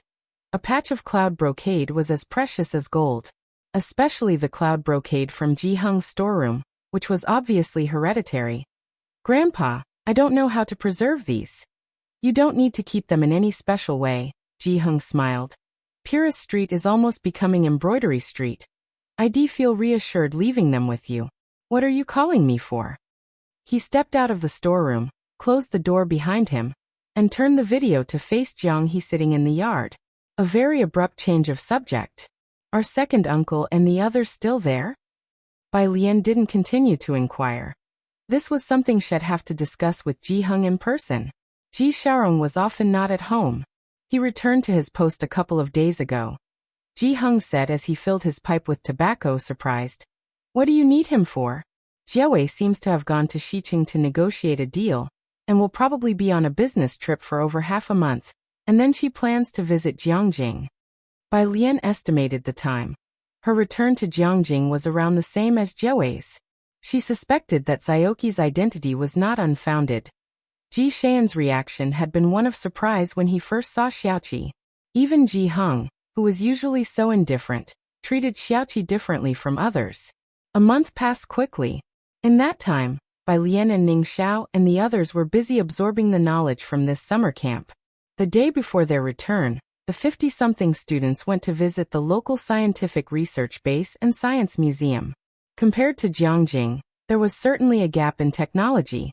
This transistor is made with nanoscale semiconductor material. Its chip processing is nearly 10,000 times higher than traditional silicon chips. It's prohibited from being sold to us. Director Meng told the students about the Science Museum's exhibits before sighing. You all need to work hard. Ning Xiao looked at the nanotransistor and nodded from the back of the crowd. But the Science Museum held more than just nanotransistors. Bai Lian followed Director Meng and learned about many new technologies, with the top floor being off-limits to foreigners. February 28th. The tickets for the return flight were still arranged by the school. But this time, due to the tight availability of tickets, The school arranged for people to leave in 2 groups.